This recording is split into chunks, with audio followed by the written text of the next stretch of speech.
Hello, Paleo. How are you? Thank you so much for the follow, new friend. I hope you're doing all right. Today we are going to be playing some Dream Daddy. This morning well, not this morning. After work, I went over to see my best friend Dosha Chai, and I was like, "Hey, so who do you think I should romance tonight?" Because I already previously romanced on, I think, last February. I romanced Ginger Daddy and Vampire Daddy. So I was like, Dosha, tell me, which daddy should it be? We went and decided we're going to play with Edgy Bad Boy Daddy and Barista Daddy. Not gonna lie, Barista Daddy is fine. Good. I'm working on an idea for Pathfinder currently. How are you? Ooh. If you're comfy telling me, by all means, please do. You usually have like the best ideas. I'm doing all right. I'm excited to actually play dating sim now that I have some time. Oh geez, I don't think I windowed this properly. Whatever.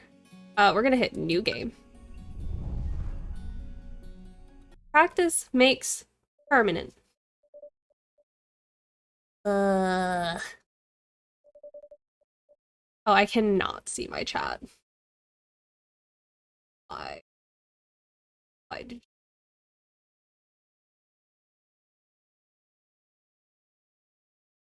Oh. Uh-oh.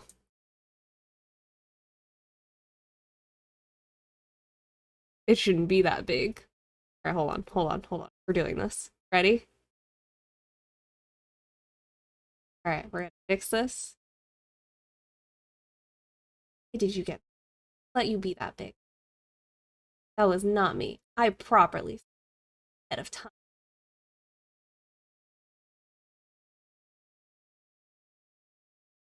There we go.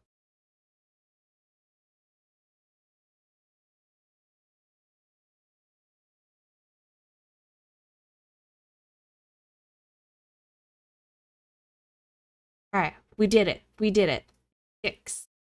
Alright, we're making sleepies. Dad. Dad, wake up.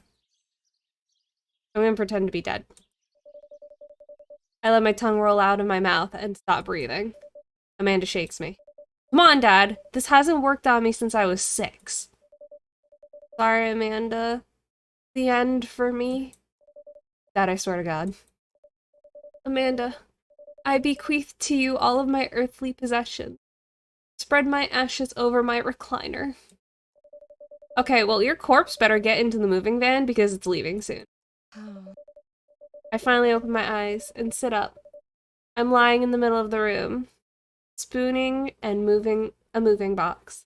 I yawn and stretch. Well, shaving is a bot. Aw, shit. That's okay. Oop. I think I did it. Yeah, I did it!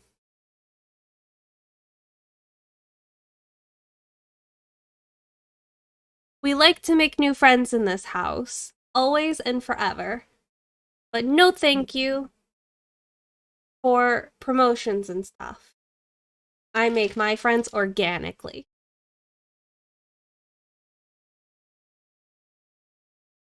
Hold on. I totally missed what Paleo said. I can't see my chat box, so I have Peter's gaming laptop that I'm using to play Dream Daddy and stream, and then I'm using my own laptop to look at chat.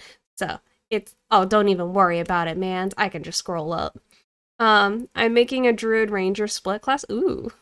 For comedic reasons, the Druid will have a polar bear.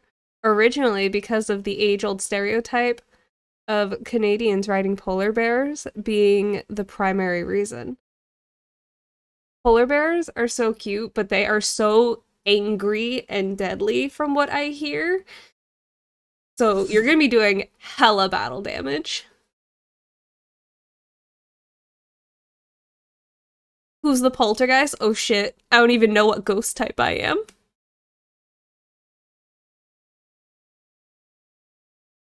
It's spooky. Oh shit, it's me. That's exactly right. Hell yeah. I definitely need updates on that. I finally opened my eyes and stood up. I'm lying in the middle of the living room, spooning a moving box. I yawn and stretch. Morning, Manda Panda. Yikes, dad breath. Go brush your teeth.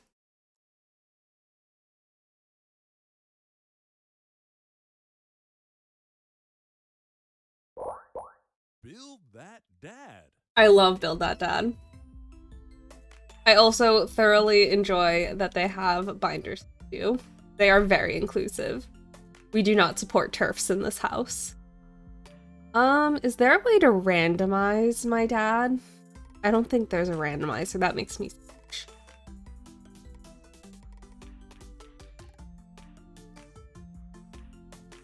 I was just talking about binders. Let's do this. And then... Okay. Oh, I want that head.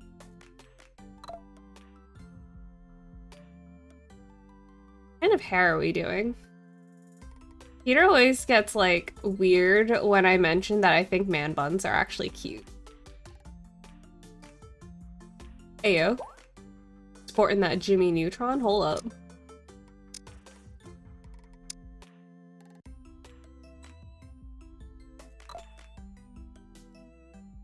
Oh, his eyes be bugging!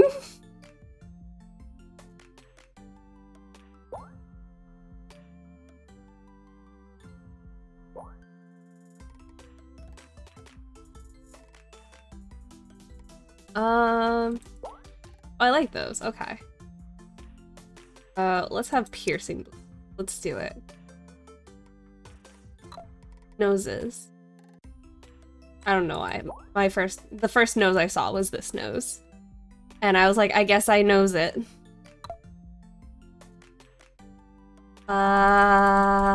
One. Please pick. Okay.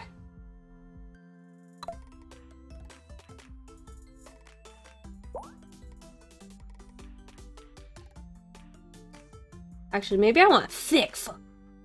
Hold up. I want a scar. I'm cool as fuck. I think that matches my hair. Alright, alright. Do we want facial hair? I feel like I would look very handsome. Like, I do look very handsome like this. Oh, is that actually lighter? No. Okay.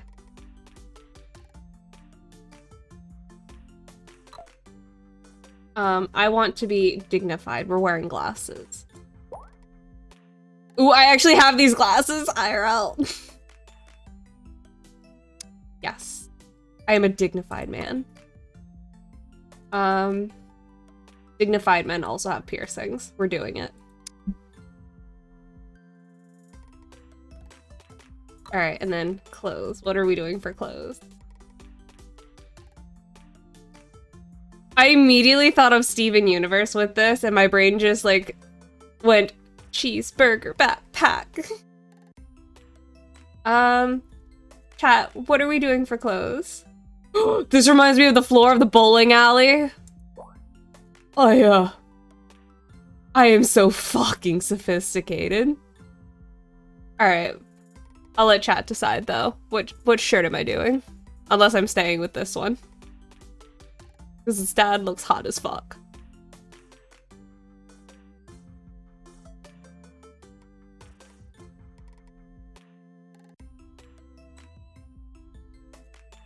Hello, new friend. How are you? All right, we're sticking with this, Dad. Quite literally looking good, Daddy. That one's good. Fuck yeah. Oh.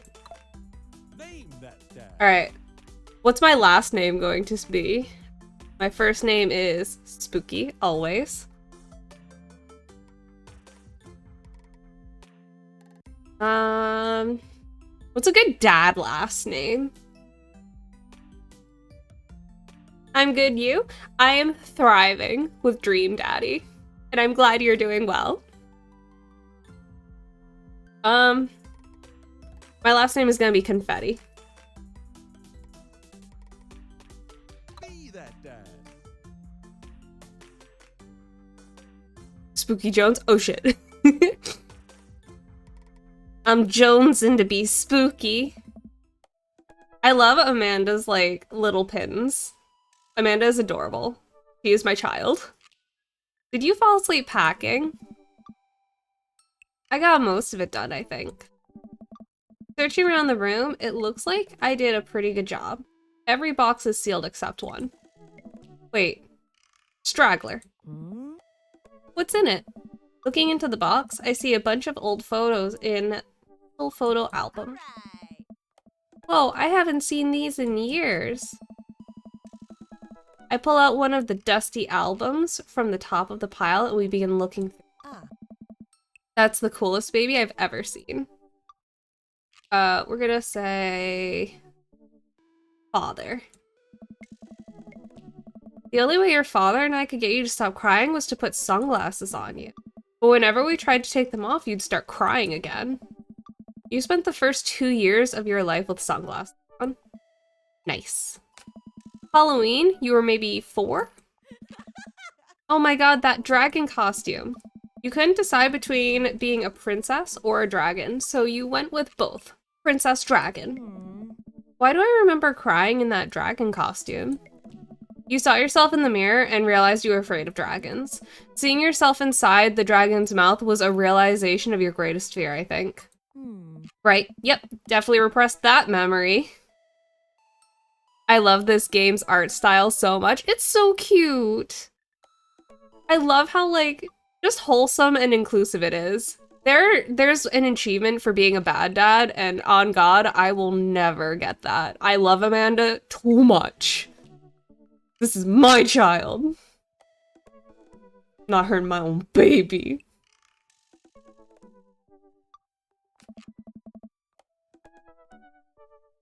And this was you in your horse phase. Oh. Dad. I believe you named that plush horse Sir Horsington the Brave? I don't think that was his. Amanda lunges for the photo, but I quickly snatch it away and hold it above her head with my superior dad arms. Nice try, but this is important blackmail for later down the road. Nah. Go ahead and try me. I've seen pictures of you in your ska band. Ouch, kid. The Scommunist Manifesto had a chance back in the day.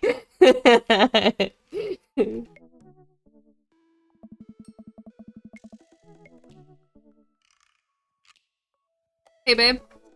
Guess what? We just learned that the main character was in a, like, the person you play as, was in a ska band, and their name was the Scommunist Manifesto.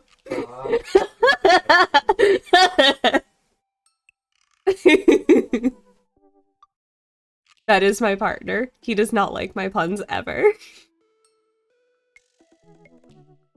So, like, were they Marxist-Leninists? Were they like... They didn't say, Peter, we didn't get that far in my lore! I look off into the distance and reminisce about that rad horn section. We definitely played horns. Hey, it's Emma P. Ugh. No, Dad, that's Emma R. I didn't meet Emma P until high school. This is my child, by the way. Her name is Amanda, and I would die for her. You get an achievement for being mean to her, and I don't do it. Good. Ever. I would be... I don't know! It makes me sad. I'm never gonna 100% this game.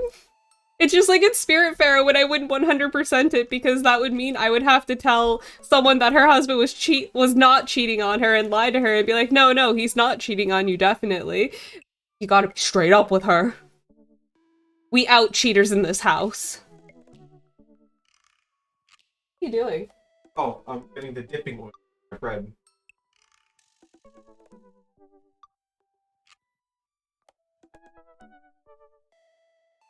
Want to have oil? Oh god.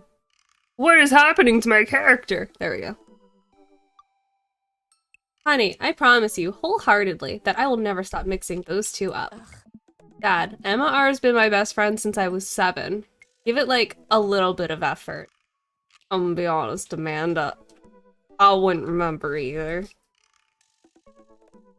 I'm built like a dad. I barely remember to begin with. Look at how dapper I look. I have a cool scar on my eyebrow. I have a really cool, it looks like bowling alley floor shirt, but it's button up, so like I'm fancy as hell. I got like a Jimmy Neutron haircut. Living your best life. I am living my best life. I am the handsomest.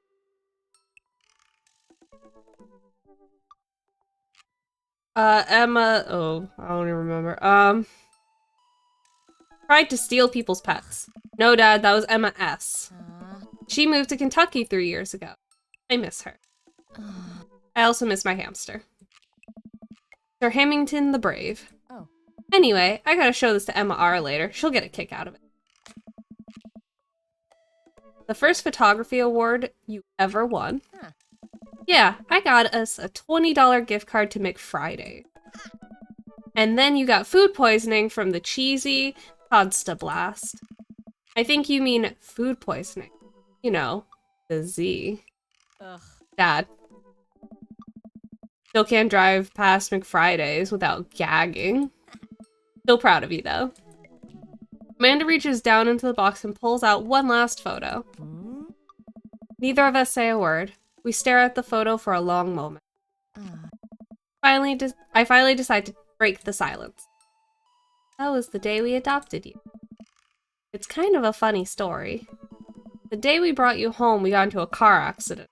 It wasn't anything big, just a little fender bender in the parking lot. But of course, I was freaking out, and the little old lady who crashed into us was freaking out. I saw a huge fucking spider on my wall, and I, like, paused. It turns out it was just one of my magnets. And I didn't know what to do, but your father, oh man. He holds my hand and looks me directly in the eyes, the calmest I've ever seen him. Says, it's okay. All gonna be okay. Oh. He was right. You know? I stare at the picture for longer. Maybe too long. I miss him. I can't even imagine what it must be like for Amanda. Eh? Pats me on the back. Huh. Come on, Pops. We gotta finish packing. The moving van won't wait forever. You're right. Amanda and I pile into the car and take one last look at the old house. So many memories here. Hard to believe your father and I bought this place almost 20 years ago. Hey, remember when I shattered the front window playing catch? You always had very strong arms. Huh. Hey, remember when I shattered the other front window pretending to be a robot who breaks windows? You were a very imaginative child. Hey, remember when I broke the back window We get it, Amanda. You break stuff. Ah. And there'll be plenty more stuff for me to break in the new place. Memories to make and stuff to break. Huh. You ready? We sit in silence for a moment. I watched my daughter grow up in this house. It will forever hold a place in my heart. But it stings a little bit to leave it behind. I'm ready. The moving van begins to pull away, and I get the car into position to follow it. I watch our house, our old house, disappear in the rearview mirror. So what? Huh? So sell me on our cool new pad. I clear my throat and do my best cheesy announcer. Nestled in beautiful scenic Midtown Maple Bay, our new house features, I'm not gonna lie, a washer and dryer hookup is the hottest fucking thing for a house. Like, I am so grateful my grandmother lets me do laundry in her basement because I live in her attic. And it's like a cute little apartment in her attic. And she lets me go into her basement and wash laundry. Forever grateful. I have my own laundry. Sheesh. Honey, have you ever had dirty clothes? For most of my life, yes. We'll worry about that no longer. Our new place features machinations that will not only clean your clothes, but dry them directly thereafter. An upper-class luxury here. The concept of clean clothes is no longer in the hands of the fat cats upstairs, sweetie. Anyway, it's also smaller than our last home. Cozier, one might argue. Good spin. I think it's great. Won't we be closer to a lot of cool stuff that we can walk to? So I don't have to waste gas? And I mean, trying to park downtown is... no. Amanda, you know you're gonna have to learn how to parallel park at some point, right? Not gonna happen, Pops. I think someone needs to do a 3-point turn on their attitude. Oh. I don't know how to do that either. Have you met the neighbors yet? Not yet, but the neighbors seem pretty quiet. So you won't have to chase any rowdy teens off your lawn?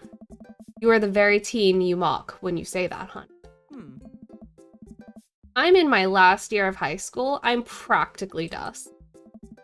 Yeah, you're a real... don't you dare. Senior. Dad, I know where this is going. Citizen. I'm just gonna ignore that. But I won't forget it. So, what's item number 1 in the new house agenda? Well, first we'll need to forge a path through the solid wall of boxes that's blocking the living room. I still have to install the washer and dryer. We need to go grocery shopping. Pops, cool your jets. You have to promise me that we're gonna take a break and explore the neighborhood. Okay, you're right. We'll get some work done and then check the area out. Pull up to the new house and step outside. The lawn is freshly mown, and the for sale sign still in the yard. Hi-ya! And with a swift kick from Amanda, the for sale sign is no more. Nice form, Sweet Pea. Got a problem with authority. I'm so proud. Man, all that karate chopping tuckered me out. I could really go for a sandwich. An ice cream sandwich. Sweetie, it's 10 a.m. You know what? We're gonna go get some coffee. I gotta get my hands on a nice hot cup of the old bean juice or I'm gonna be useless all day. I think we passed a coffee shop on the way here. Maybe we could check that out. Let's do it.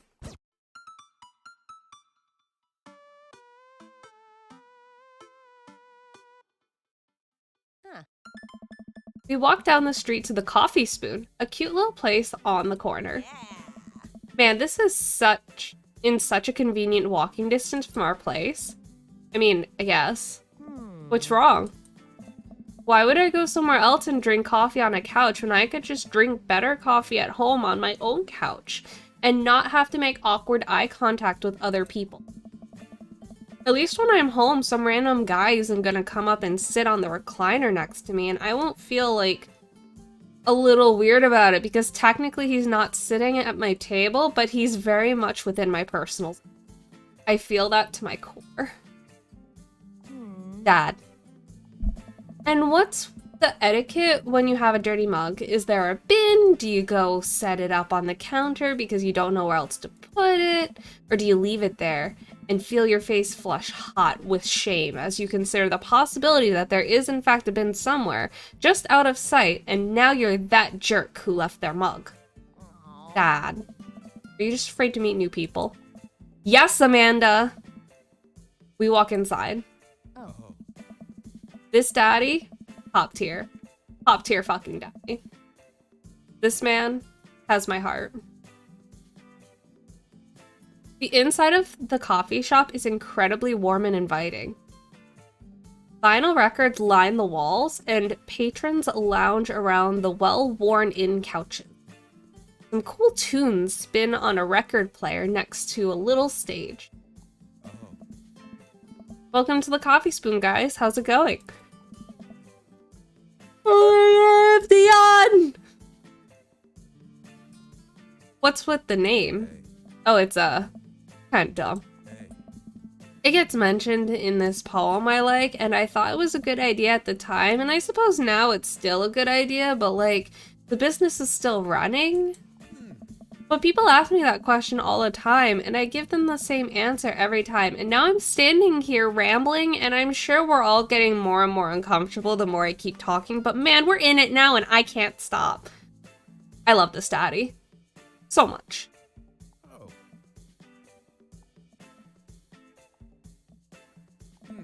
What'll it be? I scan the chalkboard menu and am immediately overwhelmed. I'll have a... let's go with a chai Antwerp. Oh, spicy. I don't get it. Oh, it's a pun. Die Antwoord is a South African rap group. They're pretty well known for their evocative imagine. Their music is as catchy as it is disturbing. Hey. I wish I could read. I'm doing the thing again. Matt, you're never the problem. You are the sweetest man alive. You are the only Matt ever. Hey. But coming right up. And for you, I'll have a macchiato de Marco, please. Oh. Coming right up. Do you want that in small, medium, or biggie small? Medium. Wait, is biggie smalls big or small? I should change that. Shouldn't I? Matt sets to making our drinks, and Amanda and I take a seat on one of the couches. What's his deal? Let the man make his puns. They're cooler bands than you listen to anyway. Hey. Hey! Ska was cool once. This couch is actually pretty comfy. Maybe not comfier than our couch, but it's alright. Good lumbar support. Sink right into it. Okay, it's comfier than our couch. Amanda nudges me. This place is right next to our house, and that guy seems not only cool, but also just uncomfortable with talking to other people as you are. You should totally become friends with him. I don't know. Come on, what'd we say about meeting new people? I can't meet new people if I always stay inside and also don't go outside and also don't talk to people. See, we're making progress.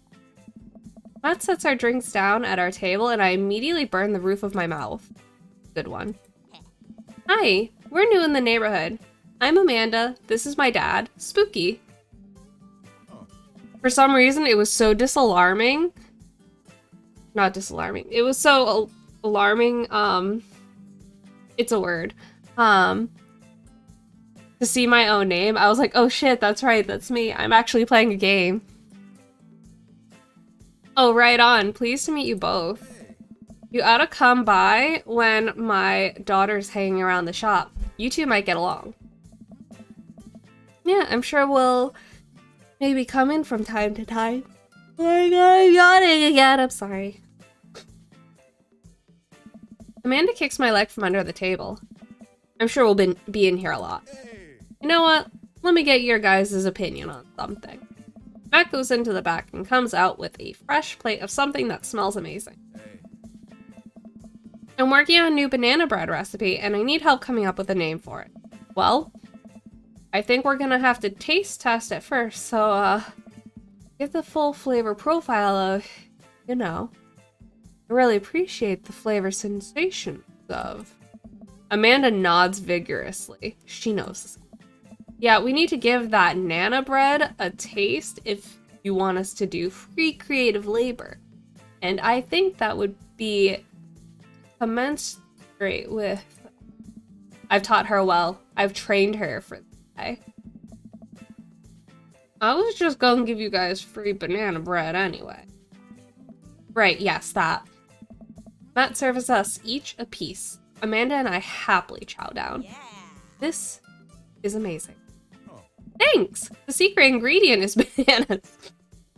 I love him. So, any ideas? I'm stumped. Well, I think I might only be able to give you a dad band puns, but I'll give it a shot. I love the grateful banana bread. I do. We're gonna do this one. I think that's one. Oh, I got hearts. You know, like the punk band. I thought you said you only knew dad band puns. I'm a hard dad. Oh yeah? What?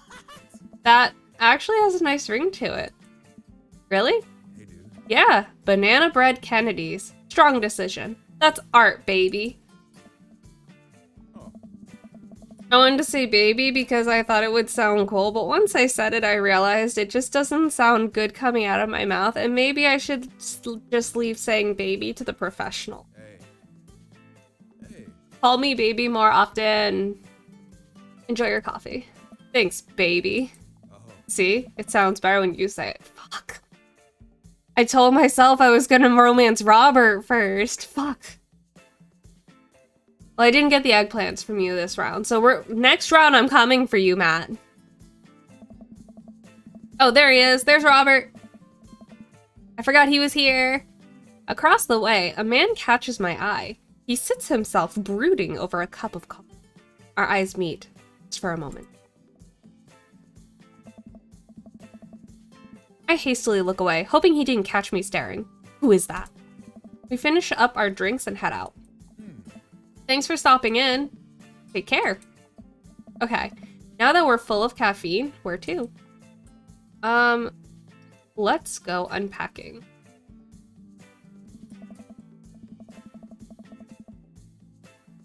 I've got a lot on my plate right now. Did you know that moving is one of biggest sources of stress for adults?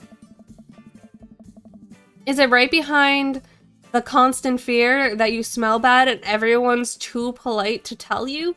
Oh, I have that fear a lot. Probably. Do I smell bad? Amanda gives me a whiff.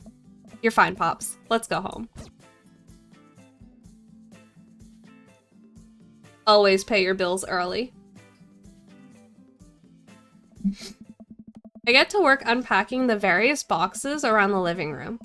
A couple hours pass and I get some good work done.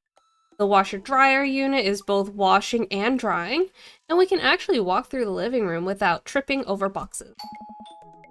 First visitor already? I walk over to the door and open it. Hello! Handsome, clean-cut man stands at my door, brandishing a plate of cookies. I've never romanced this dad, and I think he's the only dad in this game I have not romanced. His face is very similar to someone I used to see and go on dates with.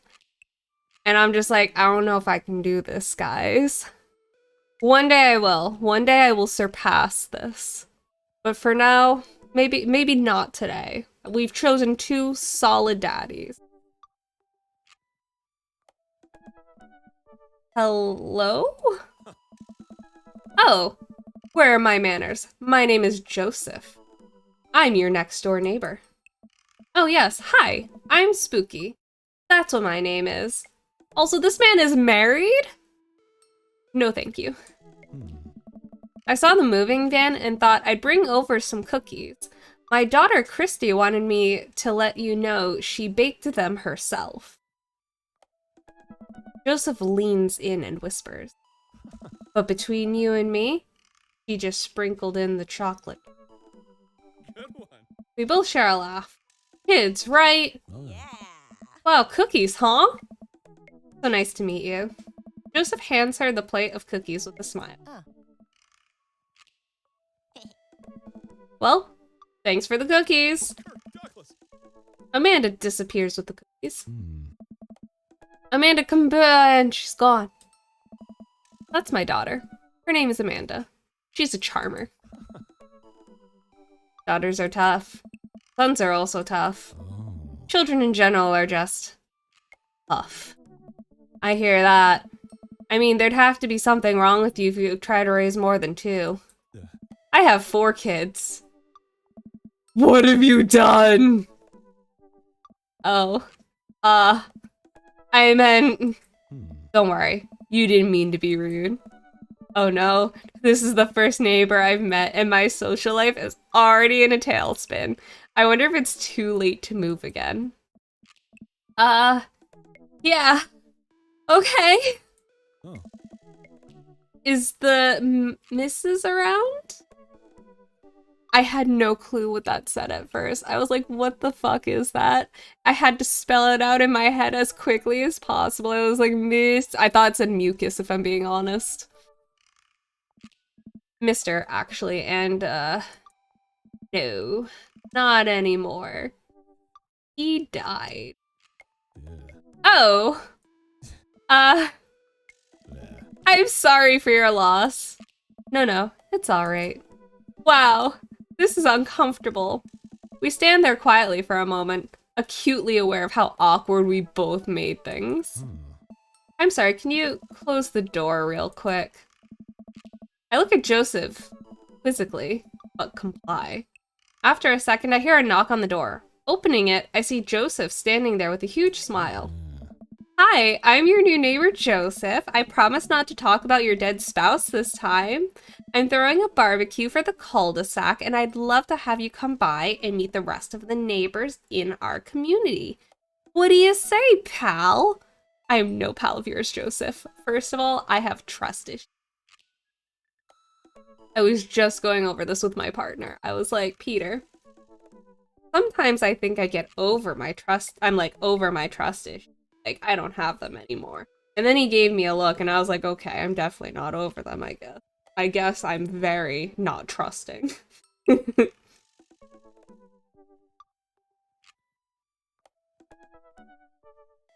I heard him open the door to come out and talk shit. That sounds great. My daughter Amanda and I would love to stop by. Also, 4 kids is a perfectly normal amount of children to have. We shake hands to seal the deal. Ah. Oh, Ryan, are we crying already?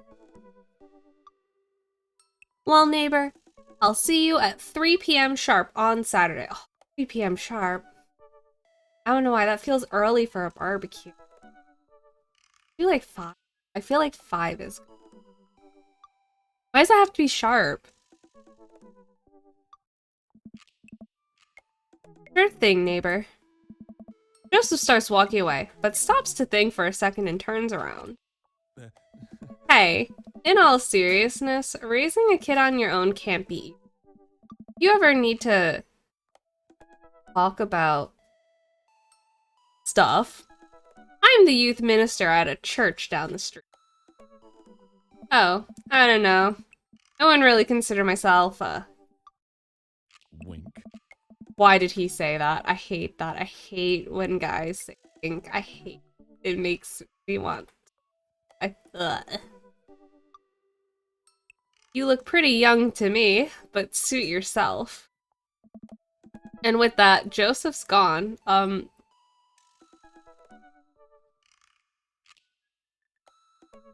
don't know if anyone else saw that notification. I think my stream lagged. Ooh. Oh, it do be lagging a little.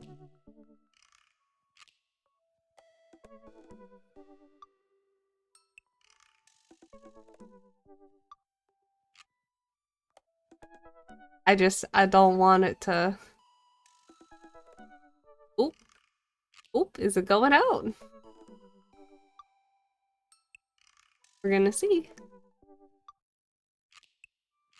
I just refreshed it on my stream. Oh, we might be good. It looks blurry as fuck, though.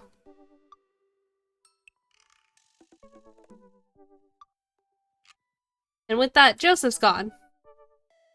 He seemed nice. Amanda walks back into the living room, crumbs on her face and cookie in hand. That was the smoothest recovery I've ever seen. I should be taking it. Oh geez, hold up. What's going on with my... It is in the red. Why? Why are you doing that?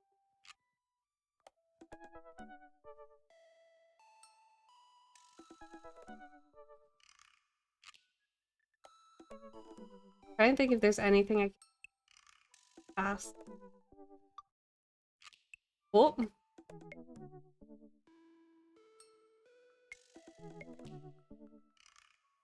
Nope. Nope.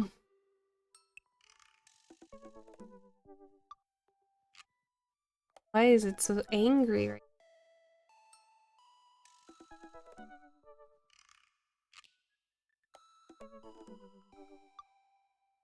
now? Okay. I'm just gonna continue. I don't know what's going on.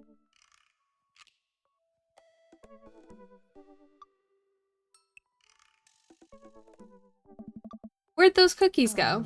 They're gone. I'm sorry. If it makes you feel any better, they weren't very good. So you ate all of them anyway? I guess that makes it break time. Any ideas? I do not want to play that.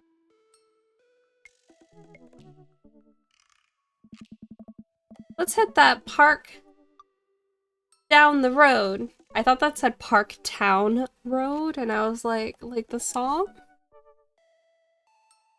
I saw a ton of dogs there when we drove past. Okay, will you help me steal a dog? For the last time. I can't fit a dog into the pockets of my cargo shorts. It's physically impossible. You're breaking my heart, Pops.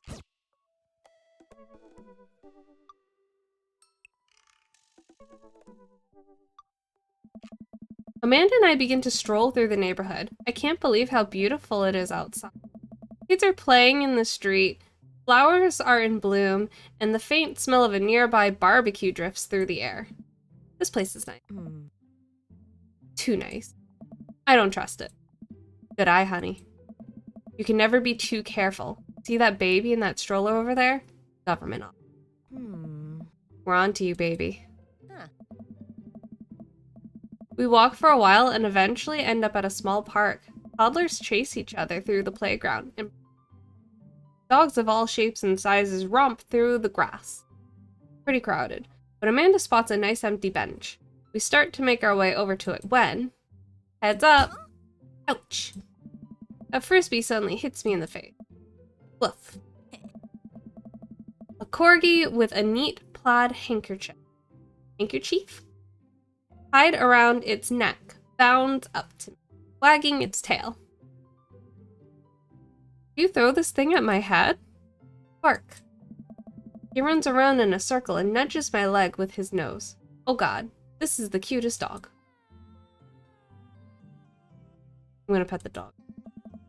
But where do I pet the dog? Give him the head rubs. We need some chin scratches in here. Dare we try the butt pat? I give him the customary pats. The dog loves this. Good call. You definitely could have caught that. A guy in a Hawaiian shirt jogs over to us and takes the frisbee from me. You know, frisbees are traditionally caught with your hand, not your face. I'll catch it with my teeth next time. You caught me off guard this round. Not again, not ever. Eggplants. Ha, I'm messing with you. I'm Brian, by the way. I get so sad about his romance with Brian. I've already streamed it, but if you don't want to hear it, you can totally just mute me and ignore me. The romance with Brian makes me so sad because, like, you get into, like, this really big competition thing, and Brian's just like, I thought we were just bros. I thought we were just having fun. And then you realize that you were just being a huge jerk the entire time, and I just feel bad for Brian. I'm Spooky, and this is my daughter, Amanda. I look over at Amanda, only to find her sitting on the ground, rubbing the dog's tummy. Hi. Your dog's cool. Ah, old Maxwell. Sure loves the attention. It's great to see another father and daughter out here on such a sunny day. Where's yours? Brian gestures over to a grassy knoll, where a young girl sits on a checkered blanket. She's reading a book bigger than her head. He puts it down and heads over to us. This is Daisy. She's reading the brothers Karamazov. Her teacher tells me that she has the reading comprehension skills of a high. How old is she? 10. She's a precious little youngster. Whoa. My natural dad instincts kick in. I must brag about my child's accomplishments. Oh no, it's happening. I don't think I've ever won a game. I don't think you're supposed to, but I want to. Go on, Daisy, tell him about yourself. That's my girl. Amanda, get in there. Okay. I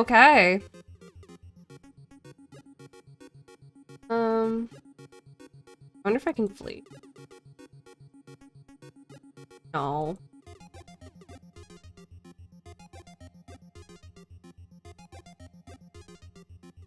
You can't switch daughters. Amanda is your only daughter. I'm gonna brag. Amanda here just recently won a local photography award. Wow, congratulations. Daisy actually just won a statewide poetry contest. Fuck! I'm gonna brag again.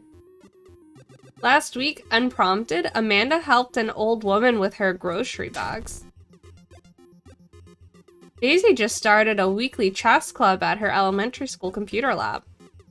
She's the president too, of course. Dang, my high school doesn't have a chess club or a computer lab. Alright, we're still kind of in the lead. Let me brag again. Amanda's in all honors classes this semester.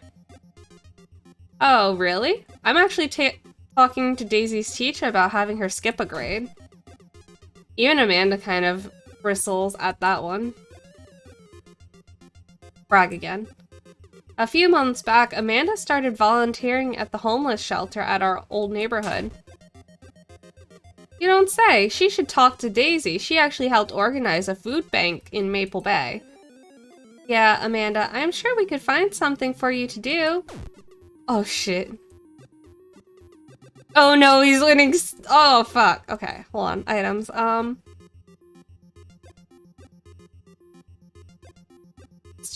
Child art.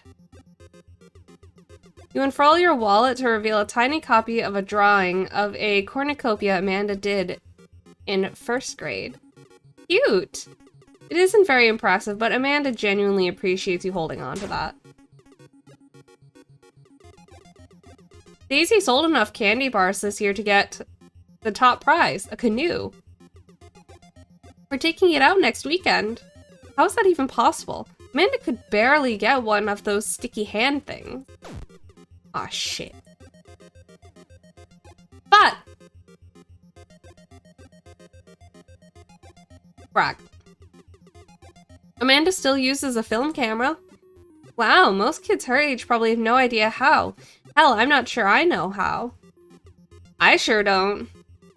Not that I'm any good with my phone camera either. Haha, agreed. You and Brian share a bonding moment. Amanda and Daisy look annoyed. And brag again. Amanda here did great on the SAT, right, Amanda? I mean, yeah, I did fine. Fine. That's great to hear. Did I mention Daisy said her first word at 10 months? Daddy. Amanda's was potty. Still cute, but maybe it isn't the time to bring it up. Oh my god, can I do it? Shoot. Amanda, what else are you good at? I'm a sparkling conversationalist? That you are. Did I? Oh. You two seem to have such a good relationship. It warms my heart. Oh, why do you have to be such a good loser? I won my first round! Ever! Oh my god. That was the first time I won. Holy shit, he always wins.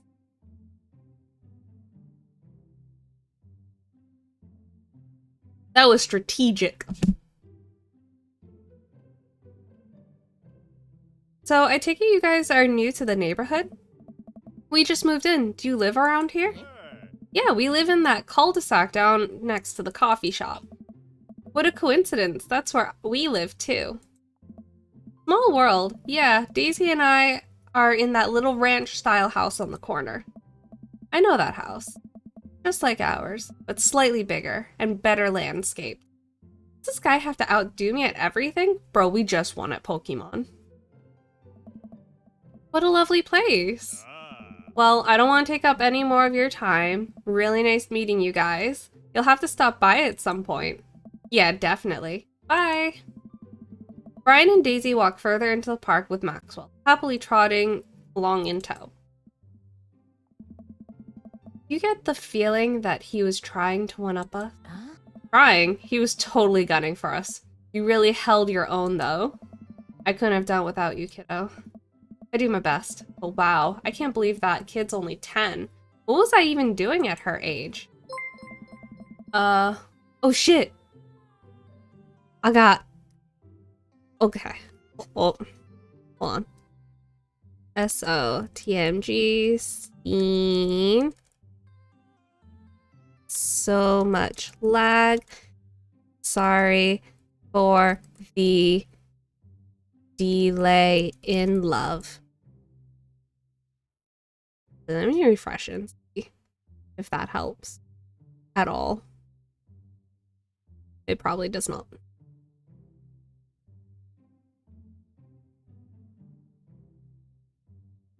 I believe you had a bit of a thing for horses. Shame that didn't pan out. Could have majored in comparative horse study. Not too late to minor in horse creative riding. Too close to the truth, Dad. Oh yeah, stream is way behind. Super behind. Whoops. Let us never speak of the fantastic adventures of Sir Horsington the Brave, an epic in 7 parts by Amanda Confetti. I forgot I named my last name Confetti. Oh my god. We laugh off the horse epic and walk around the park a bit more, enjoying the day. Oh, let's go take a nap. All this sunlight is making me real tired. I don't think I got enough sleep last night. Slept for 14 hours. Exactly. As we're walking home, I hear heavy footsteps coming up behind us. Spooky, bro! I turn around and am greeted by a familiar face jogging up to us. Craig? Oh. Bro. Oh. Holy wow. I haven't seen Craig in forever. It's been too long, dude. Yeah, wow, you look great! Yeah, I cleaned up my act. Cleaned up his act? Are you kidding me? He's ripped. Amanda, this is my friend Craig. We went to college together. We were roommates for a while, too. Amanda, dude, you probably don't remember me, but you're so big now. Hello, and hello, cute baby. Aw, thank you. The last time I saw you, I think you were about her size. This is River. Say hi, River. He picks up her tiny wrist and waves it around. River gurgles happily. Are you babysitting? Oh. Nah, dude. River's my kid. Man, it has been a long time. Feels like 1 minute we're rolling up to exams with bad hangovers, and the next we're both fathers. Where you been, man? I was working out in California and just relocated the business back to Maple Bay. No kidding, Amanda and I just moved to this side of town. How's Schmashley doing? Oh man. I mean Ashley. Her name is Ashley. I don't know. He actually still goes by Smashley. And we got divorced last year. Oh, dude, I'm sorry. It's old news. We take turns taking care of River and the twins. It's all copacetic. Twins? You have 3 kids? Ain't life something, bro? Right? Hegstan Craig is a father of 3. Hegstan Craig? Oh, yeah, it was my old college nickname. He got it because he did a lot of keg stands. It's that thing where you do a handstand on a keg and then drink from the keg. Right. He was very good at it. Bro, hate to be that guy, but I'm in the middle of my daily jog and I really gotta keep up my heart rate. Brought River along for, you know, resistance training. You jog daily? I jog yearly. On January 1st, when I promised myself that I'm gonna jog daily for the rest of the year, but give up after 30 minutes and just walk. That's a mood. I hate cardio. I'll do it because, like, it's important. But then as I'm doing it, I'm like, how important is it really? Seems good now. How are you, Spooky? I'm doing my best. How are you doing? How was your stream? Wait, no, he yelled at me. I'm sorry.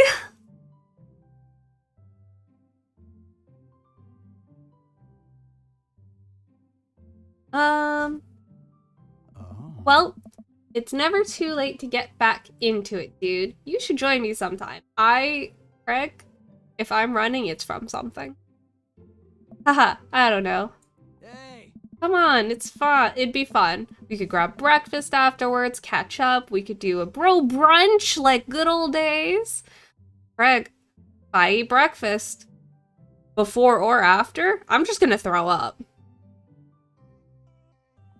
All right, sure. Sounds great. Oh. Great. Let's get that going soon. I better get moving. Good to see you guys. Craig gives a little wave, puts his earbuds back in, and jogs off. I can't believe Craig is ripped and has kids. I'm reeling. Why's that? Stream was good. I played some Wario and Mario, as you saw after the direct. I hope you enjoyed yourself. I thoroughly enjoyed our conversation on your stream about talking about how Wario has a fat fucking dompy. Like, sheesh! The Craig I knew is not fit to be responsible for any living thing, including and especially himself. One time, I watched him drink an entire jar of marinara sauce for dinner. Amanda, he opened up a new jar of marinara sauce, and then he drank it like it was a thing that normal people do. It was unholy. And then I asked him what the hell he was doing, and he said, and I quote, "It's basically a smoothie, bro." I feel like I have someone in my life I feel like there is one person in my life who is just as himbo as this. I mean, technically, he's not wrong. He jogs. He was jogging. Like a totally different person. Anyway, we better get home. I'll have plenty of time to reflect on how old I feel later.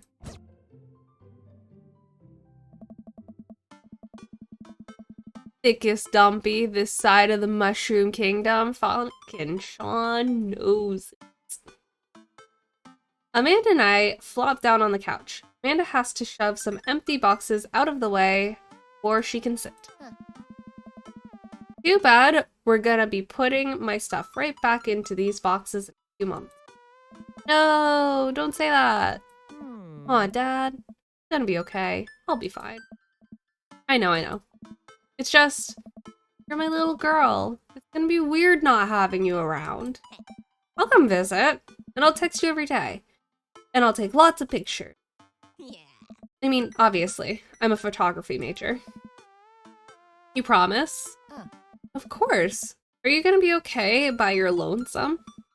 Oh, come on, I'll be fine. I'll get a dog or something. A dog! Forget art school, I'll stay for the dog. Is that what it's gonna take?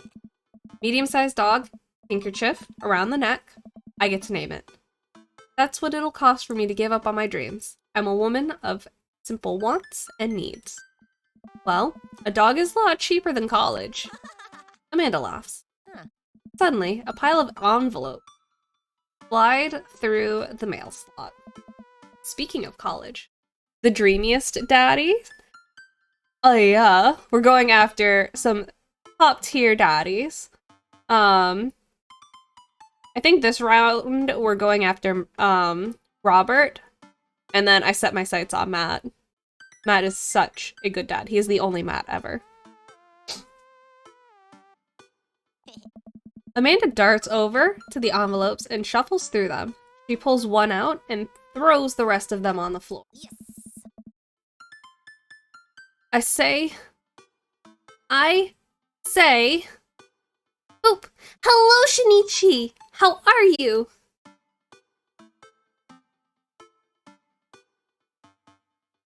Oh shit! Oh shit, we're singing! I don't know that song as well as I would have liked. But, I did my best. And I think that counts. I learned that song from Welcome to Night Vale. Excuse?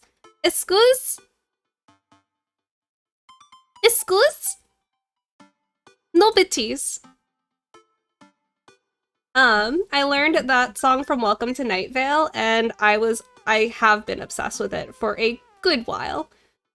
I fully recommend listening to it if you can. That was, again, Doomsday by Lizzie McAlpine.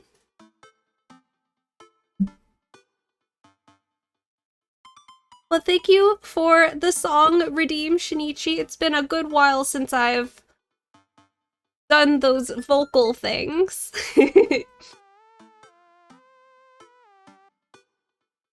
I'm also drinking matcha tea, and it's fucking fantastic. It's been a while, hon. It has. Can I get a shout out for Shinichi, please? For that awesome redeem. You can definitely tell I didn't know where to go with some of the lyrics, so I apologize if it fucked you up. It would have fucked me up because I have an auditory processing disorder.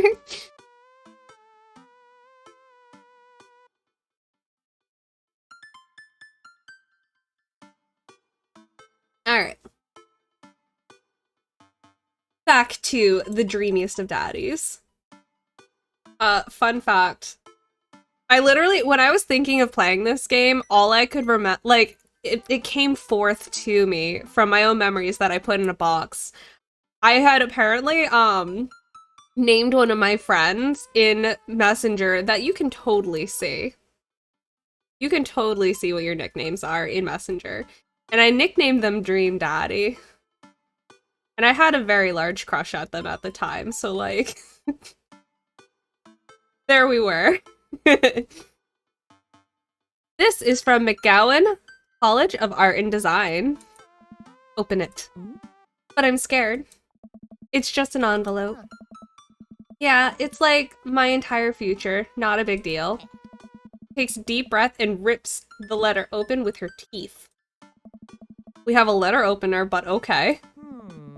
I hold my breath while Amanda's eyes dart back and forth, scanning the letter. What does it say? The admissions committee has reviewed your application, blah, blah, blah. Her face drops. Regret to inform you that we are unable to offer you admission to McGowan College of Art and Design. Amanda throws the letter on the coffee table. Oh, sweetie. Okay. I kind of saw it coming. I knew I shouldn't have put that experimental stuff in my portfolio. Their admissions officer told me they just want to see portraits or whatever. I pull Amanda in for a big hug. You're an amazing photographer. I know how much work you put into your portfolio. Some other school is gonna want to snatch you up for sure. Yeah, I know, it's fine. Are you actually fine, or are you just saying that? I'm fine, really. Her face says the opposite, but I probably shouldn't push her on this. Oh, and before I forget, Emma R and Emma P are sleeping over tonight. So, you need me out of the way because I'm painfully uncool? I would choose more delicate phrasing, but yes. Well, I'll have you know that I conveniently already have plans tonight, so you'll have the new place all to yourself. Yeah? What are your plans? Quick, think of plans. I'm secretly the mayor of this town. Amanda, the town needs me. I need to perform my mayoral duties. I must don my top hat and wear my monocle so that I may preside over my mayor stuff. I think you're thinking of the guy from Monopoly. He was a mayor, right? He was not. Right. I'm just kidding. I'm actually going to go out and watch the game? Nice. Which game? You know, the game. The one that's on tonight. The game on TV. That's somewhere other than here.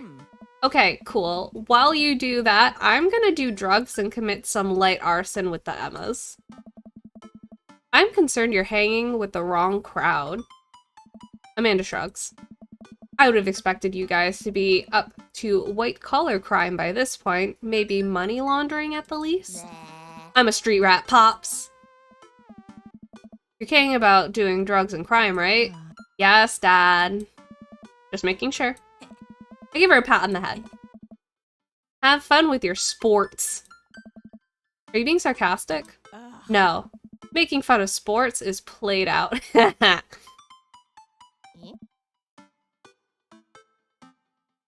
Alright then.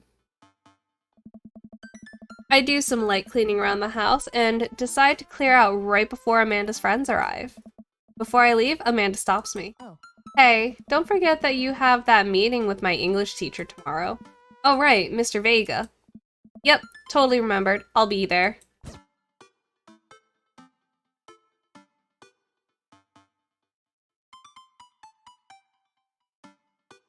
Our child will definitely open letters with their teeth. Facts.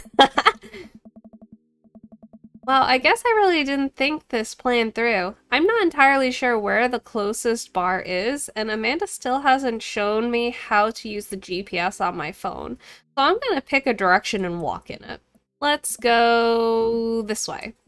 Cool, okay, we're marching. We're marching in the direction of the game. Any game, really.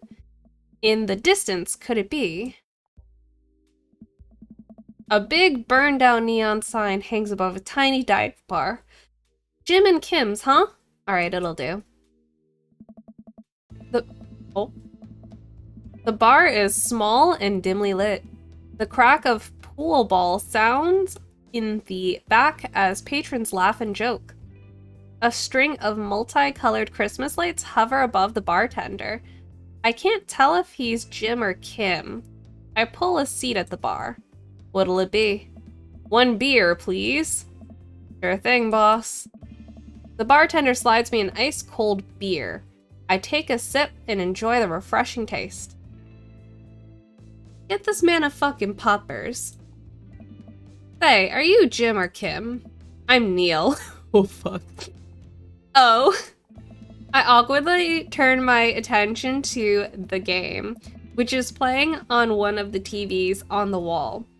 As luck would have it, my team of preference is not only playing, but is currently in the lead, which is always a good thing. The brightly colored mascot, which is some kind of animal, does cartwheels. I silently cheer on my favorite team, hoping that I don't get into any confrontational arguments with a fan of the opposing team. Several people in this bar are wearing the distinctive colors of the team I dislike. Although I believe from their demeanor that, like me, the passion for their team is all in good fun. A middle-aged woman holding a nearly empty wine glass slides up to the bar and sits uncomfortably close to me. Hey, sailor. Oh, hello. Good to see fresh meat in here. I'm Mary. Come here often? Oh, no, I actually just moved to this part of town today. I'm Spooky, by the way. Are you watching the game? Yeah, my preferred team is in the lead. If they keep this up, they'll win the game with... But guess what everyone just lost? Hey. Oh, I love that team. I also love that game. I love someone who knows their way around balls. Ma'am? I'm getting the impression that she's a little drunk. Buy a gal a drink. You know what? Sure. Here's $1. I almost reluctantly signal the bartender and order Mary another glass of wine. Neil jokes back and forth with Mary. They're clearly friends, and this clearly isn't her first time doing this. She tips her glass at me. Suppose I gotta keep you company now. Oh, please don't. So, what do you want to know? It's the latest gossip around here. You came to the right broad. I'm an observer. I watch people. I see everything. I know everyone. Nothing gets past me. So what? I thought you were gonna... I forgot what we were talking about. About the gossip? You said nothing gets past you. Oh right, I'm also a steel trap. Confidential to a fault.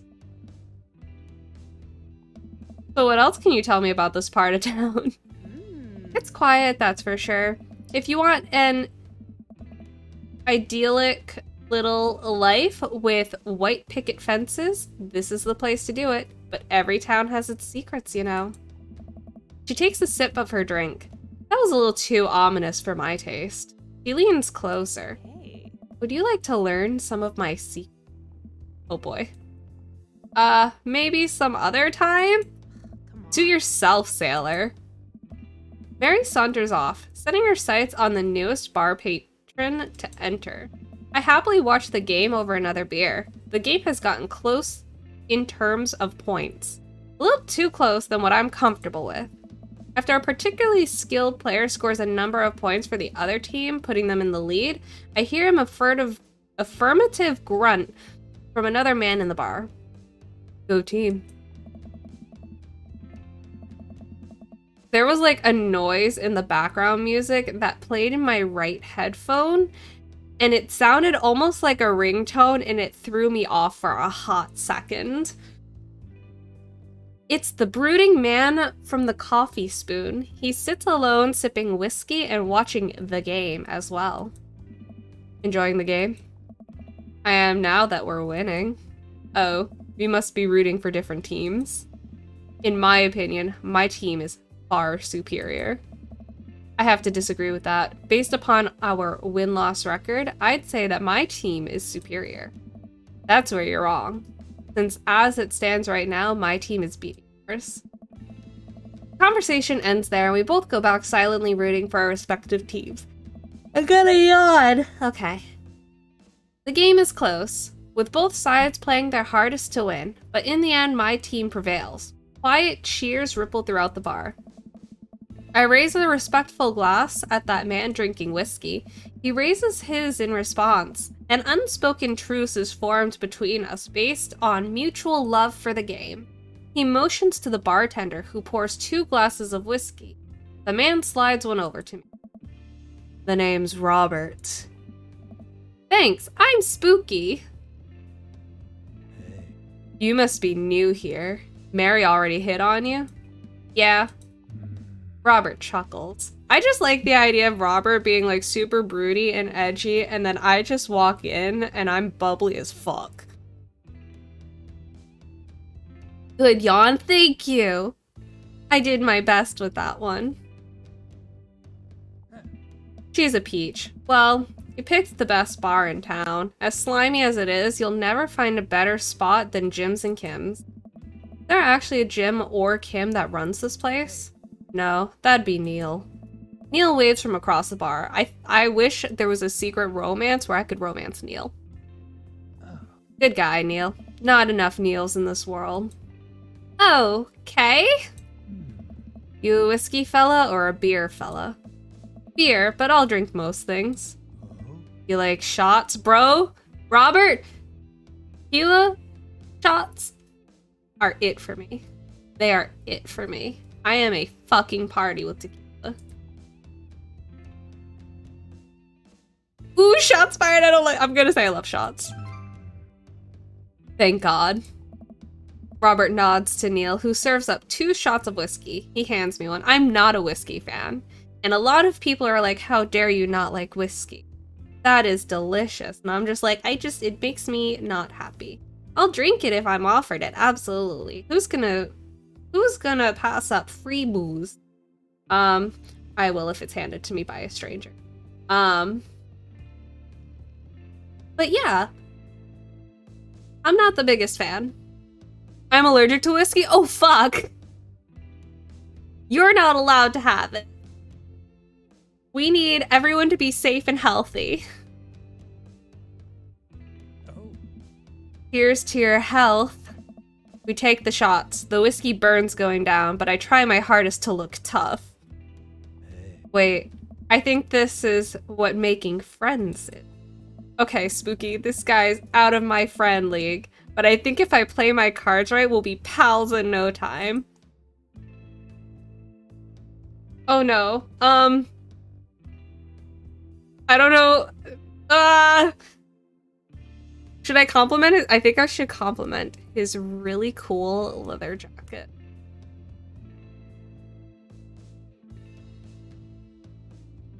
I'm just gonna... I like your jacket. Thanks. Been in my family a long time. Passed down from firstborn to firstborn. Cursed, some would say.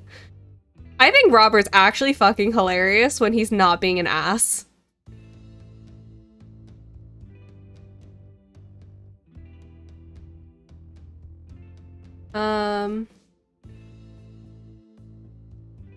Man, this guy is mysterious and cool. Way cooler than I am, at least. Robert signals to the bartender for another round. What are you doing here tonight? I'm running from my problems. I'm so hard. I'm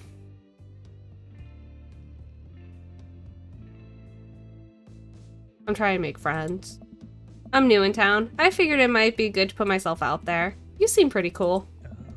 The key to being cool is acting like you don't care about anything, but actually care very deeply about everything to the point where it's debilitating. Oh man, I'm so cool! Really? Robert downs the rest of his drink. Of course not. Oh fuck, I'm not cool at all. He gets up. Be right back, gotta powder my nose. Never seen Robert this talkative. He must like you. Ah, guess so. I gotta admit, that Robert has a gruff charm to him. If a guy like that thinks I'm cool, then I really must be. Robert comes back from the bathroom. He grabs his leather jacket. I'm gonna go home. You headed my way? Robert and I leave the bar and find ourselves walking in the same direction. I live in this cul-de-sac down the way. Does everybody live there? Me too. We just finished unpacking today. Great place to be. Good neighbors. Well, some of them. Who's that? We get to Robert's house, which is just a few houses away from mine. We stop and he turns to me. I don't kiss and tell, Spooky. I guess. So are we doing this or what? I gotta go. What? Oh. You know, you want to come inside or not? A wave of realization rushes over me. I blush. Lay it on smooth. Smile and nod. No, thank you. If you do end up sleeping with him, he's a huge prick to you the rest of the game. I don't know what game we're playing here with Robert. Kinda weird. I'm just gonna say no thank you because we're going for this route. Ah, I'd better call it a night. Catch you around? Sure. I do like when Robert talks about, like, aliens and just random weird shit. That made me really like him. My first route when I did sleep with him, he was so mean to me and I just couldn't. I was not a fan. I was gonna say something. Oh well.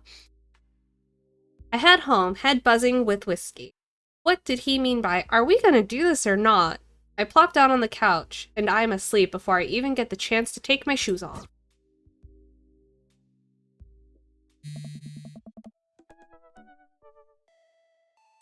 Sassy whiskey drinker. That's unfortunate. I'm sure someone likes that, but still. I wake up to a text from an unknown number. Rise and shine, early birds. Still want to work out? This is Craig, by the way. Oh crap, who does 6 a.m. anymore? Without realizing it, I drift back to sleep. Whoops, must have winked back out. I checked my phone again. Hey bud, still wanna get your swole on? I'm ready to tear up the track. Hit me up.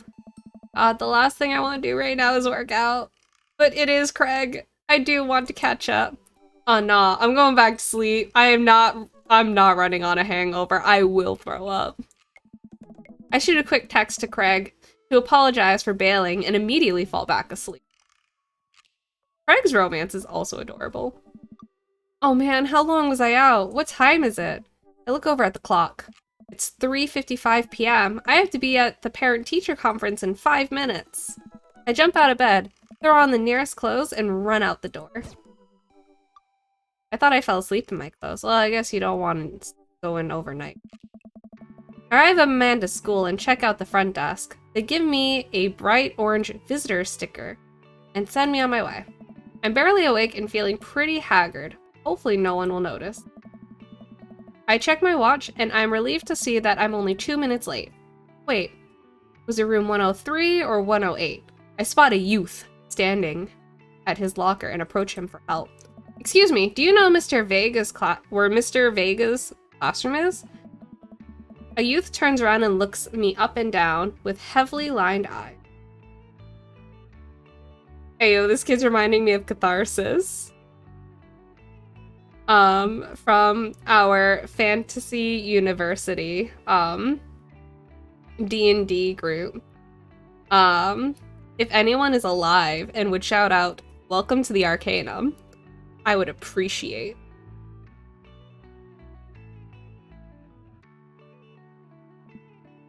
Sigh. Come on, kid. I'm late for a meeting. With Mr. Who?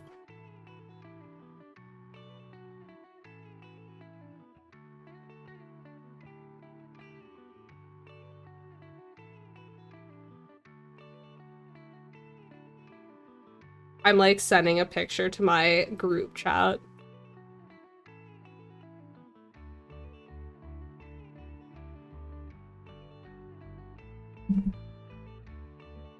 Mr. Vega, I don't know, have you tried the exit?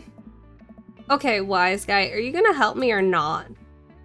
Sigh, fine. Up those stairs to the left, can't miss him. I head up the stairs and walk around, unable to find Mr. Vega's class anywhere. After a couple of minutes of searching, I head back downstairs. That punk youth sent me on a wild goose chase. I get back down to where that low-rent Gerard Way is standing, fully ready to give him a piece of my mind, when suddenly a head pops out of the classroom next to his locker. Lucian, don't you have a third period to get to? Sigh. Wow. Now I'm officially 10 minutes late. I glare at him as he walks away. We're not cool. You must be spooky. This period's almost over. Would you mind waiting in the back? Oh. Mr. Vega leads me in and I take a seat on one of the comically small students' desks in the back. I might get stuck in this. Alright, where were we? Now who can tell me about the unreliability of the narrator in J.D. Salinger's Catcher in the Rye? Yes, Colin? Colin stands up and does the thing where he blows into the crook of his elbow and makes a fart noise. The whole class erupts in laughter. Alright, everybody. Very funny, Colin. Sit down.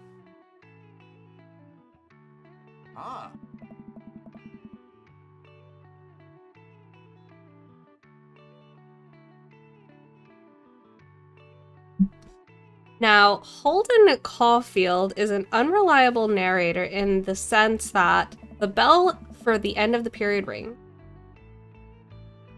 All of the students immediately get up and make a break for the door. Remember to do the reading and answer the response questions on page 194 in your textbook. Oh, they're responding. My favorite daddies. He reads Naruto.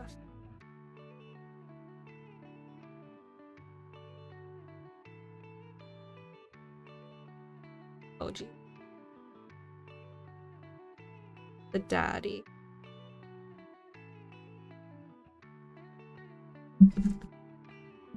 Nobody's listening. Or not, I guess. Mr. Vega turns to me and sighs. Oh. Middle schoolers, right? Middle school? Get me out of here! Don't you teach high schoolers? Both, you know, budget cuts. Right. Ah. Thanks so much for coming in. No problem. Mr. Vega?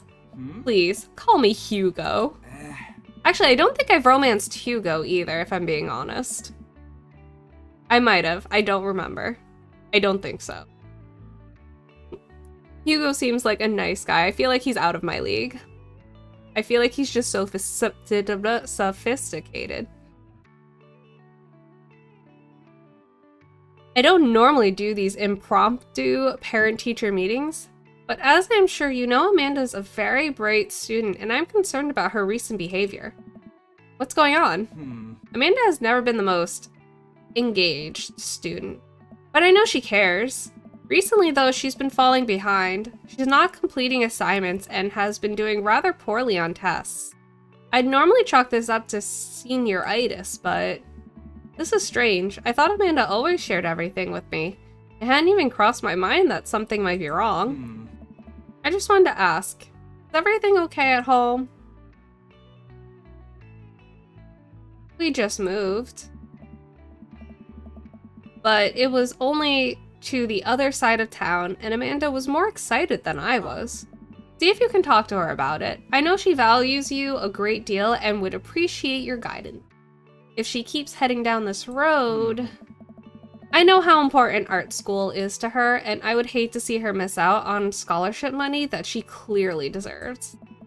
I'll make sure to talk to Amanda. Thanks for letting me know, Hugo. Oh. Anytime. On my way out, I stop, thinking for a moment. I turn to Hugo. Hey, Hugo? Yes? They ever catch that rye? Oh. Yes.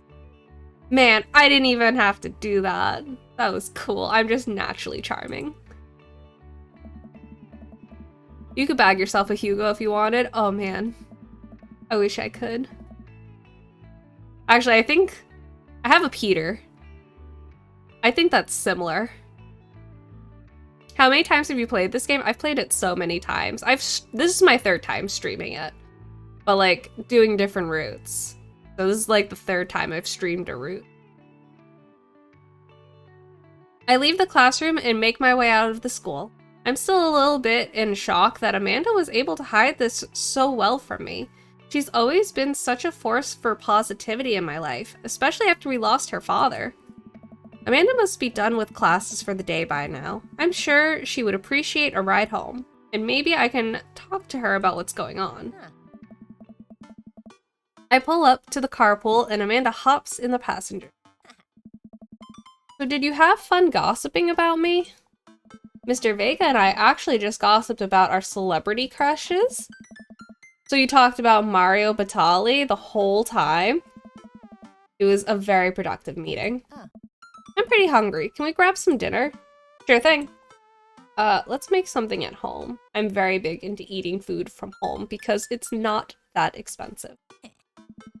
Cool. I think with our powers combined, we could throw together a gourmet meal worthy of the Food Channel. I don't know about that, but I can promise you it will at least be edible. That's the spirit. We drive in silence for a short while. Amanda plays a game on her phone. I should say something. You know, sometimes when a kid gets older, they find that they have to keep things hidden from their parents. And that's okay, because sometimes that's what kids do. And that's okay.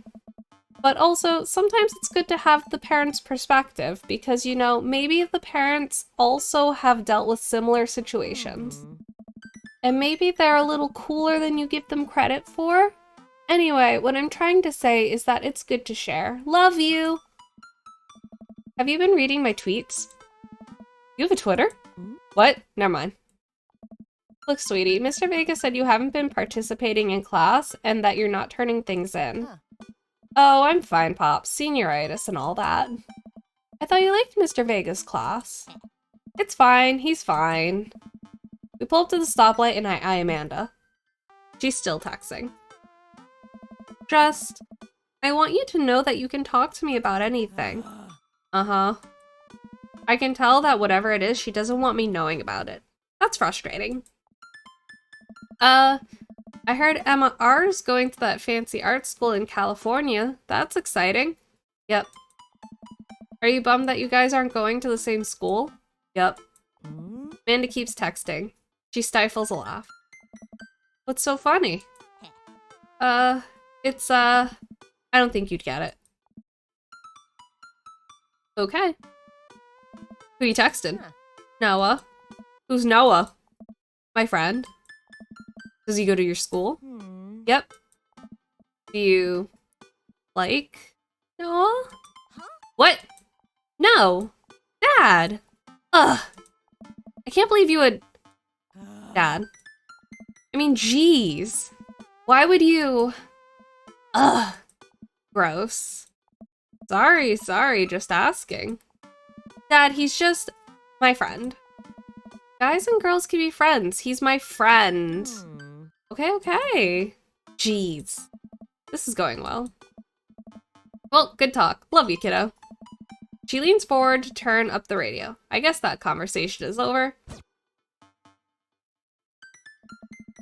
Amanda and I get back home and start cooking some dinner.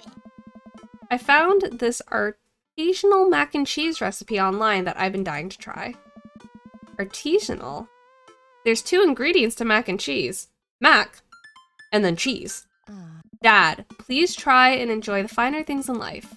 I think you of all people should be able to appreciate what one can do with cheese. Plus it has bacon in it.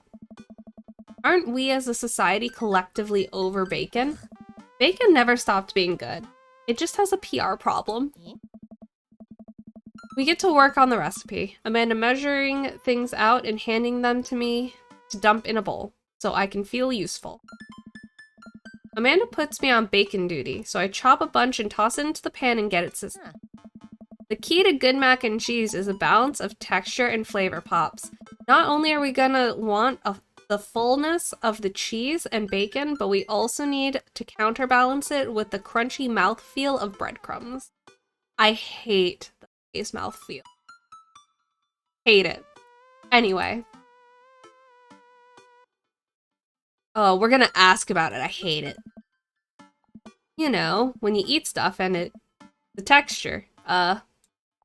Listen, I've been watching a lot of the Food Channel and I honestly don't know what it means. It just makes me feel kinda sophisticated to say. Honestly, I'd rather just say, well, this food has a good texture. It makes me happy. No, I get that. Every time I watch that channel, I just feel in order. Hungry, jealous, insecure about my cooking ability, and then hungry again. No, we're done with that. Amanda, it isn't just about food, it's also about words that are fun to say. Gregarious. Deaf and straight. Teddy wants. Check on the bacon. The bacon is sizzling away. It smells good too. I give that sucker a flip. Nice. Good work, Dad. Bacon can easily overheat and cause a grease fire. I'm proud of you for remaining vigilant. We literally just moved in here, and I'm dead set on not burning this place down. Eyes like a hawk. Amanda finishes up with the mac and cheese, and I toss the bacon bits in there. After stirring it all together, I take a taste. Ugh. Fantastical. Would have settled for good, but that works for me. Amanda tries a spoonful and nods in agreement. We settle on the couch with our bowls of mac and cheese.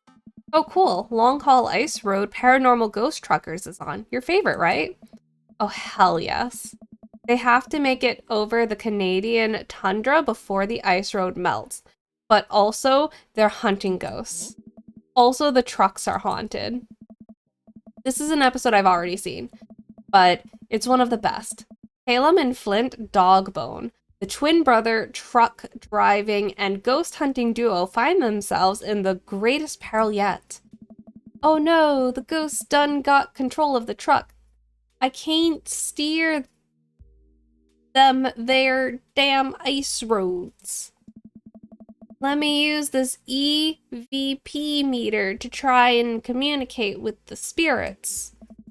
Flint, we're about to die. Ah, almost got it. If you listen carefully, it sounds like it's saying you're going to die. That's because we're about to die. This is art. The episode ends, and Amanda excuses herself to go and start arguments on the internet. I stay up a little longer, curious about the exploits of Calum and Flint Dogbone after their disastrous ice road accident. Afterwards, I crawl into bed and get a good night's sleep. So, I think I'm going to skip the, cookout. Like, fast forward through it. Morning, sleepyhead. 5 more minutes. You've never ever let me have 5 more minutes, so get up. Yeah, we're gonna skip it because it's getting kind of late and I want to go through Robert's thing. We've been streaming for 2 hours and we still haven't gotten to the romance part. Come on, get out of here.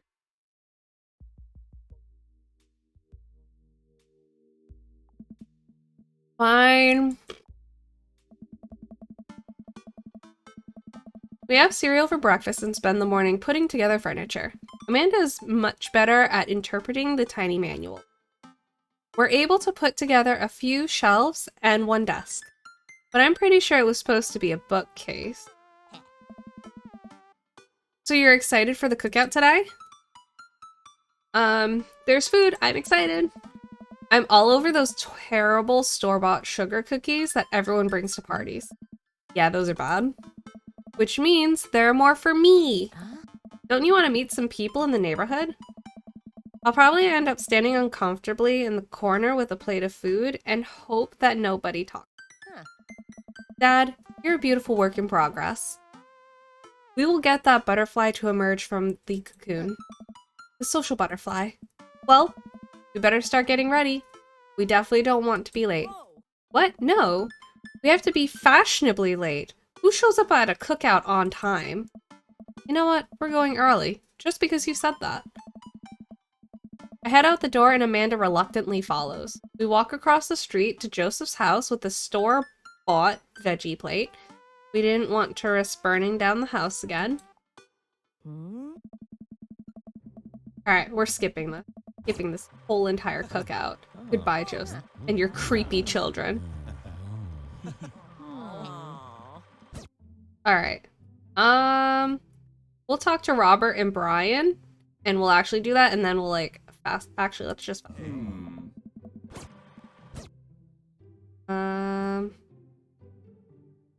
Talk to comfort people, you know?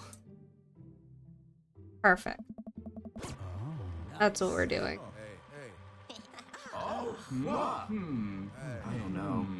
Oh, this is so much. Can you imagine me reading through all of this? No, thank you. I love Damien. Vampire Daddy is my favorite daddy.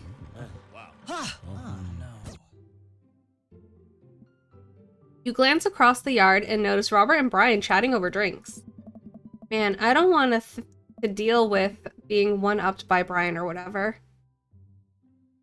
Oh, or whatever happened with Robert last night. Oh no, they caught me staring. Oh no, Brian's waving me over. Shoot. I flash a smile and walk over to them. Hey, guys. Spooky. How the heck are you? Settling into the neighborhood all right? Well, now I'm insecure. Look at all the details on these 2 beautiful men, and I look like a cartoon character. No details. I mean, I'm cute as hell. Don't get me wrong. But I don't have the finesse that these 2 do. God, maybe I should just cosplay Brian at AB. You would be the hottest Brian around. Them shifting like that is creepy. Also, hi Grim, I love you! Oh, you betcha, got the living room in order at least. That's great to hear. I've been doing some living room work as well. Finally got the 50-inch in there. The game looks great in high def. Oh boy. Spooky, have you met Robert yet? Yeah, we met. Robert regards me over his whiskey. Good seeing you again. We were just talking about my most recent camping trip. Spent a night out in the woods with Daisy and Maxwell. She's definitely an outdoorsy one. Even caught her first fish. Oh, good to see you're taking your daughter out like that. I bet she loved it. Oh. And it's great that she loves the outdoors. Mine loves being inside. Brian raises his eyebrows at me. Being inside, making art. She won a local competition for that art. Yep. Oh. Did I put it on too strongly? Robert stares at me blankly for a second. Hey. Anyway, Uh-huh. I haven't gone camping in years, not since last time. Same here. Well, things change once you have kid.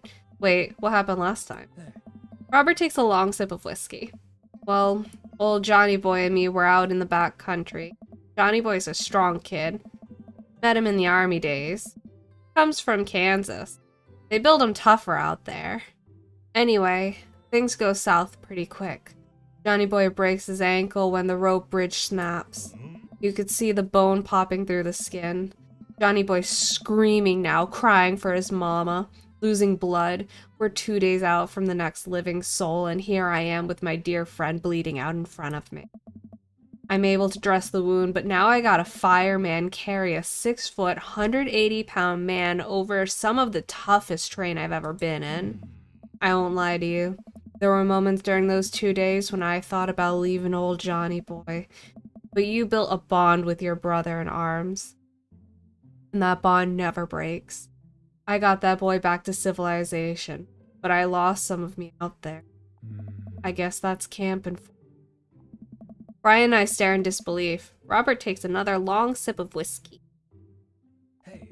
I'm just kidding. My friend John and I went inner tubing down the river and he lost a flip-flop. Missed that kid. Brian and I laugh nervously. Or am I kidding? Brian and I tense up again. Kidding. Phew! Amanda and Daisy barrel up to us laughing. Daisy is holding a paper plane in front of her like a steering wheel.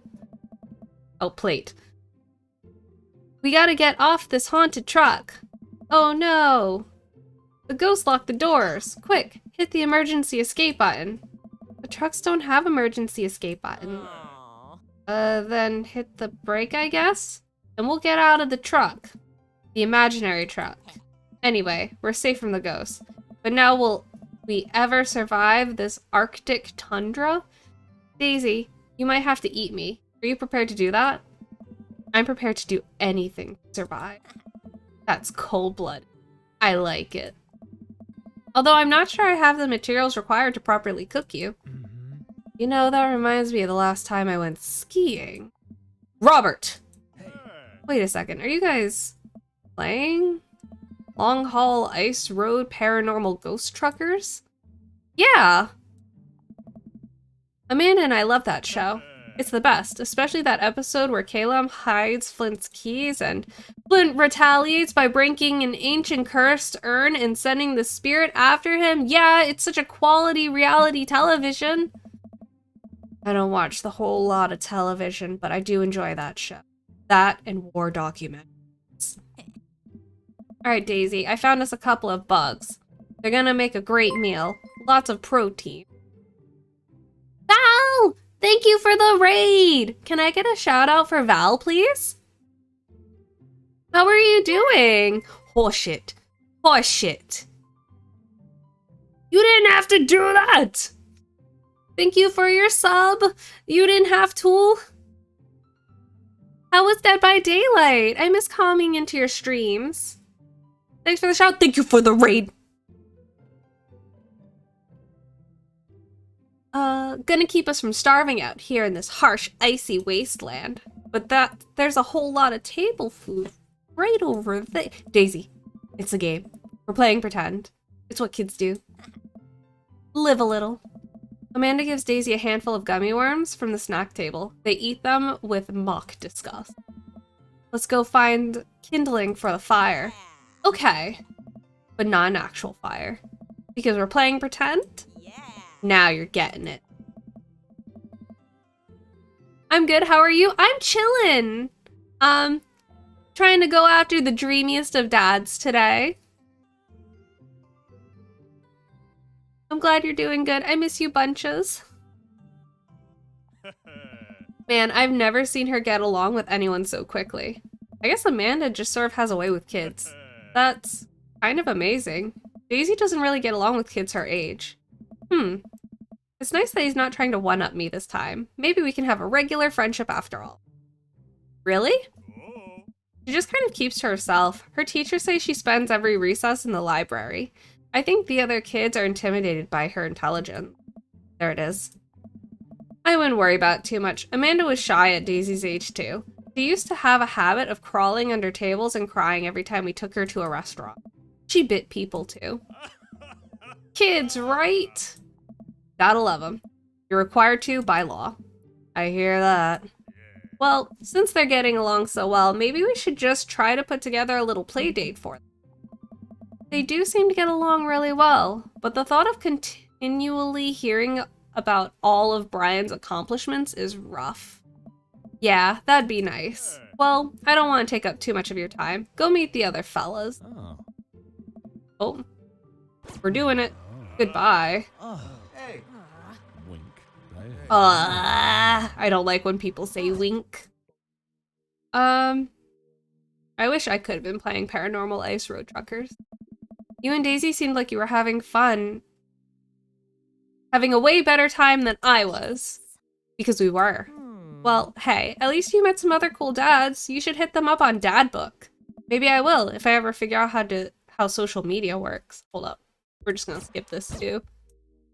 I want to skip straight to making my Dad Book resume. Oh, I'm absolutely sleeping. I love sleeping. Oh, fuck, this was a, my child is doing things. I was concerned. I was scared.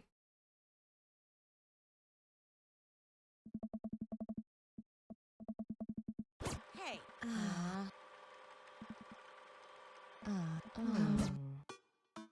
I trust you to make good choices.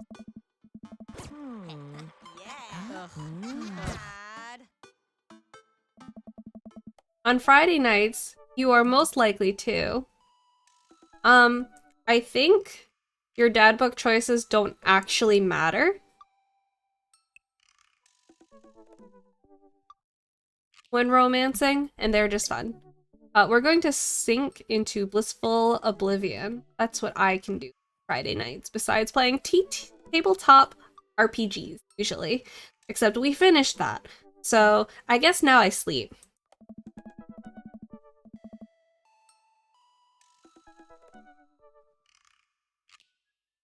If you had one thing to take with you onto a desert island, what would it be? A boat, obviously. What are your turn-ons? Oh, this is weird for a dad book. Strong dad arms, obviously. Comfortable with crying. I always get so torn between these two.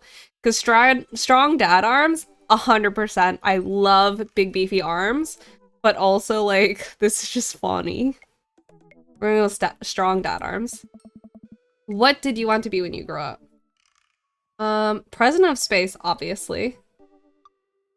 Pro skater who is also an astronaut. We're doing that one. What's your favorite movie genre?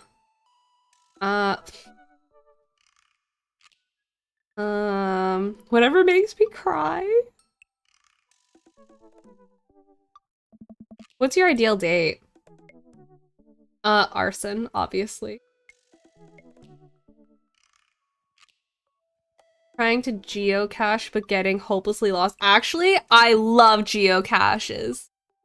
Weird fun fact, I used to do them all the fucking time as a child. It was one of the few good memories I had with my father. Geocaches were the shit. I also love napping together. I'm gonna be honest, napping together is one of my favorite dates. I used to go to a friend's house and take naps with my friends. Sometimes Peter and I will be like, you know what, let's do a nap date. We've done that, like, I think once. Maybe twice. And it was the best thing ever. Napping together, we're doing it. Would you never leave home without? My sick vape! Fuck! My crippling low self-esteem. I have to choose? I'm going with my vape. I spend a lot of time thinking about conspiracy theories, obviously. Yep. Yep, conspiracy theories. You even have a vape? I don't. I don't vape at all. I just think it's funny. Profile complete. Oh, fuck. See, that wasn't so bad. Yeah, that was actually kind of fun. I could totally spend all day on here just looking at people's profiles. Yeah. You should message one of them. Or more than one of them. All of these dads seem pretty interesting. Okay. I promise I'll make some friends. Amanda gives me a hug. Go get him, Dad. Welcome. You've got dads. You've got dads! Oh. Oh, these are like cute little messages. Things. Dad Manda. We're going to romance Robert.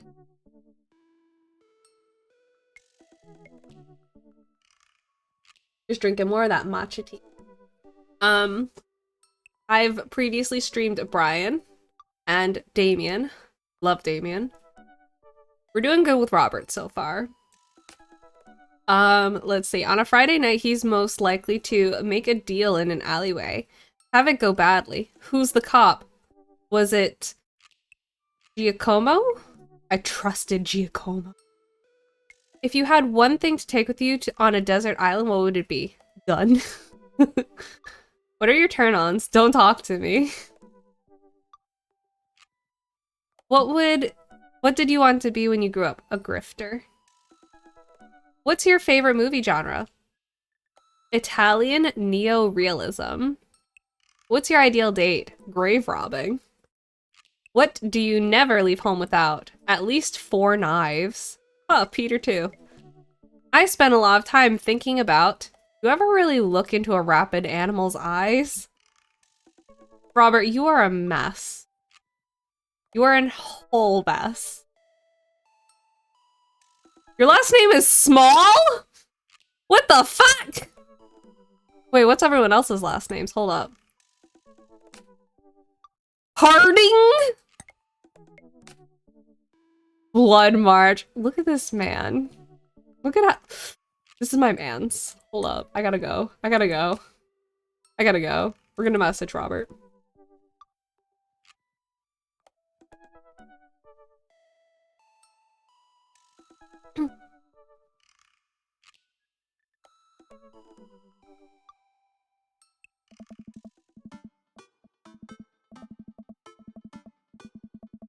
Robert was pretty nice. A little odd, but nice. And ruggedly handsome. We should hang out. I type out a message to him on Dadbook. Hey Robert, good seeing you again at the cookout. Wanna grab a drink? I sit there for a couple seconds, hoping he'll message me back. Hey! It says that he read my message. I anxiously wait for the response. Let's watch cat videos. I start down the rabbit hole of cat videos, and Robert quickly vanishes from my mind. I didn't realize how long I've been doing this, but by the time I watch maybe my 30th cat video, Robert pops back into my head. I jump over to Dadbook to see if he's responded yet. Nothing. Well, I guess the guy's busy. I might as well make the best of my day.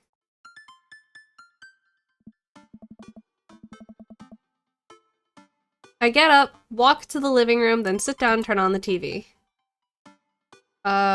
Food Channel. Ooh, Meat Hell is on. You have 10 minutes to cook a 5-course meal that must include these ingredients.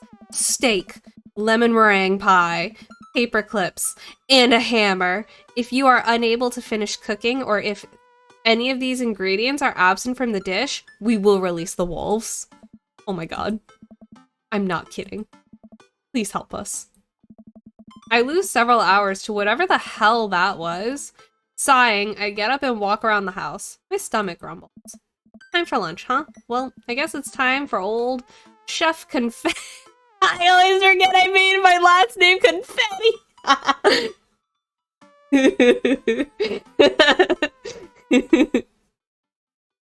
Chef Confetti. To cook.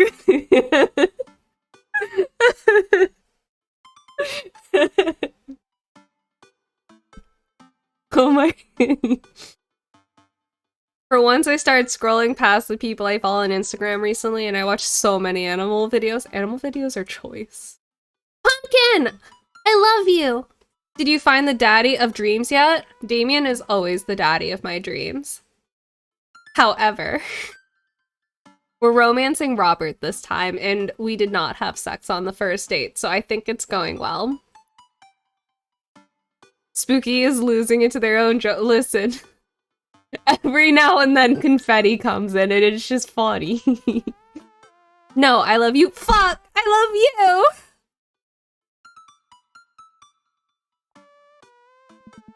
I walk over to the refrigerator and open the door. Ew. Don't microwave eggs. That's gross. It just smells gross. Mustard. We're not eating just straight up mustard. We're making a sandwich. I make a sandwich in its entirety while standing there. Who needs plates? The sandwich. A lost art. I admire my work for a second before I clumsily drop the entire thing on the floor. No! I look around and remember that Amanda's not home. This is still good. 5-second rule, right? I reassemble my sandwich, peeling pickles off the floor and putting them back where they belong. In my mouth. Wait. I'm a wreck. I finish my snack and walk around the house some more, bored. When's Amanda coming home? Oh, I just remembered something. When we were packing up the old house, we found an old basketball hoop that would hang off the door. It would really bring the living room together. I wonder where I put that. Look, I love eggs, but they are just straight up gross in general. I have mixed feelings about eggs. Like, I'll have an egg bacon sandwich, but whenever the egg enters my mouth, I'm like, this doesn't feel good to me. I don't know. I have mixed feelings about eggs. I don't like the smell. I really don't like the smell. I spend a couple of minutes poking around the new place until I find it. After installing it above one of those doors in the living room, I'm ready to dunk. Come on in, slam. I take a leap from the free throw line and rocket that sucker down the net. The crowd goes wild. And welcome to the jam. I pull up from the three-point line, breaking ankles and sinking a fadeaway. I don't know those. And I forgot the rest of the words to this song. No look behind the back hook shot. Everyone's on their feet. Something, something, Space Jam. Dad? Oh.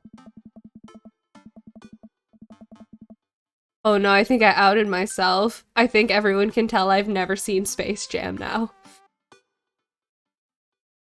I turn around and see Amanda standing in the doorway. Her eyes are a little puffy, almost as if she's been crying. Hey Amanda Panda, you alright? I'm fine. What are you doing? I, found the hoop. And I'm taking it to the hole. Huh. Pass me the rock. Laser the ball to Amanda. I lead the league in blocks. Set the record for rebounds in my rookie year. Think you can handle this? What's a rebound? Oh, when someone misses a shot and the other player tries to retrieve it. That's just kidding! Amanda zigzags past me and tips a layup into the hoop. Art of War, bitches. Amanda, language. Sun Tzu didn't care about language. I would argue that Sun Tzu cared very much about language. So, once you write something as timeless as the art of war, then you're allowed to swear. Amanda sticks her tongue out and dunks for another. 2 points. Seriously though, are you okay? You look like you've been crying. Oh, dude, I'm cool. I just saw, like, this really cute dog on the way home, and it let me pet its belly. I couldn't contain my emotions. Tell me more about this dog. Are you sure that's all you're upset about? Why did I get hearts on my child? If there's anything you know, anything going on, I just want you to know that I'm here for you, and I'll always be here for you. Whether you need a shoulder to cry on or a strong dad to go kick someone's butt, I'm only a phone call away. Thanks, Popsicle. I appreciate that. Big Leaf! Thank you for the raid. Holy moly, so many raids. Cute dog? Bet. I want all of the photos of cute dogs. Spooky, your dad is so cute. Thank you, he's so handsome. I made him myself. Thank you for shouting everyone out, Sean. I appreciate and love you. Sean, give yourself a shout out. You deserve it. God works hard, but Sean works harder. How was your stream? How was Fire Emblem? Only natural you get so many raids because Spooky is amazing. No, everyone's coming here for the daddies. The daddies are so amazing. I just started it today. I hope you thoroughly enjoy it. I've heard that it's really fun. I don't know much about it. Seems I can't shout myself out. Well, that's just rude. Hold on.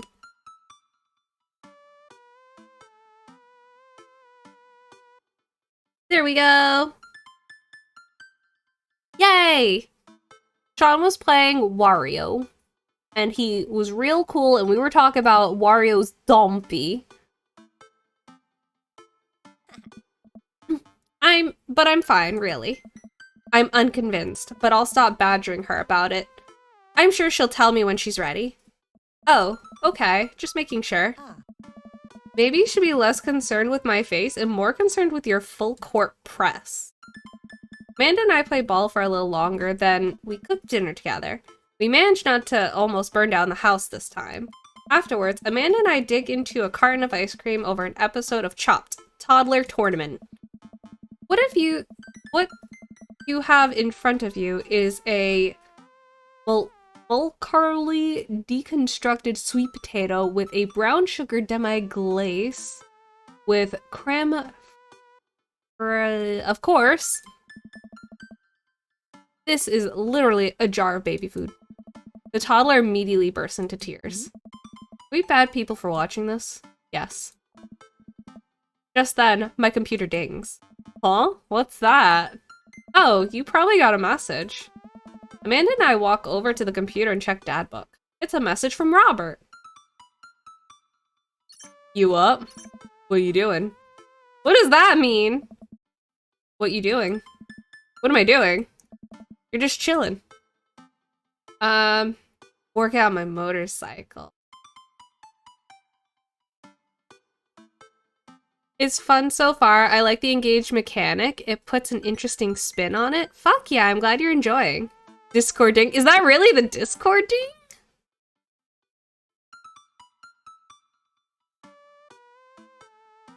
Alright. Let's say I'm just chilling. I type back, just chillin'. Amanda deletes the G and hits send. It'll make you look cooler. A couple moments pass by. Another message pops up. Yes. Wanna grab a drink? Hey, that means he wants to hang out! I know what that means, Amanda. But it's kinda late. Come on, Pops. Live a little. I am living, with ice cream, and traumatized toddlers. Well, it's your life, but I think you'd have lots of fun tonight.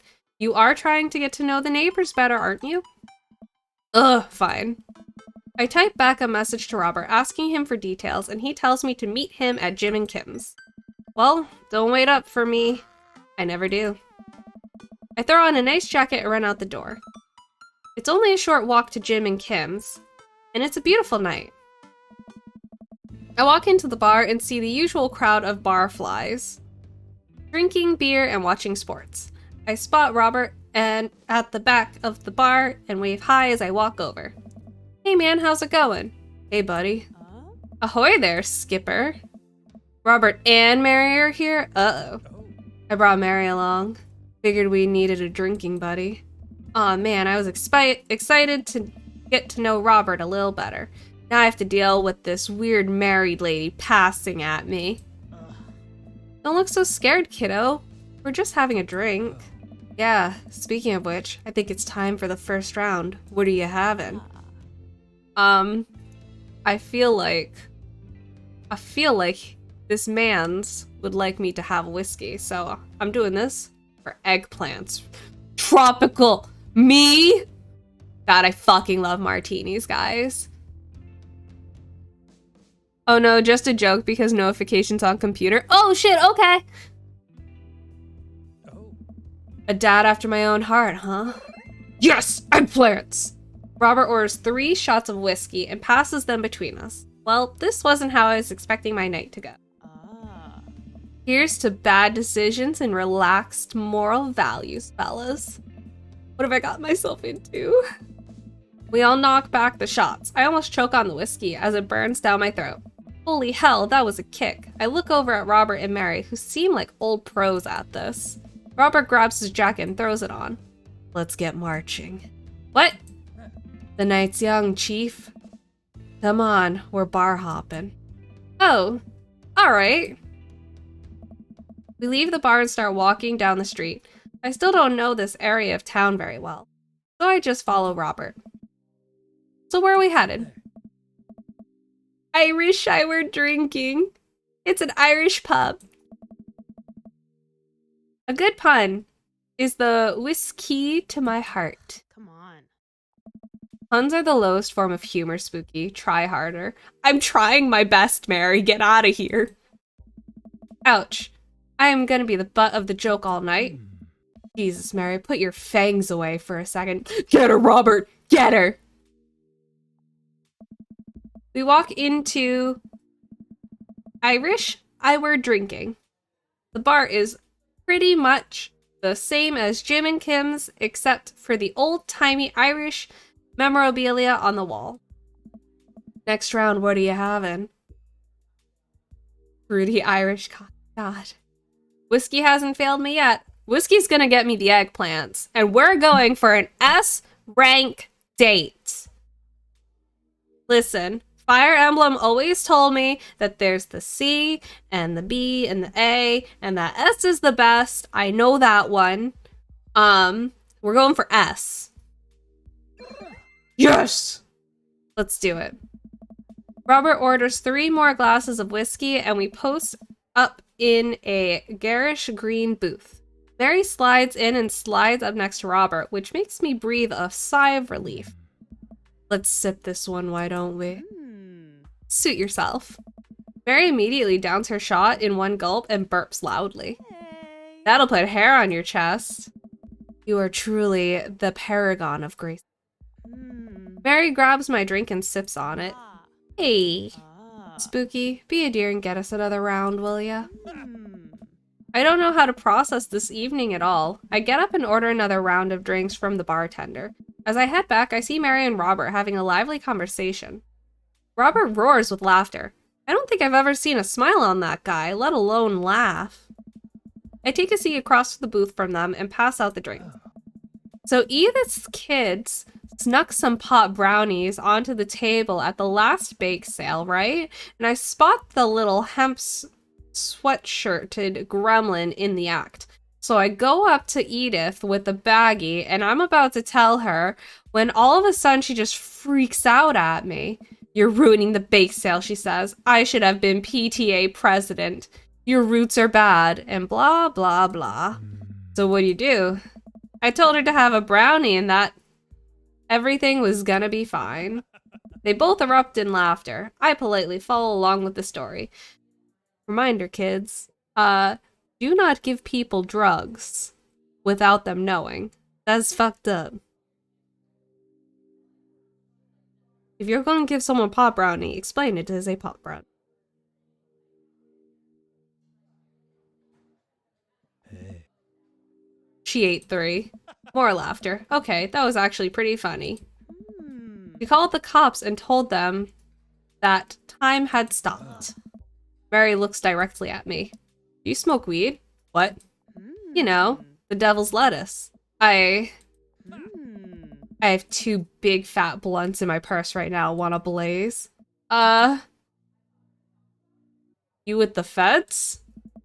I worked hard for what I have, and no 2-bit corner boy is gonna drop the dime on me. You take what you're pushing somewhere else, and I'll keep running my business the way I want it to run. What? Remember, you come at the king, you best not miss. I am the one who knocks! Jesus, kid, dial it back. Oh! Oh!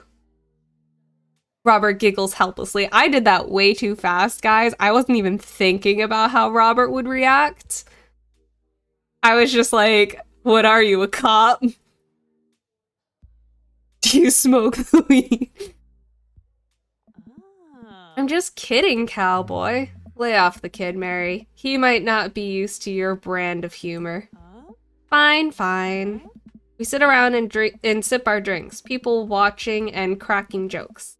After a little bit of time, I begin to warm up to Mary. Her jokes become much funnier and much less scary. But it seems like she's not going anywhere anytime soon. I just want some alone time with Robert. I wonder if I can get her to leave somehow. Oh, geez. I could ask her to get the next round. How do you do, fellow kids?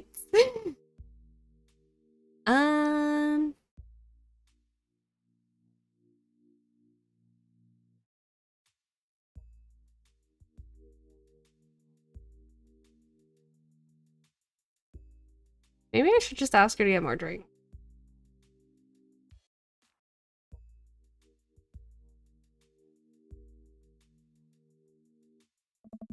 You trying to ditch me, pal? What? She's on to me. Pumpkin! You didn't have to do that! I appreciate you! I love you, not your money! No. Because if you're trying to ditch me, you can just tell me to scram. No, it's fine. Spooky wants alone time with his new best buddy, Robert. Read you loud and clear. The wingman breaks formation to pursue their prey. Now, if you fellas will excuse me, Mary needs to sink her teeth into a helpless boy. Go with God. Nice seeing you. Come on. Deuces, nerds. Mary gets up and saunters over to a younger looking guy at the bar. She grows on you. Does she, though? I feel like she kind of delights in making men suffer. Well, she does. But what's about her and Joseph? What about him? You know, they're married. Definitely tried to get in my pants the other night, and I gestured to her across the bar when she's making goo-goo eyes at that young guy from before. He looks like he's been held hostage. Oh, that's just a thing she does. She's harmless. Tell that to the boy she's hanging off of. Poor kid looks like he's seen war. Robert lets out a hearty laugh. Hey, I got him to laugh! Aw, man, you know, I pegged you for one of those straight-laced types. Oh, don't worry, I got pretty wild back in my day. Still got a little wild in you? There's so much wild in me, like, an unnatural amount of wild.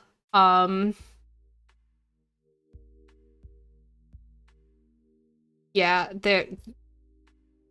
You know it. Oh, fuck! That worked! Robert orders a couple more rounds of shots. I gulp. What am I getting myself into? You think you can go shot for shot? Listen. I tell this story often, and I shouldn't. We were at a holiday party at one of my workplaces, and my manager was like, if you can go shot for shot with me, I will pay for all of your drinks. And I did. Oh my god, did I? Oh my god. That was the one and only time I ever blacked out getting drunk. It was not good or healthy. I did not throw up. And the next morning was the only time I had a hangover ever.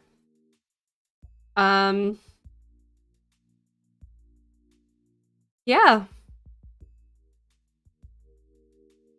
There's only one way to look cool in here. I grab the shot closest to me and down it. Robert looks impressed. He takes his shot and knocks it back. That's one. So, what do I even talk about? He's so cool. And he probably hates small talk. Robert says something in this that literally has stuck with me to my core. It's not a spoiler or anything. Robert is just like, yeah, no, you gotta get comfortable with, like, silence and being silent with people. I think that's very important. He says something along those lines, and ever since then, I've been like, gotta get comfortable with silence. I don't know why. It felt important, and it still kind of does. Because you don't necessarily have to fill all the gaps of silence with words, although I'm a streamer, so I kind of have to, because that's my job. But, like, silence with friends is cool too. Comfortable silence. So how are things? I hate small talk. Okay. Too many people, and this isn't necessarily you, but too many people think they have to fill the dead air with noise.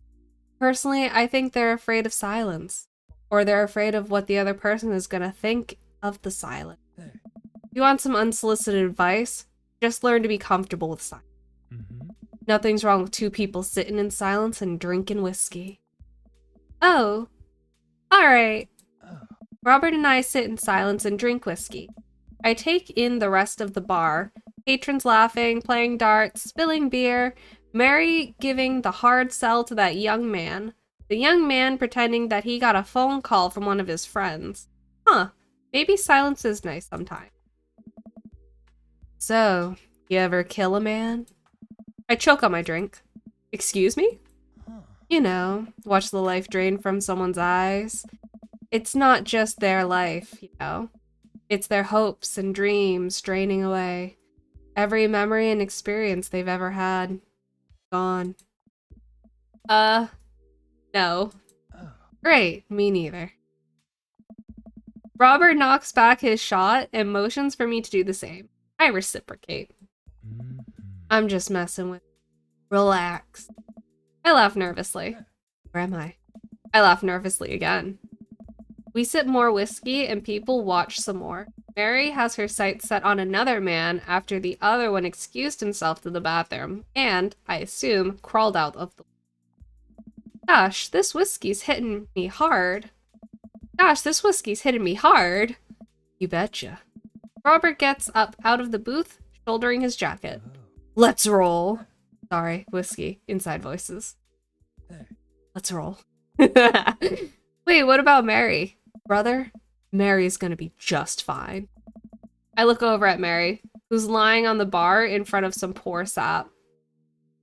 She's singing happy birthday to him while he insists it's not his birthday. I was about to freak the fuck out if we were just letting this woman lay unconscious on the bar. I'm drinking more matcha tea.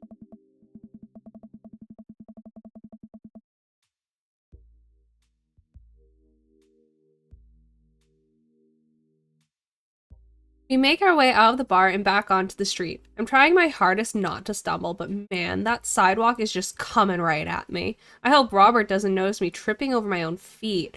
Like, this is the first time I've ever been drunk. Where to? You'll see.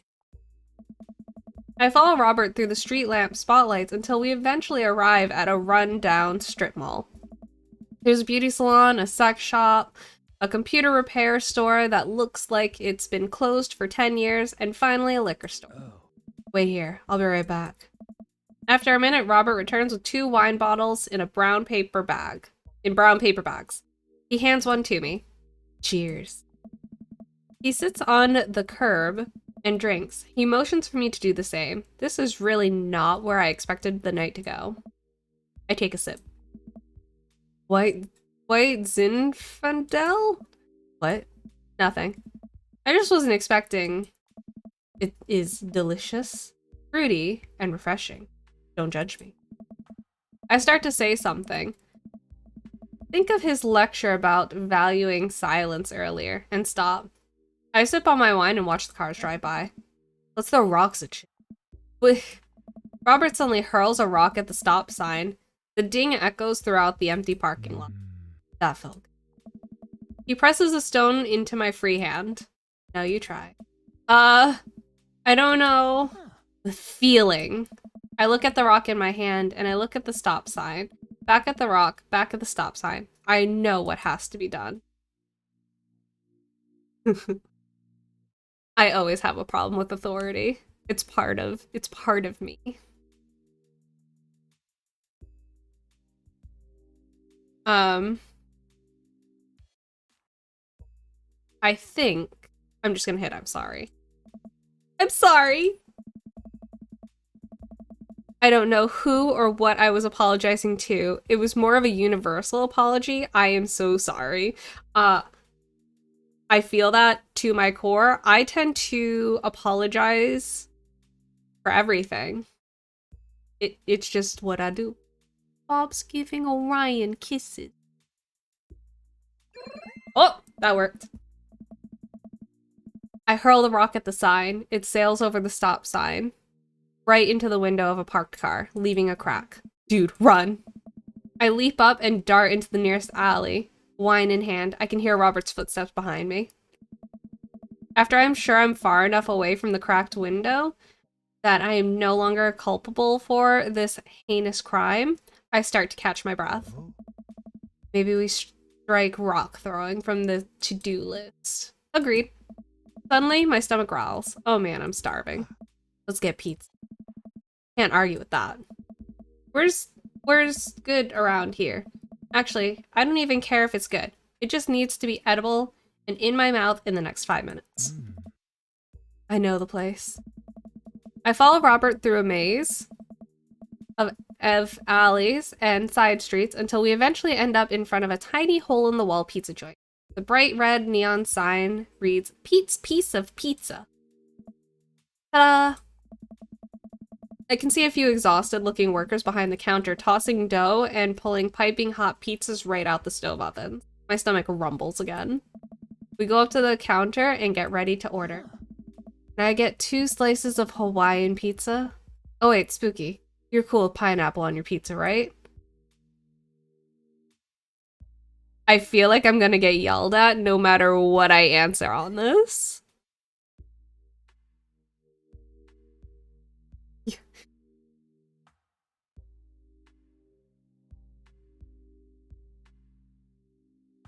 I'm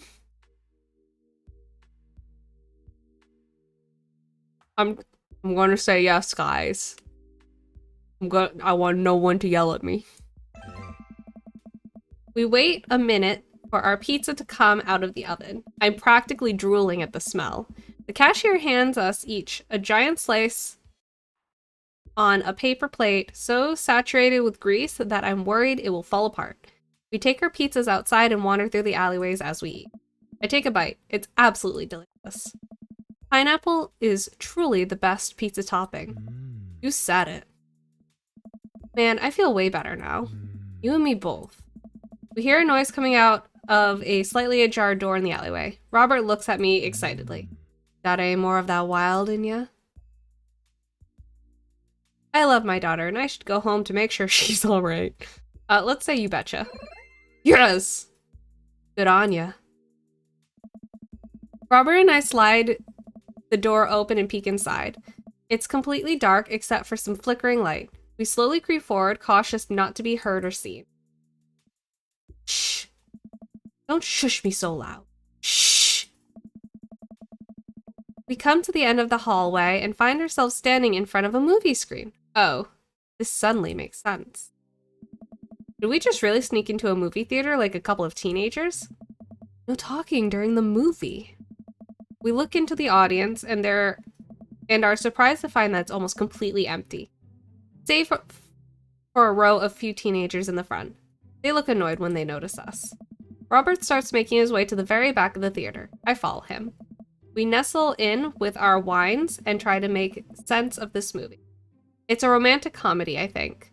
A young man is frantically trying to get through New York to find the woman that he's finally realized he's in love with. Kiss already. There's nobody to kiss yet. You want him to kiss the taxi driver? Hell yeah. The kids turn... Oh, nope, they don't turn at all. The kids down the way notice us heckling. One of them speaks up. Hey man, keep it down. Oh damn, that's Ernest Hemingway, Hugo's kid.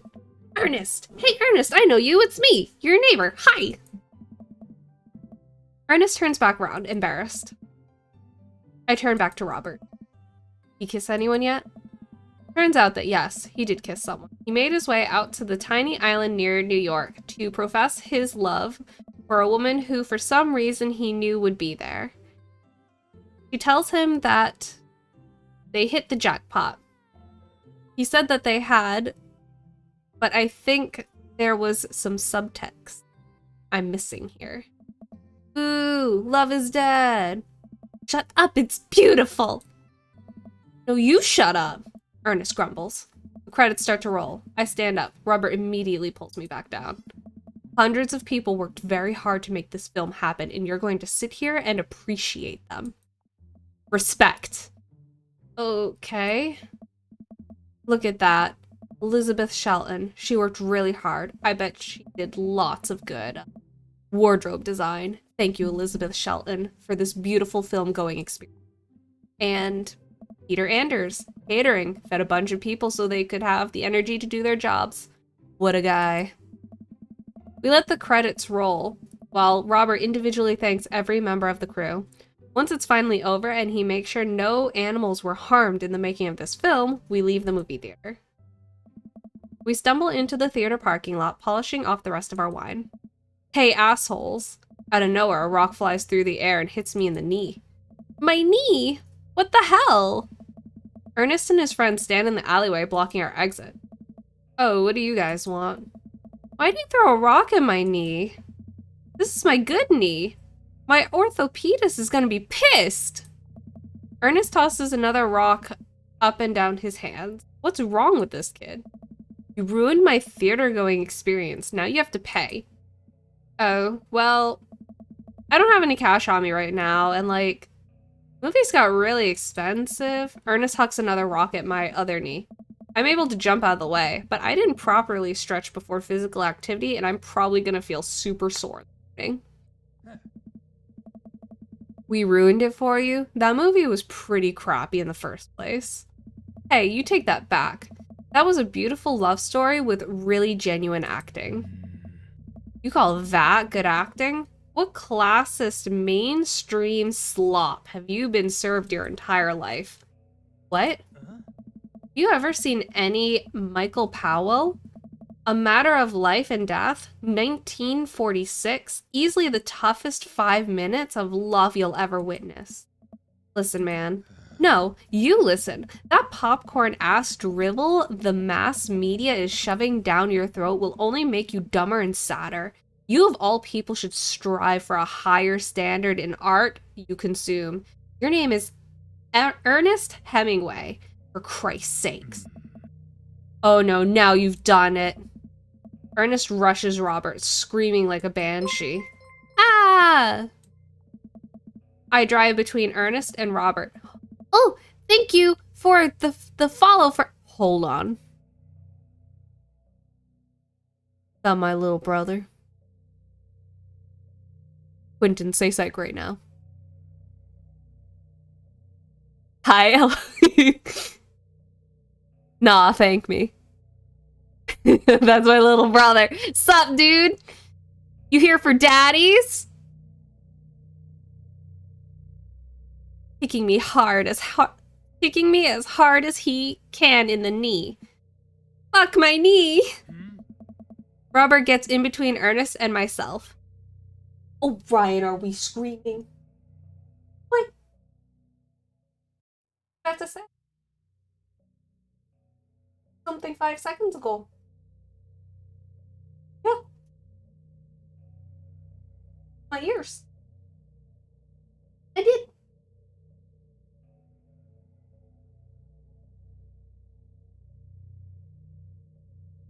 What's up? And of course, fuck yeah.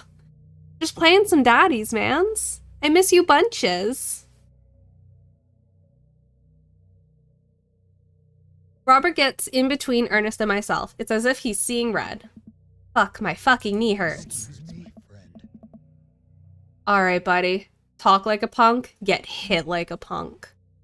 Yeah, I can't get into my other account at the moment because it's locked behind my other phone number, so I can't get in until they sort out swapping my phone. Oh, that's so stinky. I'm so sorry.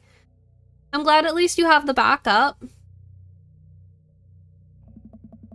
Robert squares up into a boxer stance. Queensberry rules. 3-minute rounds with 1-minute rests in between. No low blows, fish hooks, J grabs, or high blows. What? Excuse me. And don't even think about pulling an illegal turnstile. That's an automatic deduction of 3 points. Excuse me. You'll have to designate a second if you're unable to fulfill your role as main duelist. One of your friends over there looks like he has enough youthful vivacity to handle it. Hey man, I don't want to get dragged into this. That movie sucked. It's too late. You two are blood-bound. If he dies, you die. What?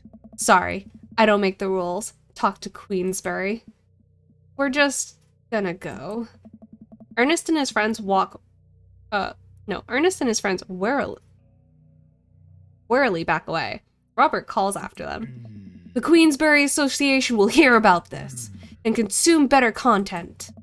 Once the teens are safely out of earshot, Robert turns to me. Were you about to actually fight that kid? Are you kidding me? I would never hit a child. That would be despicable. You throw the rules at them, though, they always bolt. Nobody wants a Queensberry sanctioned throwdown. But full disclosure, I made half that up. Wow. See, you don't even have to know the rules, you just make them up. Come on, let's get out of here. Dare you? Robert and I cool down a bit as we walk back to the neighborhood. I'm so sorry. I get really into the art of filmmaking when I'm drunk. It's okay. I think it's cool how much you like movies. To be honest, I don't know a lot about them myself. Buddy, I've got so much to show you. You ever seen any Sam Fuller? I haven't. Fuller is cash.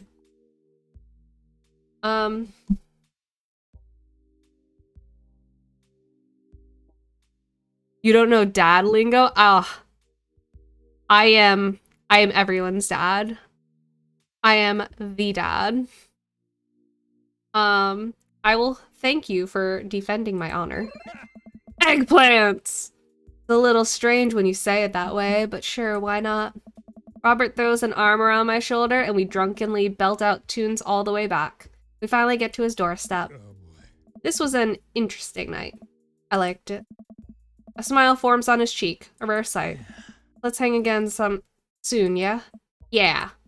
I linger there for a second, swaying drunkenly in the night breeze. Robert claps me on the shoulder.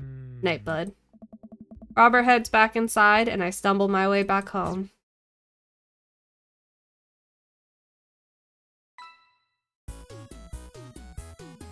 Adventures will we live for, third option for sure. Listen, I got the eggplants. Spooky is the dadliest catch. Fucking. We got S rank!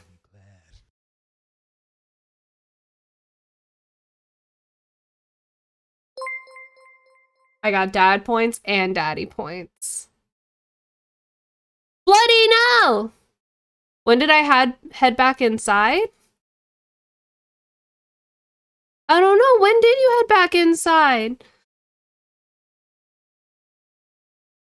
Oh, wait! No, you're not Robert to me. You're just always Bob.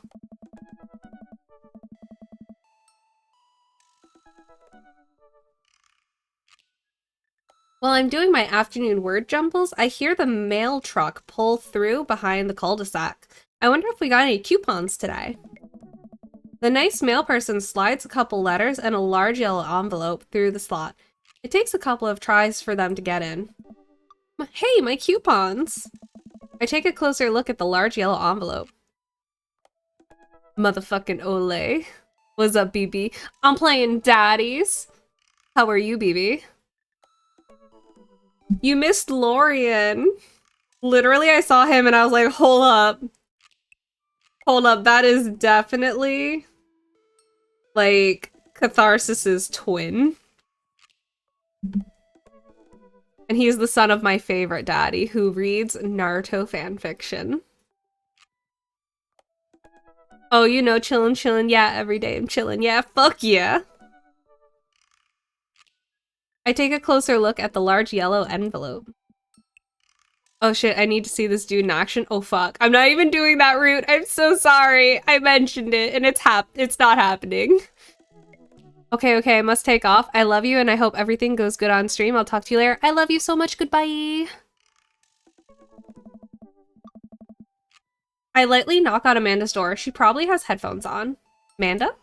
She yells through the door. What? I have something for you.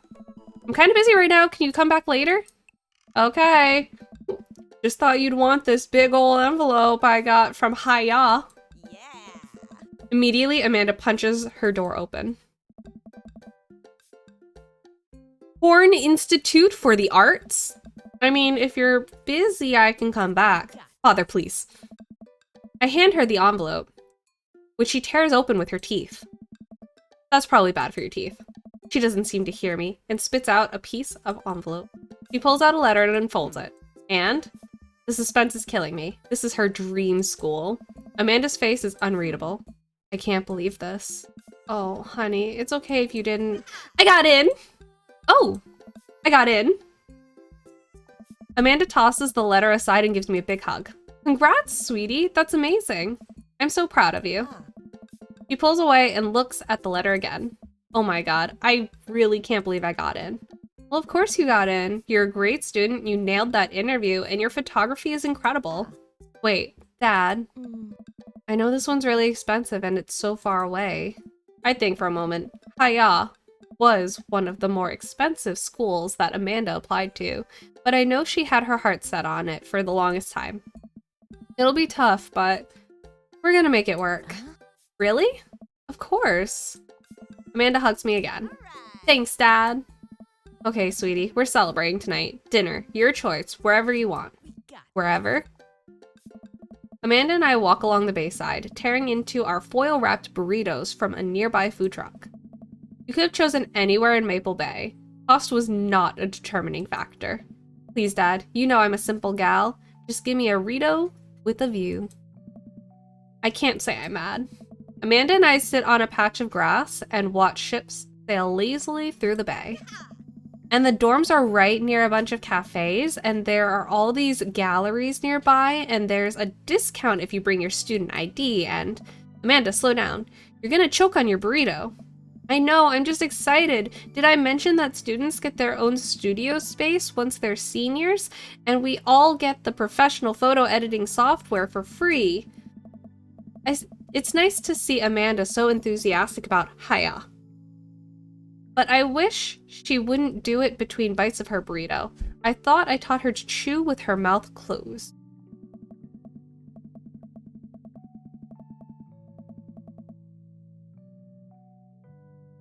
Oh, that's okay. I'll see it someday. Oh yeah, the Haya, yeah. Imagine if Q is pronounced Haya.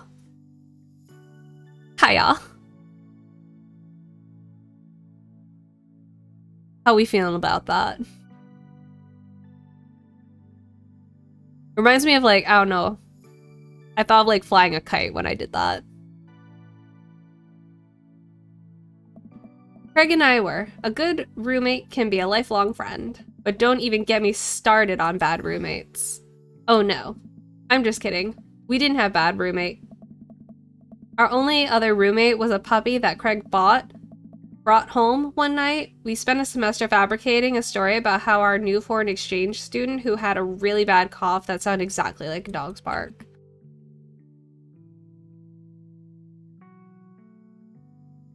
Loving it. Fuck yeah.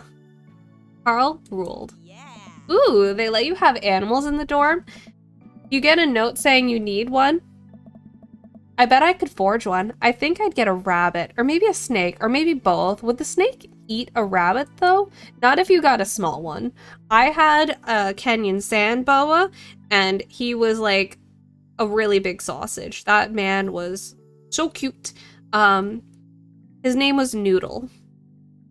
They do not get long. Oh boy, I think I'll leave all that up to you. Also, I think, who else stays small? I think corn snakes stay small.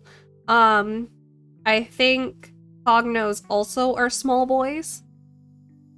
I want a hognose. I want a hognose and I want to name him Udon. She's so excited. I don't want to disappoint her, but I need to be real for a second. So, you know I had a talk with Mr. Vega. He didn't tell you about the dumpster fire, did he? What? No. I don't want to put a damper on the good news, but I need you to knock it out of the park with these last few months of school, okay? If you really want to go to Horns, we need that scholarship money. I know you can do it. Okay. I promise I'll try harder. I pat her on the back. Think you can handle a 14-hour drive to come home for the holidays? There's gonna be some treacherous ice roads to cross. And don't even get me started on the paranormal occurrences. Well, it'll be worth it if I get to see you. My eyes immediately well up with tears. Oh, Dad, don't cry. Sorry, I'm just very, very proud of you. You're all grown up now, and you're such a good person, and I hope you know how important you are to me. Dad, stop. You're gonna make me cry too. It's too late, honey. It's happening. Dad, I can't get tears in my burrito. It's gonna make it taste sad. I pull Amanda in for a hug and kiss her on the forehead. Love you, kiddo. Love you too, Pops. Welcome. You've got dads. I got dads. Oh, fuck. Is this Dad is on? Ma! Hi, this is Steven from Dad Mazon. I'm out front with your delivery. Oh, okay. Yes, I'll be right down. Wait, no, sorry. I need to put on pants first.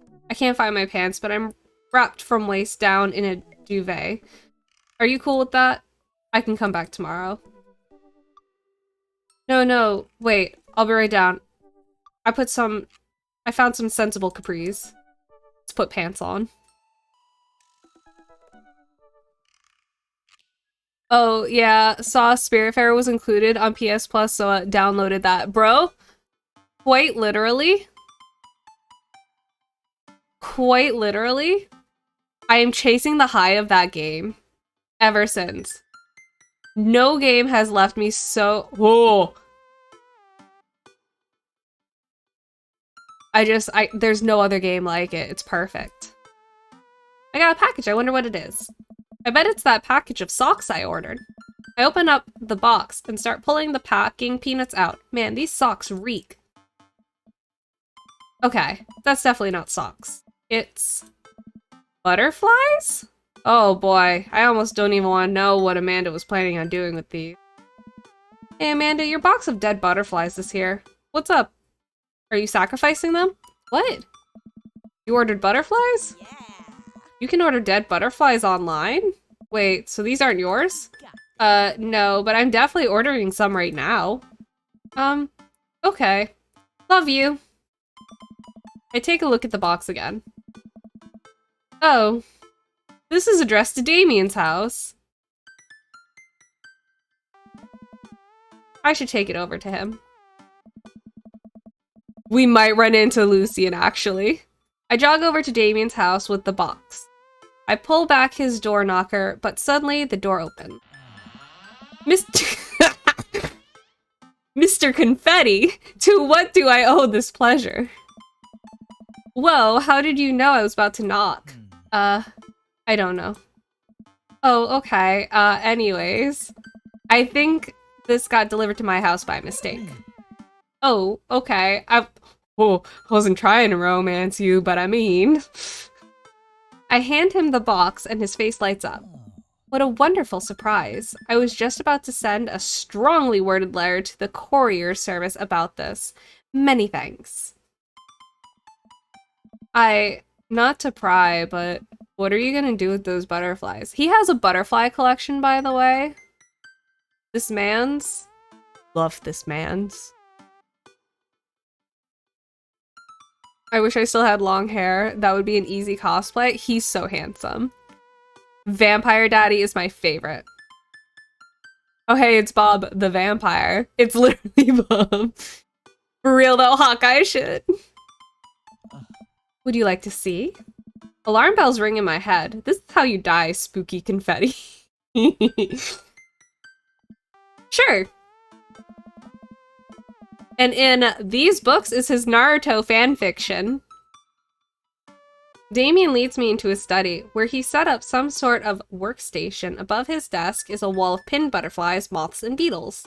Oh wow, that's really something, Damien. I'm quite proud of my little collection. You do all of this yourself?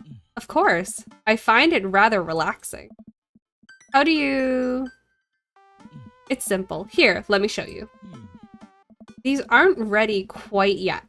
They'll need to be rehydrated overnight, so they're easier to work with. I have some over here that are ready to pin. Damien takes a seat at his desk, while I hover behind him.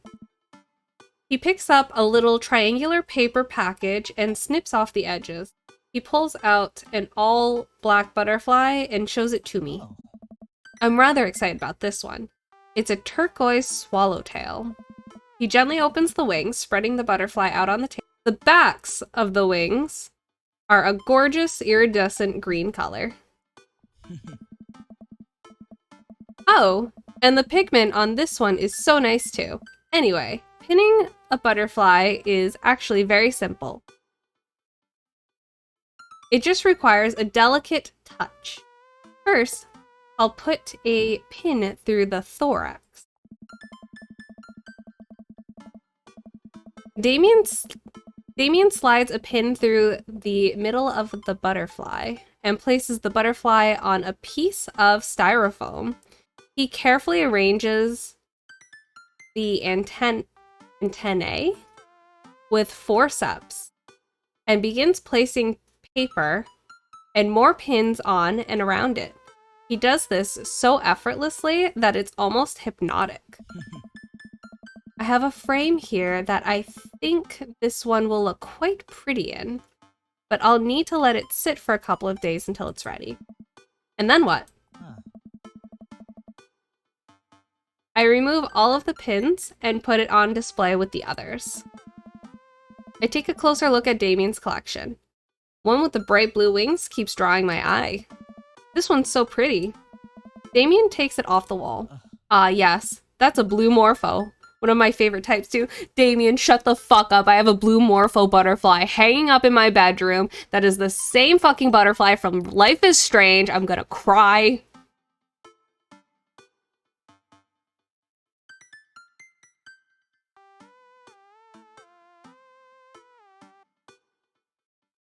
I just finished my matcha and I'm very sad about it.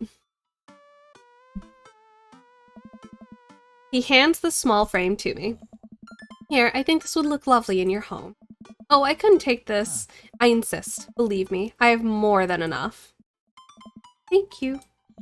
If you ever have an interest in pinning some insects yourself, you know where to find me. I think I'll leave that up to you. I feel like I'd probably break them in half with my butterfingers. My butterfly fingers. Nonsense, you have beautiful, steady hands. You would make a fine taxidermist. Damien, my hands are shaky all the time. Am I blushing? Damien walks me to the door and gives me a warm smile as I leave.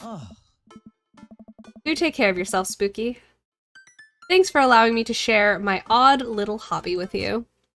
Oh, matcha sounds so good, right? Bro, so good. Welcome. You've got dads. Alright, Robert, let's go. Date number 2.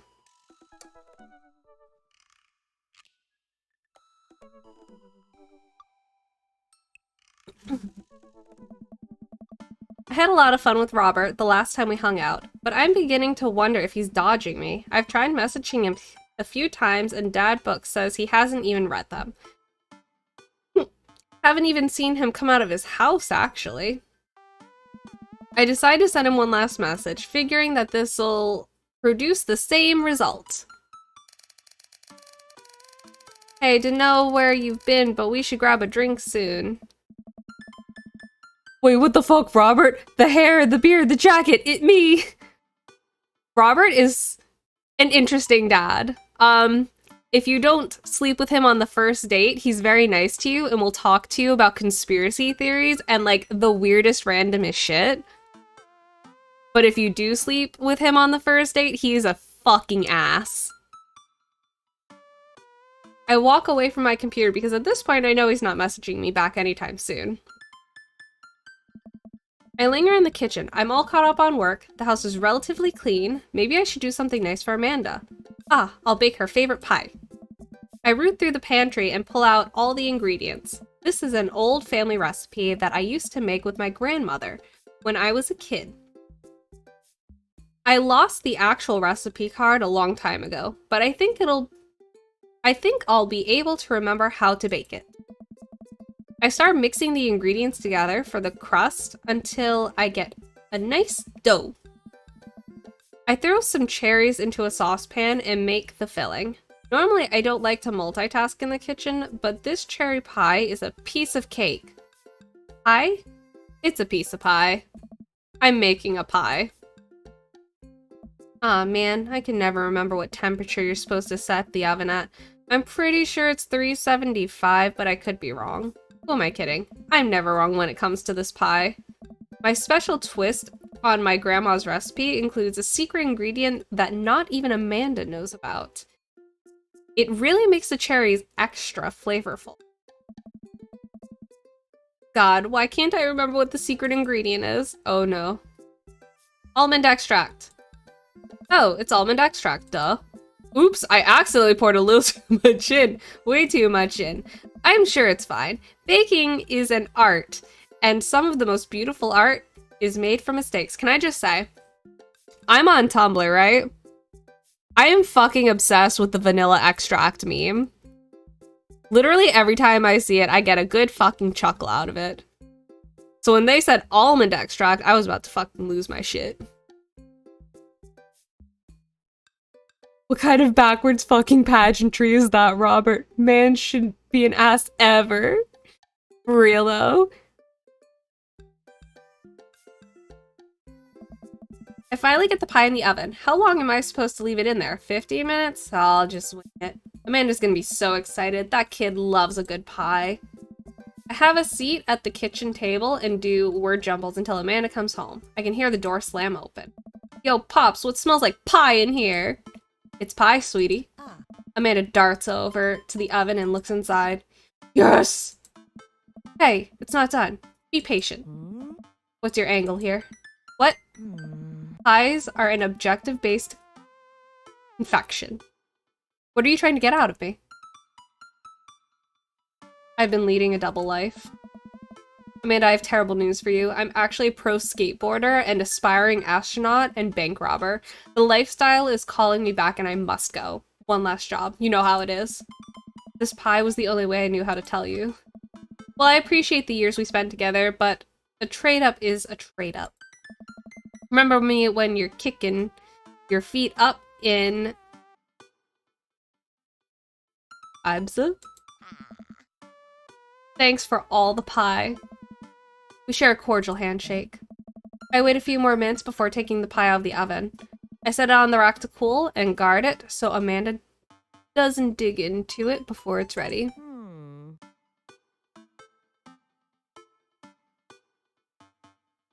Not me having no idea what the vanilla extract meme is. That was supposed to be a one message fuck word. You're Gucci man. They had a Tumblr recently got polls, and one of the polls was, let's bake a cake, and you had to, like, choose what ingredients to add, and, like, I think it was, like, over 70% of people voting for vanilla extract, and it was the funniest fucking thing. So now people are putting vanilla extract into everything for, like, memes and polls. Huh? What? Does it look kind of weird to you? Oh. That's just me taking artistic license on what cherry pie means to me emotionally. Oh, I saw that? Bro, Shit has me dying. I'm just saying this because, you know, it seems like you might have baked this pie incorrectly. And you're currently, right now, trying to pass it off as a good thing. It's art, sweetie. Was it art when you accidentally baked a whole uncracked egg into the center of my 12th birthday cake? Well, it's... Was it art when you tried to make brownies and accidentally created chlorine? What? Well, that's a bit of an exaggeration. Was it art when you... Just eat the pie, Amanda. I cut us a few slices, we sit down, the cherry filling oozes out of the sides, and the buttery crust glistens. I watch as Amanda takes a bite. Ugh. What's wrong? Is it not good? Amanda winces and fans her mouth. No, I just burned the heck out of the roof of my mouth. This pie is amazing.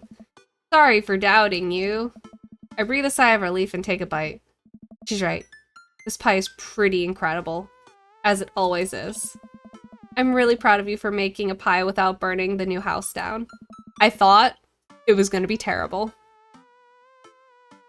Vanilla extract meat. What? I got a few dad tricks up my dad's sleeve. Maybe fathers aren't as bumbling and stupid as the media makes us out to be. Maybe we as a society should have a little more respect for fathers as a whole. Just not mine. Dad, your sleeve is on fire. I run to the sink and put myself out. Pride will be my undoing.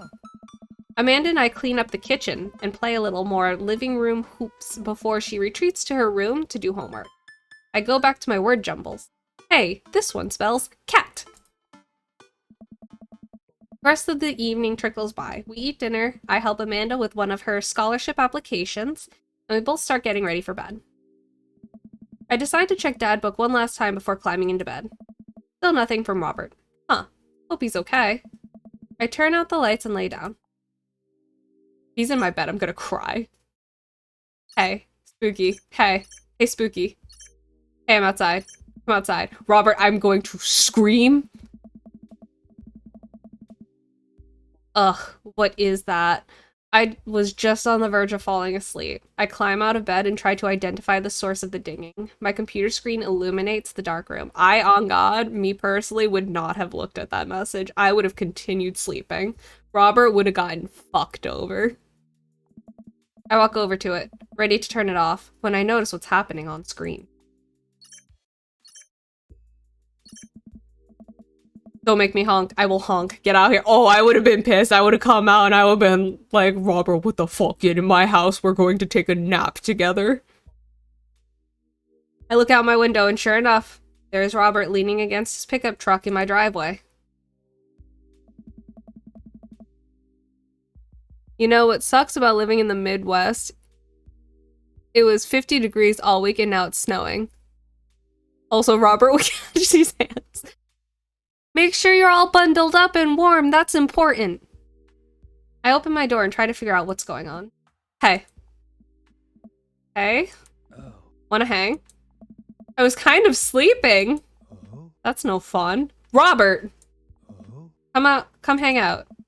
I would argue that sleeping is very fun, but I don't have to be anywhere in the morning. Might as well live a little. It doesn't matter if I have anywhere to be in the morning. I was sleeping. I was getting my rest. I needed it.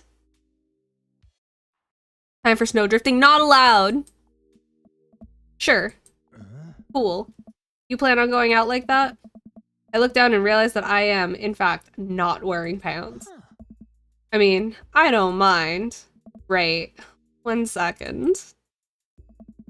I run inside and throw on my going out pants. Shoes and jacket. I grab my keys and I meet Robert back outside. Ready? Did you leave a note for your daughter? Ready. Hop in.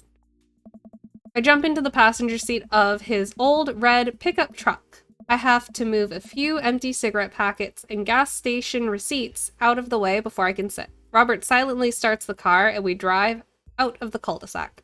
I'm always afraid to touch people's stuff when it's in the passenger seat. I just kind of stare at them until people say, hey, you can move that. Or they move it themselves. And I'm like, cool, yes. Who's gonna stop me? I will. I will go to your location and I will scream. God, so hot, JK.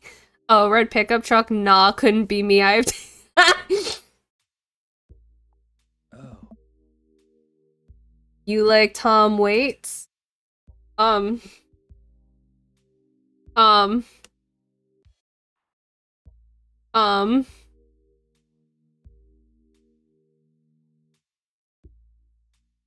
Love him.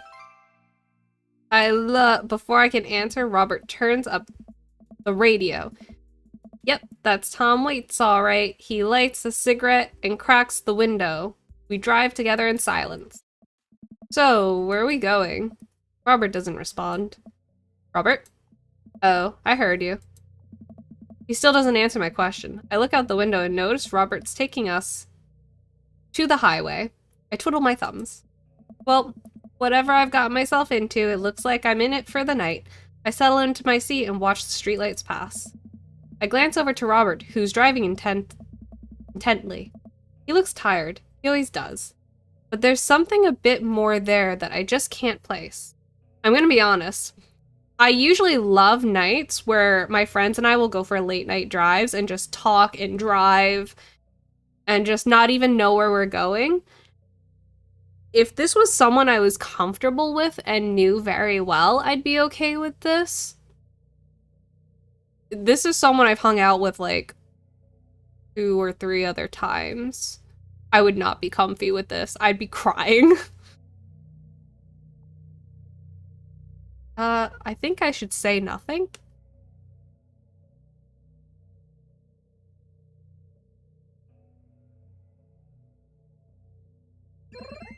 There we go. I remember what Robert said about hating small talk and decide to keep my mouth shut. He notices me staring. Stop looking so nervous. I'm not nervous. I'm a little nervous. Just hang on, we're almost there. Almost where? I have no idea where we are. I think we're moving at a slight incline, but I'm not so sure. We eventually come to a stop. Robert gets out of the car and I sit for a second, unsure if he wants me to get out too. What are you waiting for? I hastily get out of the car. Robert sits on the bed of his truck and pats the space next to him. I sit down and take in the view. We're on a hill overlooking the city skyline against the bay. The cool night air rustles some trees near us as lights blink in the distance. Off to the side, I can see an entrance to a dense forest. Man, it's all so gorgeous. This is where I come... Oh, sir? Sir? What? I'm kidding. What's wrong with you? Sir, what's wrong with you? You put that thought in my head. You said it. Oh, hell yeah. Late night drives are the best. They're immaculate.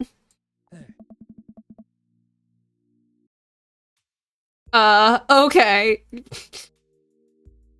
Robert's kind of on one. This is my little spot where I come to think. It's nice. You can see the whole city from up here. Really, gives you some perspective. Robert reaches behind him and pulls something out from under his jacket. It glints in the moonlight, and I suddenly realize what it is. Oh shit, that's a knife! No! Oh, please don't stab me. Robert reaches into his pocket and pulls out a small piece of wood. Please don't stab me with that either. Robert takes the knife to the piece of wood and starts carving at it. Oh, I breathe a very audible sigh of relief as Robert looks at me sideways. Did you think I was gonna stab you just now? What? No. Hate to break it to you, but I did, in fact, bring you out here to harvest your organs. I want to play along. Deadass, I want to play along, because I'm kind of an ass. Yeah, well, you think you caught me in your trap, but I knew. For years, I've been putting the most vile junk food in my body in preparation for this day. Come at me, friend, and reap what you will. 2 steps ahead of you at all times. That's how I operate. Eggplants. Perfect.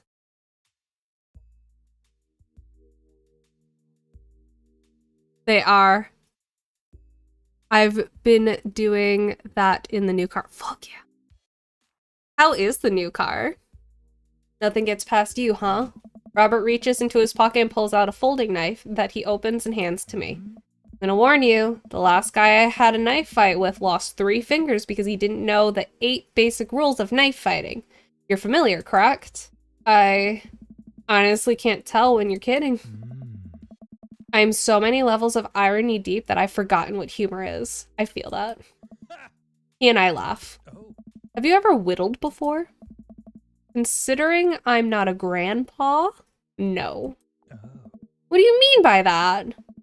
Well, I just thought that you would have a block of wood shipped to you along with your first social security check. Oh. Spooky, I'll have you know that whittling is a long-time honored tradition enjoyed by both young and old alike. That you're dismissing it before you've even tried it speaks volumes about your character. However, because I've gotten to know you for some time and have come to think of us as friends, I'm willing to attribute it to ignorance instead of malice. What I'm trying to say is, go get that stick. Robert motions to a good-looking stick on the ground, perfect for potential whittling. I pick it up. The most important thing to remember while whittling is to cut with the grain, not against it. If you cut against the grain, the wood is gonna splinter. Isn't the most important thing safety? No. Getting hurt comes with the territory. Look at my damn hands. I look at his damn hands. They're calloused and covered in little white scars. They're very nice hands. Perfect for holding. You can't make a stick omelet without breaking a few hand eggs.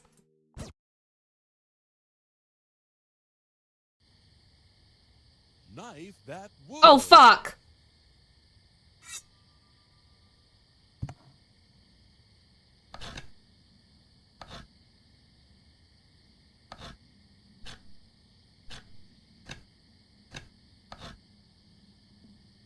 A good start. The knitting needle. Probably a sharp stick. Big sag about my BMW though, not gonna lie, I'm sorry. Did you know they get their names when they first start to grow like little white? Aww. Dude's very passionate about this, incredibly.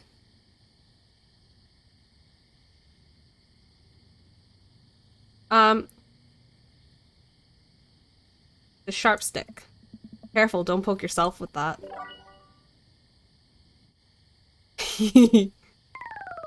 Oh, fuck.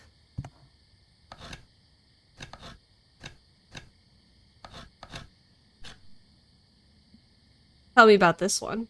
The flatworm. Gross.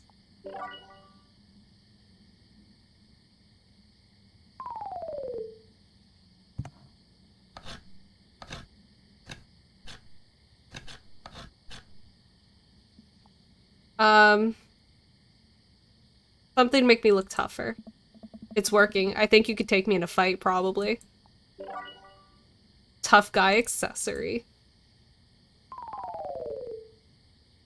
How many of these am I gonna do? It's an egg! It's a chicken nugget. Please don't eat that. No!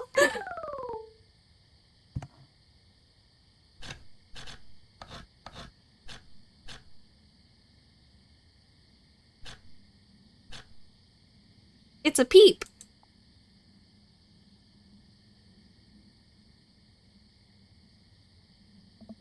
Good old Louisiana, beautiful place. Got stabbed there once, you know? Or was it Kentucky?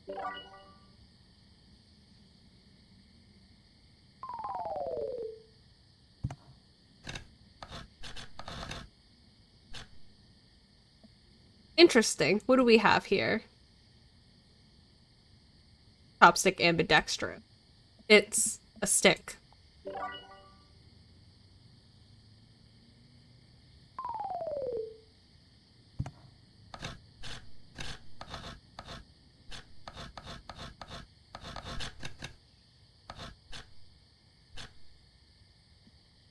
you keep this up, you'll be a whittling pro in no time. It's... Oh, it's a duck! Maybe you could carve up some wood bread crust to feed him. I made a cool duck.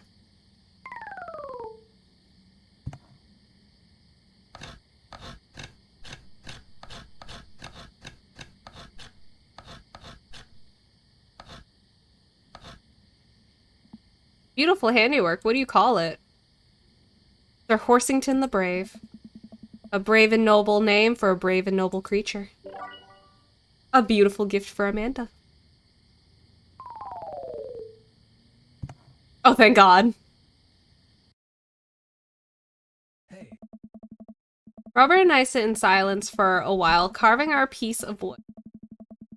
I think I'm getting the hang of this. It's actually kind of relaxing. I glance over to see what Robert's working on. He's carving a smaller wooden knife. Ah! While I'm distracted, the knife slices into my thumb. Blood gushes all over my little wooden carving.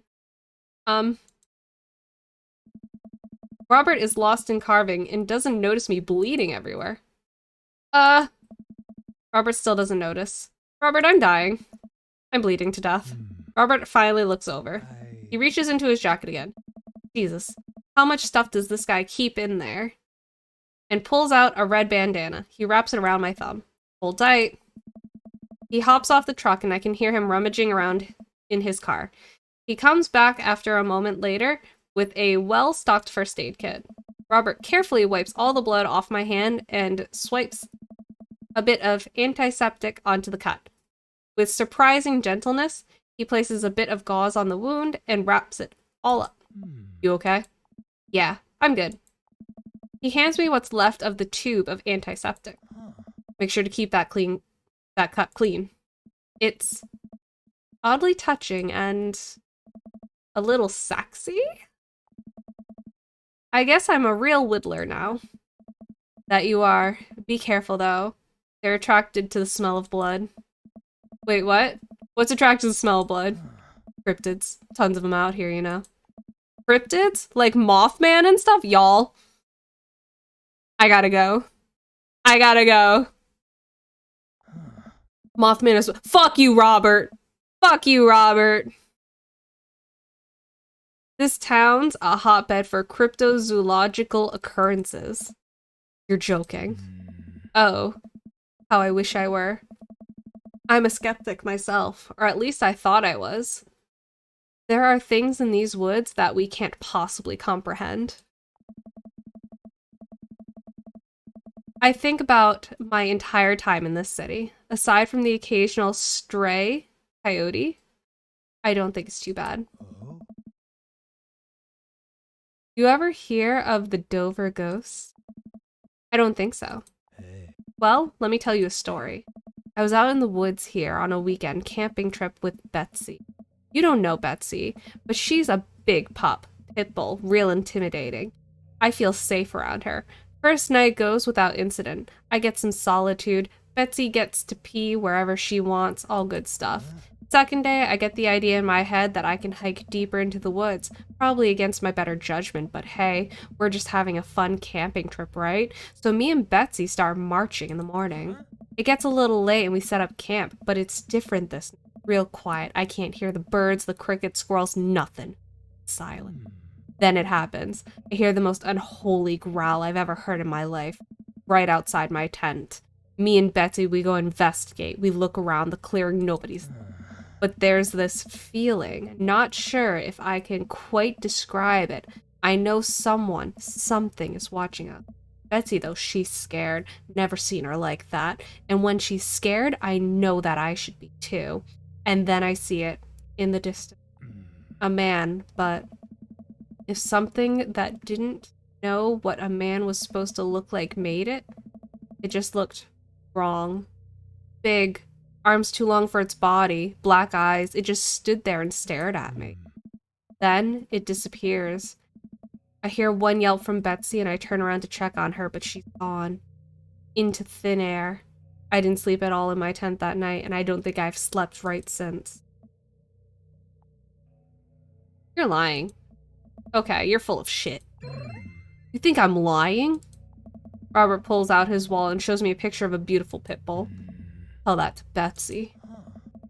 They say if you listen closely at nights just like tonight, you can hear the growl of the Dover ghost. A howl resonates through the woods. It doesn't sound like a regular howl, so guttural, even from far away. Something about it makes my skin crawl. Okay, Robert, real funny. I turn to look at Robert. He's white as a sheet. You're messing with me, right? Really? I was messing with you up until literally just now. I totally made that camping story up. I strained my eyes to scan the forest line, trying to see where the howl originated from. Off in the distance, I see something. It's so far away I can barely make out a shape. It looks human, but it's dragging something. Do you see that? We should go. Whoa, whoa. Robert and I slowly back away and get into the truck. He turns off his headlights, and we make a slow crawl away, back onto the road. I'm too scared to look back. What is that? Huh? The Dover ghost, I guess. I chuckle nervously. This time, he doesn't seem like he's messing with me. Or maybe someone illegally dumping garbage on a wildlife preserve? Yeah, that's the story we'll tell ourselves. Whoa, whoa. We sit in silence for a little while longer, the fear of whatever that was slowly subsiding as we get closer to the city. Thanks for coming out. This was fun. I'm sorry I haven't been in touch. I've just been in a way lately. I had to get out of the house. Had to be around somebody. You doing okay, man? Oh. Robert thinks for a second and lights another cigarette. Been doing a lot of thinking. He takes a long drag.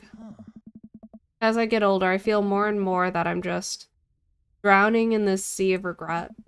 I was so busy chasing after these things that I thought would make me happy, but I didn't think about anyone else. All I cared about was myself. I didn't even think. Oh. Robert stops. I wait for him to finish his thought, but then he just stares at the road. Maybe I'm just built like, or maybe I do it to myself. Maybe it's my own choice that I am as unhappy as I am.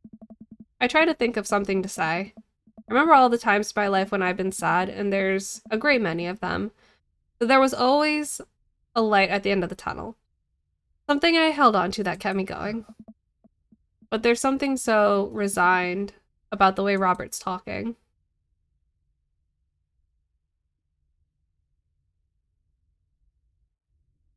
Wow, to think this guy is a jackass if you sleep with him a little too early.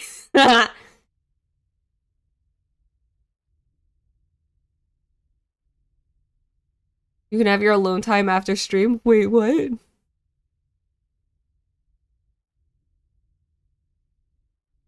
I'm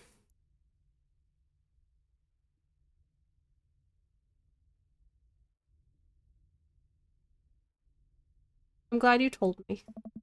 It must have taken a lot for you to want to tell somebody this. You're a mysterious guy, Robert. You don't have to be. Do you ever wish you were a better father? I think about it for a second. All the time. You can read all the parenting books you want, but nothing will ever prepare you for raising a child. There's so much stuff I regret or wish that I could have done better, but I don't have the answers. I don't know if anyone does. It's funny. I look at you and your relationship with your daughter, and it seems perfect. It isn't. Oh. At least you're there for her. I stare out the window at the blur of passing trees.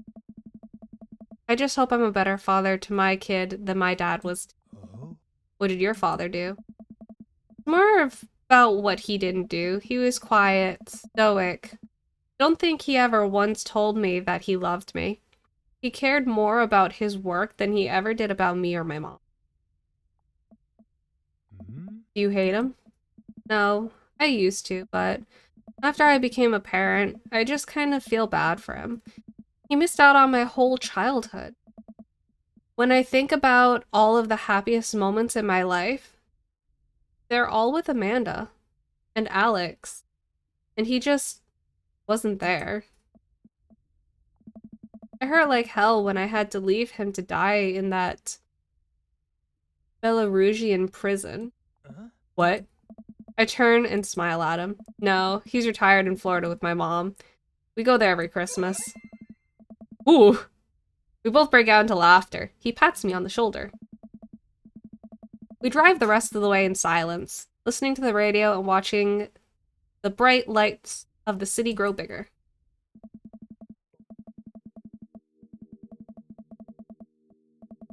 Robert drops me off at my place. As I'm about to close the passenger door, I realize that I still have Robert's pocket knife in my jacket. I pull it out and offer it back to him. You hold on to that. Never know when you might need it. Night, Robert. Have a safe drive home. Robert smirks, then pulls away.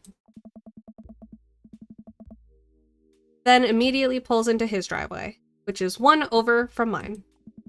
He gets out and waves. So I'm between Robert and I think Joseph. Weird. I tiptoe into the house, careful not to wake Amanda up. Whoa, where'd you come from? I look around and spot Amanda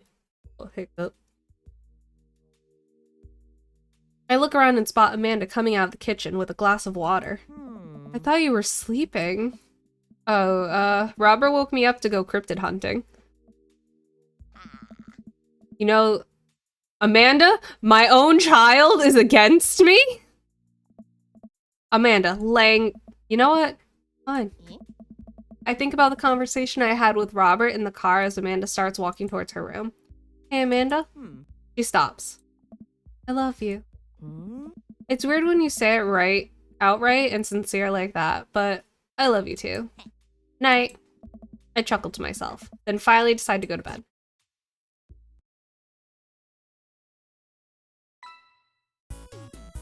Be safe, Sean. Let me know if you need anything. I may be bad, but you made me glad. I didn't even hear what he said. Oh my god. I heard I might be bad, but yeah, we got another S rank. Look at us. I think this is all Amanda. I'm about to get ready and pack it in. After a few bites of ice cream from the freezer, I turn off all the lights and walk down the hall to my room.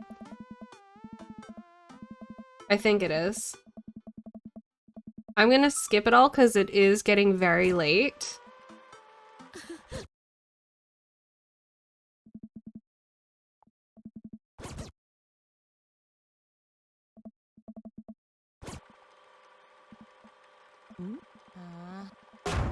Ah! Oh. Oh no.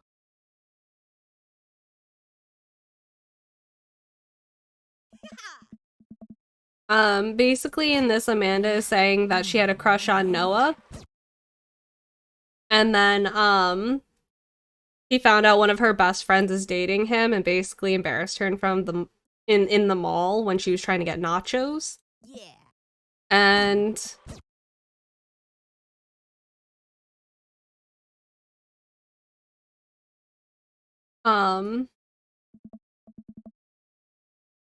basically all of her friends are now ignoring her and they're like, I can't believe.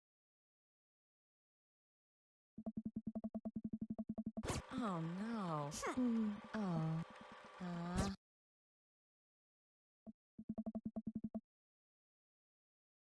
Listen, if it makes you upset, it's important. Nothing is ever stupid to be upset over. Everything matters. Real friends don't do. Oh, you too, Real Dad. friends don't date the guy you're having a crush on. Or at least don't talk to you about it. You've got dads. Oh, Craig, what's up? Hello, Amanda's dad. It's me, your friend Craig, who loves sports. I have nice and smart children who are good at computers. Aw, man, great to hear from you, buddy. What's up?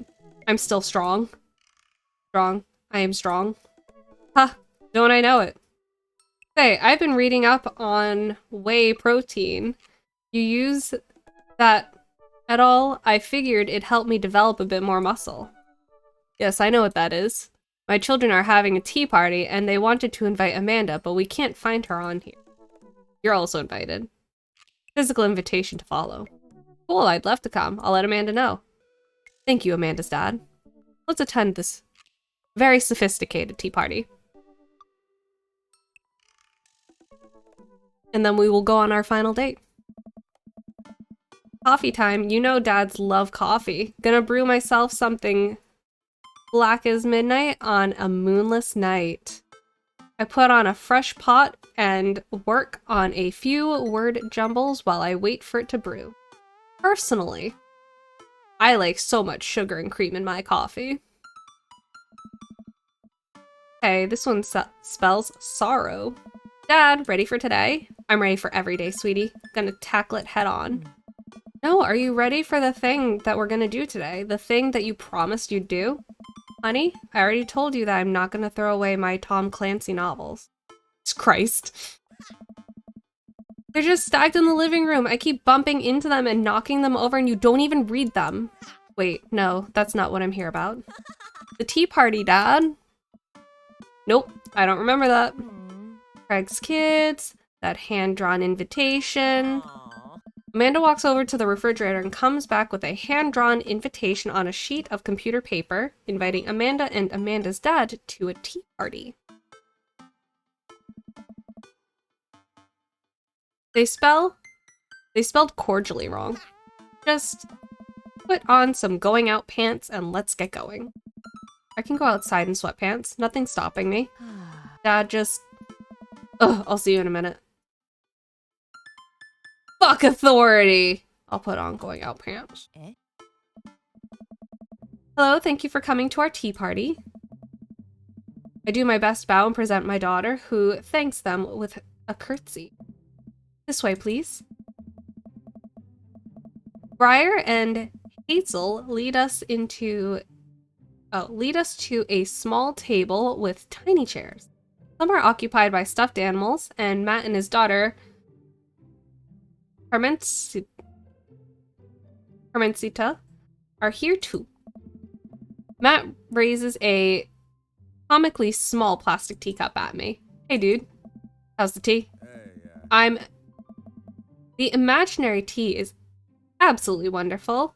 I taste a hint of lemongrass. Hello, Carmencita. Hello, Mr. Amanda's dad.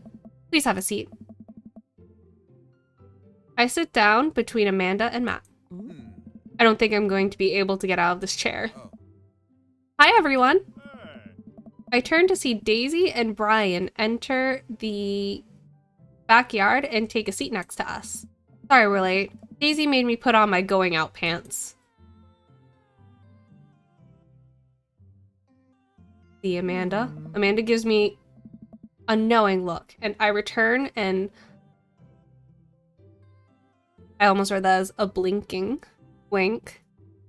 She rolls her eyes. Is that really something your daughter had to pressure you into, Brian? I give Amanda another, even more exaggerated wink. She rolls her eyes even harder. Thank you all for taking time out of your busy schedules for some high tea. Now, if you'll all put on your designated tiaras, there are little tiaras sitting on everyone's plates. Well, except for Brian's. His is a softball helmet. Oh, we ran out of tiaras. I don't think this is going to fit me, but I appreciate the thought. Dad, you're royalty. Please act like it. Brian tries to balance the ill-fitting softball helmet onto his head, but it immediately tumbles off and into the bushes. I'll get that later. Hey, everybody. Craig comes out with a teapot and tray of sandwich and cookies. Dad, is the tea ready? Yeah, it's been, steeping for a while now. Awesome. Would you girls like to serve your guests tea? No, thank you. We'd much appreciate our servants' help. Craig leans over to me. That's me. Craig places teacups in front of all of us and a single sandwich cookie onto each of our plates. He pours some tea into my cup. Awfully fluorescent for tea. I clink my teacup with Matt's and take a sip. Good lemonade. It's tea. Oh. Right. Very good tea. I lean over to Amanda, who's happily enjoying her tea. So, what do we do at tea parties? We enjoy the splendors of upper-class society, Father. She takes a dainty bite of her sandwich cookie. Marvelous. So the meeting of princesses has been called to order. You're here. But I'm a warrior princess. I hunt and stuff and have, like, a really cool sword. Can I be a space princess? I'll allow it. And I'll be a rock star princess. I'm also a space princess. Can there be more than one? Space is pretty big, don't you think? I changed my mind. I want to be a space princess too. Dad, what are you? Do I get to be a princess? Duh. Well, I guess that makes me... I want to be a rude boy princess. If I drop my crown on the floor, I'll make sure to pick it up. Pick it up, pick it up. Nice. I think I'll be landscaper and general contracting princess. Barista princess reporting for duty. Hey everybody, CrossFit princess here. Not now, servant. If it weren't for the princess uprising, it would be you serving me. We sip tea a little longer, and then the girls run off to fight dinosaurs as space rock star warrior princesses, I think. They grow up so fast. It was like yesterday that I was helping Amanda throw her own tea parties. Did she make you a servant too? You betcha. Carmencita made me actually brew tea for hers. Pitfalls of owning a coffee shop. Pitfall, your custom blends are amazing. That hibiscus one you gave me a while back was choice. Aw, thanks. It's really nice that the girls are getting along. Yeah, I'm really glad we moved to this community. We are too. Amanda's been kind of a role model to them, you know? I haven't even realized, and I don't even know if Amanda does either. But I guess they're right. All of the girls in the neighborhood look up to her. She seems to go out of her way to play with them. I'm so proud of her. You better not proud dad cry at this tea party, Spooky. I forgot that my name was Spooky, and I was like, oh, hold on a minute. I brought extra word jumbles if everyone wants to kill time while the girls play. Day rolls on, and the girls all get tuckered out. Amanda spends the whole day playing with them and taking their pictures, promising that she'll send them the best ones later. We all clean up and help put away the tea sets and tables, then head out as Daisy and Carmencita fall asleep on their dad's shoulders. Oh. Take care, guys. Thanks for coming. Bye, rude boy princess. You want dinner? Nah, I filled up on cookies. Me too. I'm tired. Dude, same. Playing with a bunch of little kids who all simultaneously want your attention and approval is surprisingly exhausting. But in a good way? But also in a kind of scary way? How so? I feel like I gotta be on my best behavior for them. I don't want to let them down. Is this because you still feel bad about dropping the F-bomb in front of your cousin that one time? I corrupted her dad. She's secondhand smokes now. Well, those kids really look up to you. I'm glad they have you as a role model. Shucks pops. I ruffle Amanda's hair. Time for the final date. Welcome. You've got dads.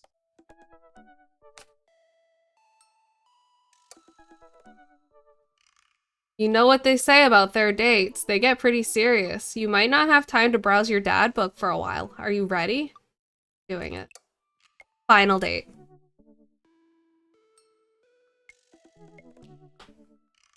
Final date, and then we're going to bed. I haven't spoken to Robert since that night we drove out to his thinking spot. He seemed unusually somber then. Like, more so than the usual amount of somber that Robert is. Which is already a lot. I've been thinking about him and hope he's doing okay. But I've been a little reluctant to reach out to him. Spooky. Hey, Spooky. Guess who's getting their drink on tonight? Robert, on God, stop triple texting me. I take a look at my dad book messages. There's a flurry of them from Robert. Yes, it's you. Also me, but mostly you. Right now? Why? Yeah, dude. I type back to Robert. Robert, buddy, tonight we ride. Yes. Meet me at Jim and Kim's at 8 p.m. Not that I'm unappreciative, but I think this is the first time that Robert's given me more than an hour's warning before hanging out. Amanda. Amanda pops her head into the hallway. Music I don't recognize blaring from her room. What's up? I'm hanging out with Robert later tonight. Okay, cool. Robert, who is my friend. I have friends. I'm happy for you, Dad. People enjoy my company, Amanda. Dad, I'm so happy for your continued development as a human being. What are you listening to? Sad shit. I don't give a fuck anymore. I'm gonna say language. Sad stuff, sweetie.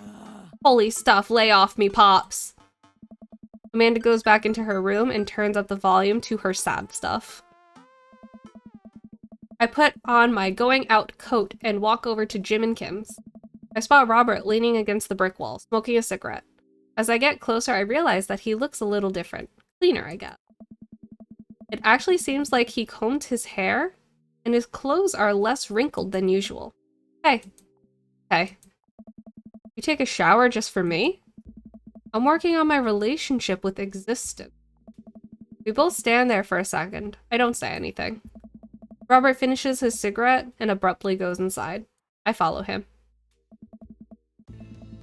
By the time I get inside, Robert's already at the bar ordering 2 whiskeys. I spot a booth in the back and claim it for us. Robert slides in and hands me a glass. Ryan's screaming he wants Betty Buys. To toast. Oh no, he didn't! Fuck!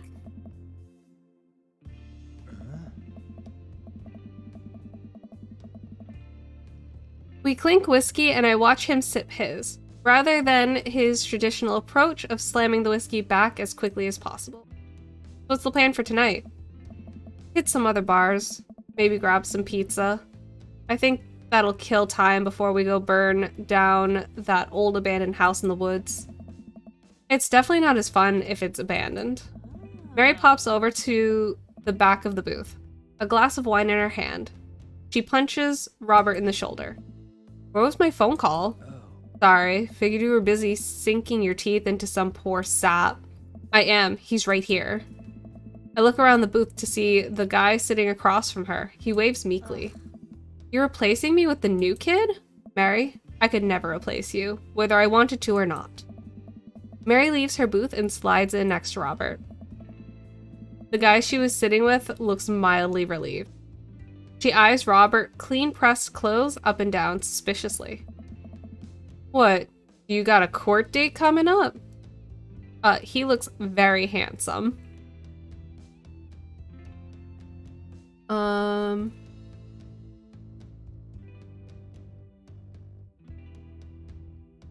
He'd never convince the jury.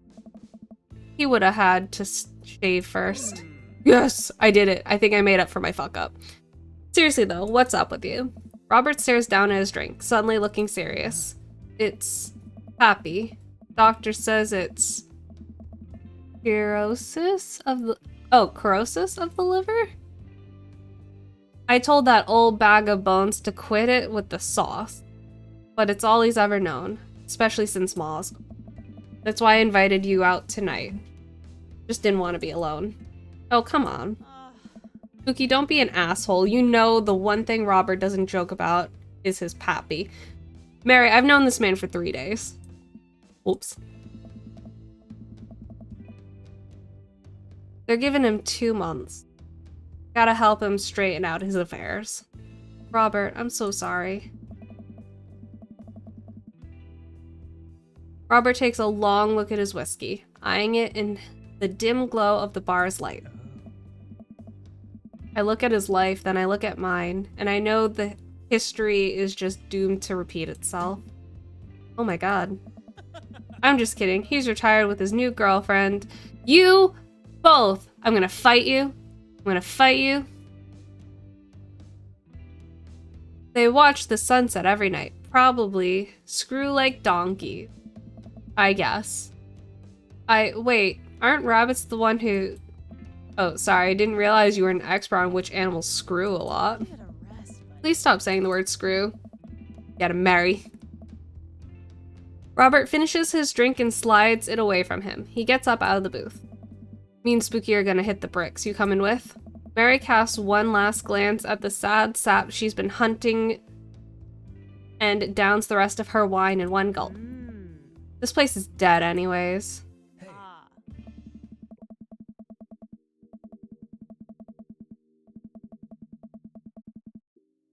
We exit the bar and find the typically empty streets filled with a small crowd of people. At the front is a guy with a really deliberate attitude and bad posture. He carries a lantern that he shines up to his face for dramatic effect. What's going on? It looks like one of those walking ghost tours. They do that in this part of town all the time. I've always wanted to do one of those. You know, all of the stories are fake, right? Pretty much all of the stories are fake. This is research. When we put his hand into my cursor, we're holding hands. Robert makes a beeline towards the back of the group. He turns around when he notices I'm not following him. Come on. Can't just crash it, can we? Don't be such a square, Spooky. Just act like you belong. Robert slides up. Sorry, the boys were like, not fighting, but like playing. And I had to look. I had to peek. Robert. Can't say saddles. Sidles? Up to the tour group. I reluctantly fall into step behind him. Well, here goes nothing. Hey, I was in this place in 1694 that the most infamous witch trials were held. To date, we do not know if the people burned at the stake were actually witches, but it is widely reported that their ghosts still haunt this hapless dive bar this very day. It was actually 1692. What? And the site was over by the coffee shop down the road. I'm sorry, who are you? Daniel McSturgis, ghost historian. And this is my colleague, Dr. Oh boy.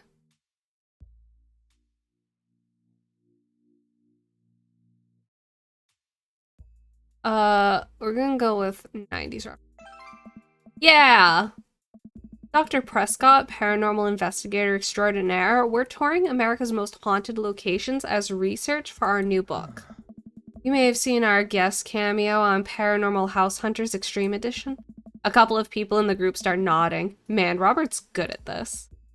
Are you guys part of the group? I don't remember seeing you at the first stop. We like to keep a low profile. Easier to catch ghosts that way. Sailor. They've definitely been here. Been standing next to them the whole time. Thank you, random lady, who I do not know. As I was saying, the epicenter of paranormal activity can be found at the coffee spoon over there. The man who runs it has been plagued by hauntings since he signed the lease, damn near driven him mad. But whatever you want to say is cool, I guess. It's your tour. Man, didn't know that about Matt. Wait, Robert's making this up. The rest of the tour group listens intently to Robert's every word. I think the tour guide can tell that he's losing the group. He seems to be getting flustered. Thanks for your continued contribution and knowledge, Mr. McSturgis. Let's move on to the next haunted location. Robert, Mary, and I follow the group down the street. That tour guide shirt is cool. Yeah, everyone in the group gets one if we make it to the final location. I turn to Robert and grab him by the shoulders. I need that t-shirt. Well, guess we're in it for the long haul then. Just follow my lead. Don't arouse too much suspicion and we'll have cool ghost shirts in no time. hey, Our group arrives at an old, decrepit colonial style house. A quick pause in the tour. My name is Quinn, but most people on the ghost tour circuit call me Tour Master Quinn. I'm a DJ, trivia master, and part-time actor. I do private ghost hunting events, birthday parties, MC bar mitzvahs, and perform traditional vaudevillain mime work. Tour Master Quinn gives out headshots to all of us. His resume is on the back. Stage combat experience. Anyway, here's a little bit of history for you. This was the home of noted American author Dorothy Pembridge, whose prose was wildly popular in the late 19th century. It was in the attic of this very home where she wrote such classics as The Diaries of a Victorian Mistress, Lady Fitzwilliam's Courtship, and The Ghost of Sea Captain Reginald Barksley. She unfortunately died of consumption shortly after the turn of the century. But several people have reported that on some nights you can see the lights from the attic where the ghost of Miss Pembridge continues to work on her latest bestseller. I guess you could say that she was consumed by her work. No reaction from the crowd. This guy needs to work on his dad jokes. Actually, consumption is the popular cover-up. Little known fact is that it was a murder-suicide. I'm pretty sure she died of consumption. Sure, and we definitely didn't hire Stanley Kubrick to elaborately fake the moon landing. That's the watered-down, censored version they teach you in school, but if you can't handle the real story, I understand. It's not for the faint of heart.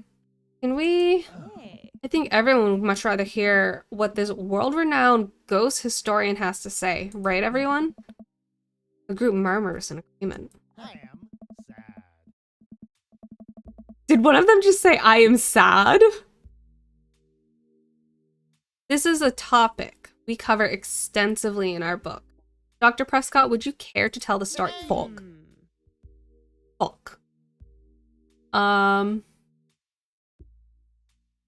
Go something I know. In the 19th century, Dorothy Pembridge was credited for protecting New York City from potentially world-ending paranormal forces. Despite her success, her ragtag group of ghost hunters were disbanded by government officials. However, after learning that the ghost of Vigo, the Carpathian, has taken an interest in her son, her and her ghost-busting friends launch a mission to defeat the ghost and once again save New York City. Hey, isn't that the plot too? Nope, it's not. The tour guide sees this as an opportunity to take back the group and address us with some razzle-dazzle. Hey, what an interesting story. Now, I just want everyone to know that the next location is extremely terrifying. If anyone thinks they can't handle it, feel free to excuse yourselves. Oh my god. Alright, I'm bored. Mary turns to a young guy looking at his phone and taps him on the shoulder. Hey, kid. Fancy buying a gal a drink? The guy looks up at her and smiles. Only if the bar is haunted. Honey, I can show you the most haunted place in town. I think I could exorcise your demons, if that's what you're looking for. Don't write checks your dick can't cash, kid. His eyes go wide. Mary salutes me and Robert. She suddenly pulls me into a hug and murmurs into my ear. When you've known Rob for as long as I have, you know when something's wrong. Keep an eye on him for me tonight, okay? Sure, Mary. Good man. Mary pats me on the back and pulls away. She takes the guy's hand and leads him down the street. Take it sleazy, fellas. God help that poor soul. Mary or the kid? Both.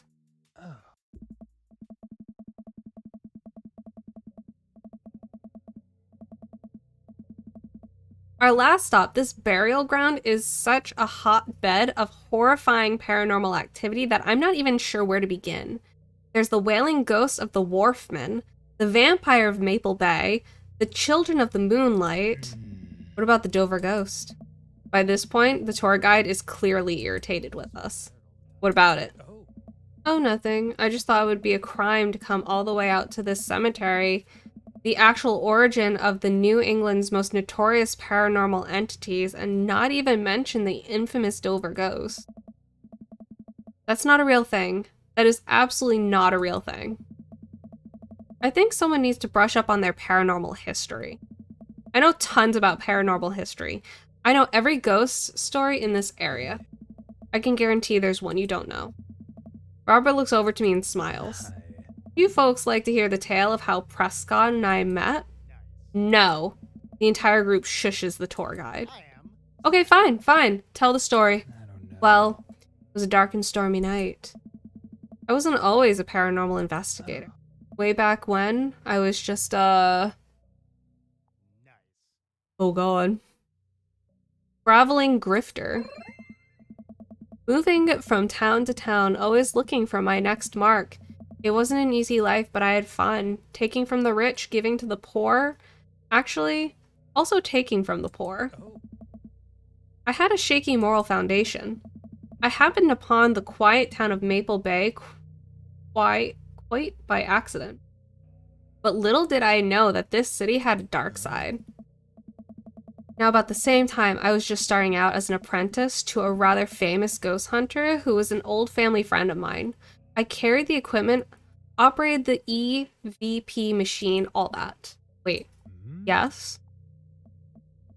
Who was the famous ghost hunter? Well, I don't like to name drop, but Georgia Mathers?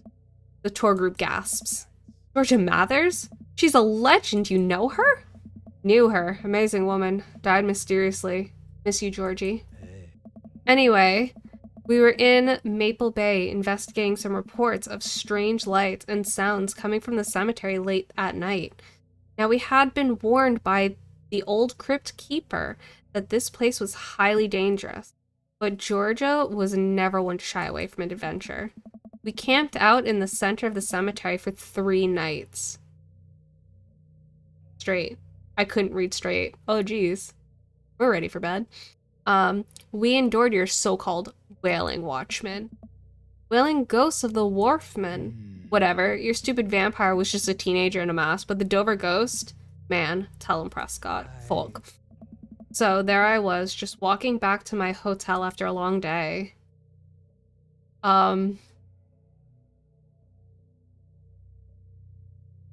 There I was, working a couple short cons. Classic pigeon drop scam. Putting out feelers for a rip deal. I was going to steal a baby, probably. Would have made me cash. I found myself walking past this very cemetery. Now, I was never a very superstitious man, but something seemed off. I could hear some sort of commotion happening deep within the graveyard, and I felt compelled to investigate. And thank God you did. Georgia and I were conducting a seance in the mausoleum. At first, things were pretty normal, but after about an hour, everything went south. Playing back the EVP meter, we were able to hear a single word. Run. Hey. The air suddenly went cold. Something was very, very wrong. I just knew we weren't alone. We started to hear this faint, distant scraping noise, like something being dragged across the ground. It got louder and louder until it was deafening. Some kind of demented howl. And then I felt it. Something grabbed my ankle. Robert has the whole crowd hook, line, and sinker. You could hear a pin drop. I've only cried twice in my life. Once was at the birth of my daughter. The other was when that thing started dragging me. I wasn't sure where it was taking me, but I knew it was no place I wanted to go. I wasn't sure if I was going to die. The moment I crossed the gate into the cemetery, I heard this god-awful screeching. I ran into the mausoleum just in time to see a man being pulled across the floor by. God, to this day, the mere thought of it ties my stomach into knots. It looked like a man, but like, I glanced at Robert. Like someone who didn't know what a man was supposed to look like tried to put one together. The arms were too long, its eyes glowed red. It was like a walking shadow. What'd I do? What any good person would do. I lunged for... Dude, what was the fake name again? Oh, fuck. I know it's McSturgis. Daniel? Daniel. Yes! I grabbed his hand and entered into a tug of war with the unholiest forces. I thought I was going to be torn in half.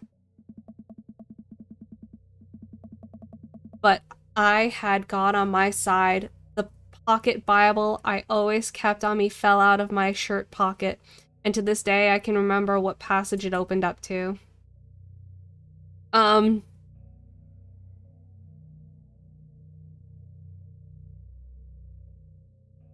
one? And if thy obligation to be met to be a meat offering bacon in a pan, it shall be of fine flour unleavened, mingle with oil. Not exactly relevant, but true. I have no idea where Robert pulled that verse from. With a horrifying growl, the entity finally relented. Daniel and I collapsed onto the ground, exhausted. We were both covered in blood. I don't know. That damn creature clawed into my chest, got me real good. Had to get 16 stitches. Robert pulls down the collar of his shirt to reveal a long, wicked scar across his pecs. That's how I got this scar. I followed Georgia Mathers to the ends of the earth. We faced exorcisms, demons, poltergeists that threw our equipment across the room, but I had never seen Georgia so scared. She was never the same after that, and neither was I. Watching what happened to Daniel and Georgia shook my faith, but I came out of the experience a better man and a better friend, and we've been brothers ever since. The tour group gives us a round of applause as Daniel, Robert, and I share an emotional hug. As he embraces me, I can smell the cologne on his neck. Wow, Robert does clean up good. I find myself lingering a little too long on the hug. Tour guide seems to have bought it. I was like, what did he bring? Even he's wiping tears from his eyes. Thank you, thank you. It's an honor to be able to share our story. Be sure to watch out for our book.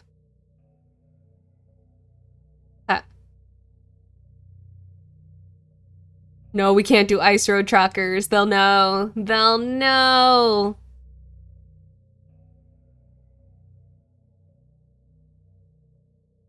I saw a demon. The shocking true story of seeing a demon. Robert has to suppress a lot. Well, I think you both definitely earned your t-shirts. The tour guide hands us the covered t-shirts.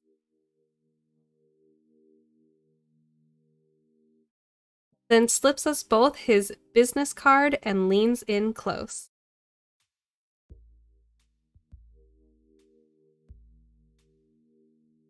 Can't choose the hottest ghost one. They'd know it's fake when they didn't see. Listen! He then slips us both his business card and leans in close. You guys are ever in need of a professional actor, balloon animal artist, Elvis impersonator, or nude model, please don't hesitate to contact me. Hi. You got it, buddy. A couple of tourists take selfies with us. We split away from the group and walk home. Wait, no, stop saying it. No. I'm okay at best. That was incredible. I really can't believe they bought all of that. I didn't know you had it in ya. Spooky, excuse me, Dr. Prescott. That bit about the pocket Bible was aces, although given the Dover ghost glowing red eyes was a little cliche. And the Kubrick conspiracy theory bit wasn't. Hey. All a part of the character. Well, we got the shirts out of it. We arrive to the front of Robert's house. Wanna have a drink? Trying to poison me? I know where this goes, small. I know the steps. 1 second I'm sipping delicious aged scotch. The next I'm foaming at the mouth and you've taken over the throne. Mm. Long live the king, baby. Hey. Ah! That was a good one, I guess. Hey, yo! You got a nice place. Robert leads me inside. I can't help but think about what Mary said to me. Robert did seem a little bit off, but that completely disappeared when we were joking around with the ghost horde. I don't know. He's hard to read. While I'm thinking, I hear claws skittering across the floor. Oh god, it's his pit bull. I'm about to be torn to shreds. Pit bulls are actually super sweet and adorable, and I love them so much, and people give them so much hate for no reason. I shut my eyes tight and brace for the impact. Betsy, hey, be nice. I don't feel anything but tiny paws scratching at my shoe. I open my eyes. Betsy? Mm-hmm. Robert's dog jumps away from me, running around in circles and sniffing Robert's legs. He pats her on the head. Hey, that's not a pit bull. That is the cutest, dumbest Boston Terrier I've ever seen. Betsy, you're not a pit bull? And you weren't taken by the Dover ghost? Betsy's made of tougher stuff than that, ain't you, girl? Betsy rolls over for some well-deserved belly rubs. Hey.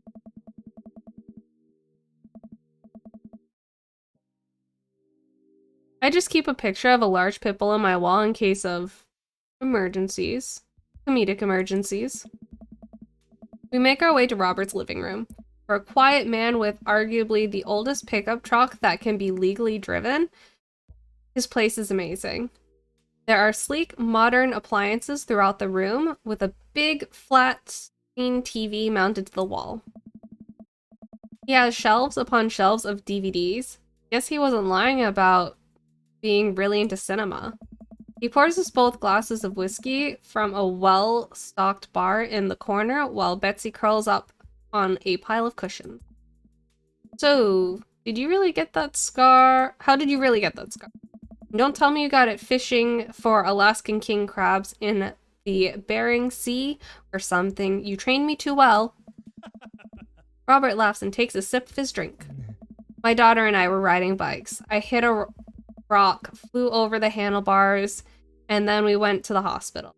And that's it. Hey. Not a very interesting story. I've never heard you talk about your daughter. Well, I have one. Huh. That's her. He points to a picture on the wall of a very serious little girl with dark eyes. Yep, that's definitely Robert's daughter. How old is she? 25? 26? Not too sure. Does she live around here? Huh? No, Val lives back home in Brooklyn. Works at some new media online magazine thing. Makes buckets, though. Mm-hmm. He suddenly seems really serious. I probably shouldn't press him about it. You like Santana? Yeah, Mm. great. Robert puts on Santana, then takes a seat on the couch next to me. He suddenly downs his drink in one gulp. Hey, are you alright? Ah. Robert leans in and kisses me, the taste of whiskey burning my lips. I'm surprised at first. Oh, we're gonna skip some of that weird stuff. I am now. Alright, weirdo. I can't say anything. At best, managing a sigh. I'm gonna skip some of that too.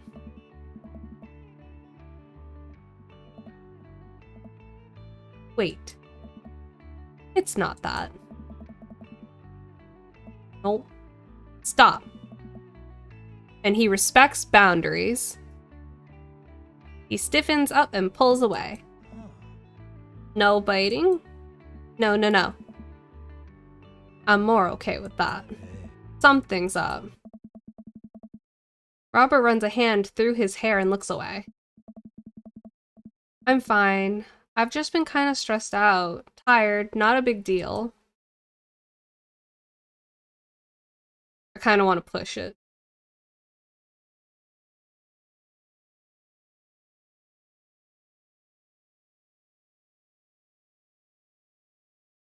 I just looked at chat and I see Sesame Street Marathon. Hello? Alright, I'm gonna push it. Listen, I want this as badly as you do. But I know something's wrong. I need to make sure you're okay. Robert stares at the ground. You don't know me that well, Spooky. I'm not a good person. Robert, you don't know me. I'm attracted to red flags. Your shirt is red. Come on. He takes a deep breath. I spent my whole life only taking and taking and taking. And now here I am, an old, broken man sitting on top of a pile of everything I've ever taken, alone. But I want to know you. You don't have to keep hiding behind fake stories and acting like you don't have feeling. Oh. It's... He sighs heavily. Huh. It's Val. She's visiting tomorrow. She wants to patch things up. Are you... I'm sorry, but is this a bit... No. When was the last time you saw her? 3, 4, I think? Months? Years. I sit up straight. Jesus, Robert, what happened between you two? I don't want to talk about it. Robert and I sit in silence, neither of us wanting to look at each other, both of us unsure of what to do next. Fine. Things were already bad between us. I cared about her, I always did. Things just got in the way, and before I knew it, she was leaving for college, wanting nothing to do with me. Marilyn and I moved out here to settle down. We thought it would help to get away from all the distractions, all the money, the drinking. But temptation gets you. I tried to be better, but I just couldn't. And then the accident, changing everything. I think every day about how she must have died hating me. I never became the better man that she wanted me to be. The one she always saw in me. She was the last thread Val and I had connecting us together. I didn't know that when I lost my wife. I was gonna lose my daughter too. Robert. I spent so much time chasing after things I thought were gonna make me happy that I ruined my only real chance at happiness. Now my wife is dead and my daughter hates me. Then I convinced myself that this, he gestures vaguely in my direction, was gonna make me happy. Why do I even try anymore? I'm so sorry. I know how hard it is. No, you don't. Bitch! How could you possibly know how this feels? You did everything right. Your daughter loves you. You're a good person. I was a terrible husband, and I'm an even worse father. I have no idea why she's even bothering to contact me now. I know I'm just gonna fuck it up like I always do. I'm broken. I shouldn't even go. Robert puts his head in his hand.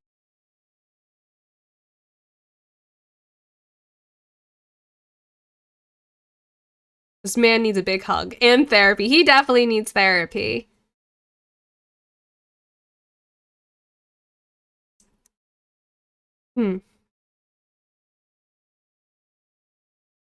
This isn't honestly a choice for me. You don't walk away from a friend who needs your help. And you don't tell people what they want to hear. You always tell them what they need to hear. Even if it hurts. But you also say it in a nice way, so that way it's at least a little gentle. He needs to hear. Absolutely. And we got eggplants! The honest truth. 100%. Nothing is going to change until you do. Robert pauses. He looks at me. There are a lot of things in my life that I regret, that I wish I could take back or do over. And it hurts so much to know that I can't. But what I can do, and what you have the privilege of doing tomorrow morning, is to wake up and try to be a better person than you were the day before. Things are going to fix themselves tomorrow, or the next day, and patching things up with Val isn't going to solve all of your problems either, but nothing is going to change if you don't. And you can't love anyone else until you stop hating yourself. I've never bought into the idea that you can't love anyone until you love yourself. But I can be okay with stop hating yourself. I don't know. I feel weird about it. I feel weird about it if I'm being honest. I very much so hate myself. And you're right. I don't know you that well, but you have the same capacity for good that we all have. And I know you can find it. Vala's giving you a chance. Don't waste it. But, Robert, listen to me. It's gonna be okay. But I lean over and embrace Robert, pulling him in as tightly as I can. He buries his head into my shoulder, hugging me back. It's gonna be okay. I place a hand on the back of his head and stroke his hair. He shudders, then sobs. And I realize that he's crying. Thank you. We sit there for a while, holding each other. Both eventually drift off to sleep.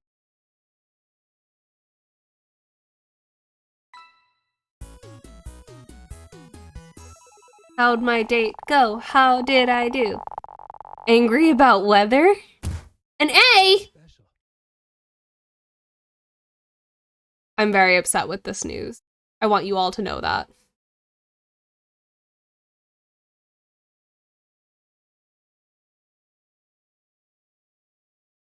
Is it because I fucked up the toast?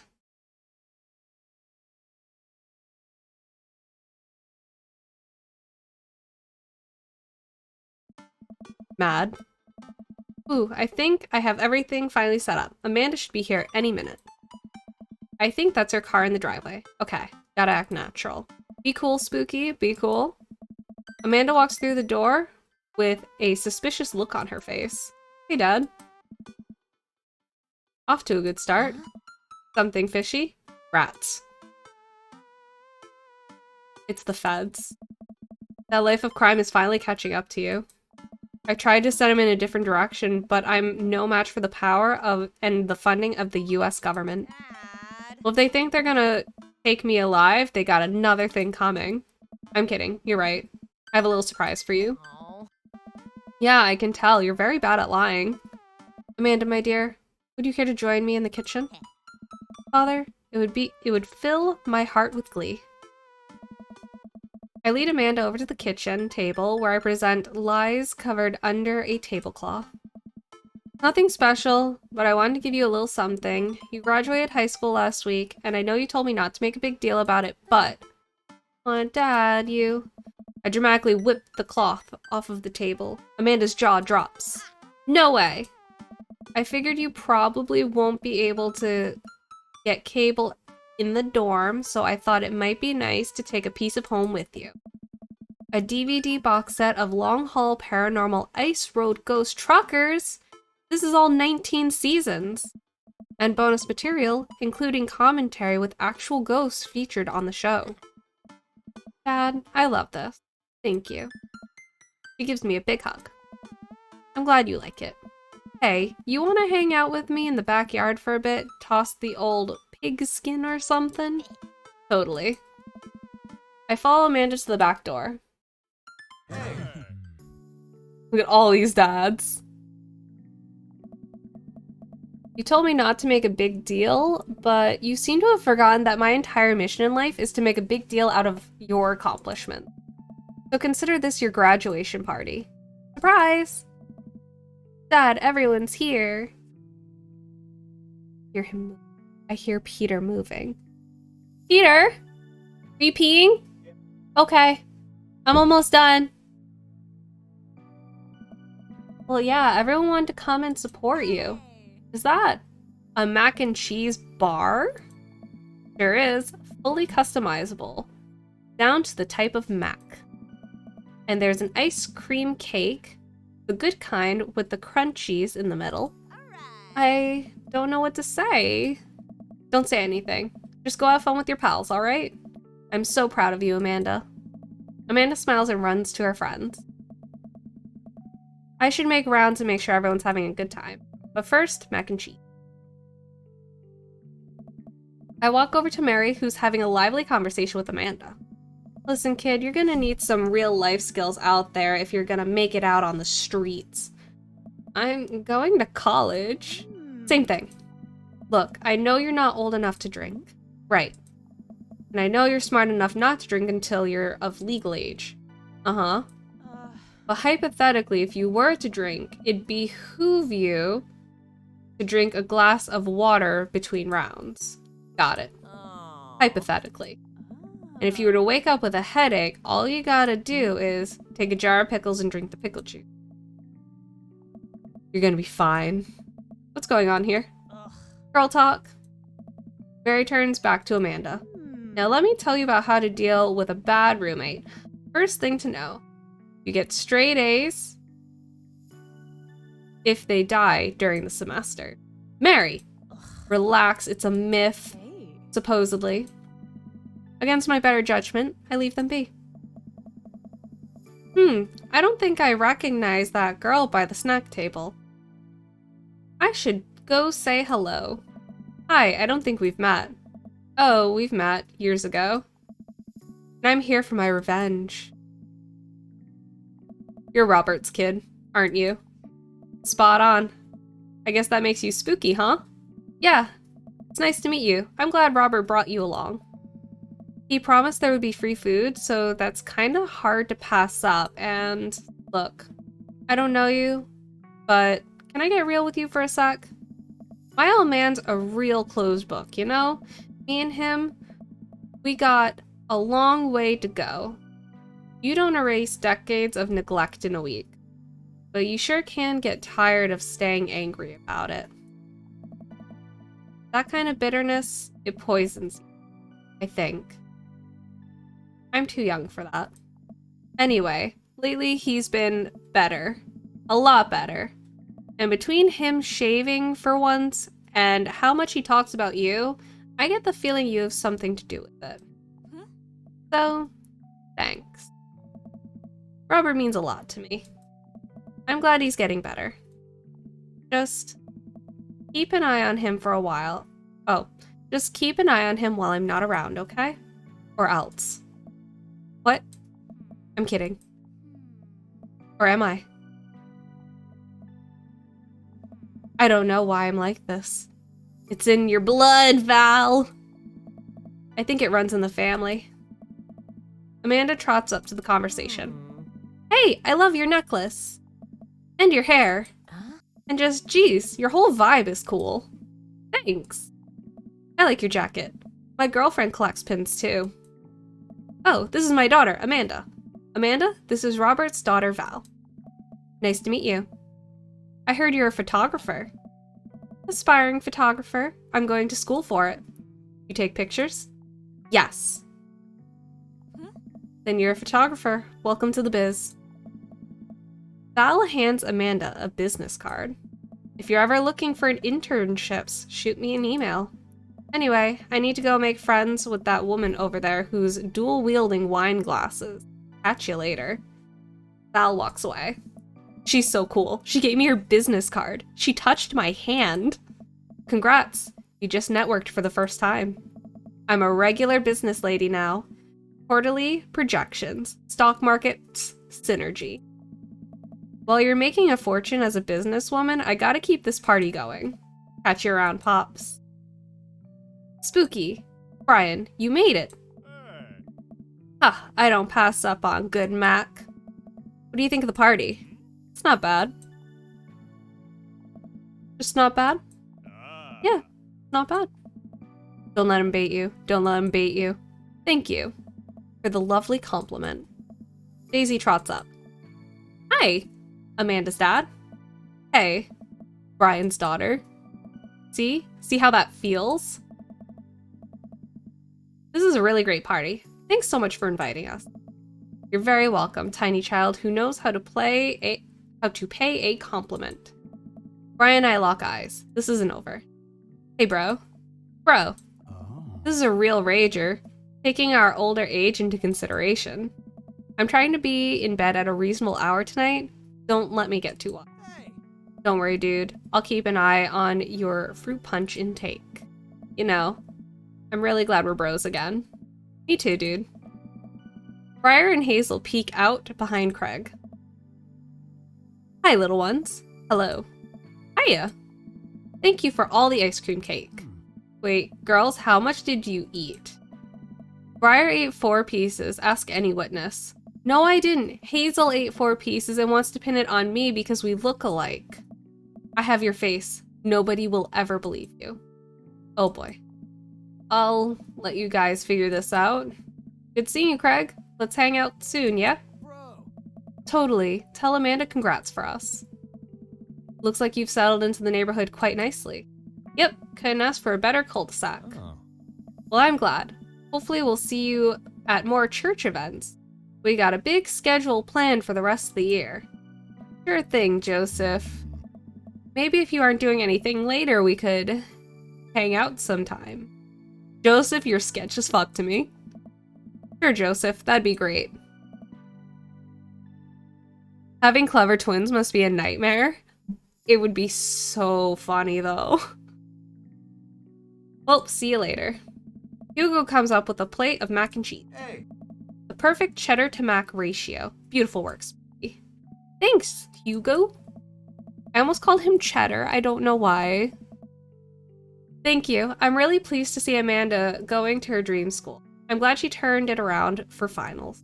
Me too. That scholarship money will really help. Amanda walks by and pretends not to see Hugo.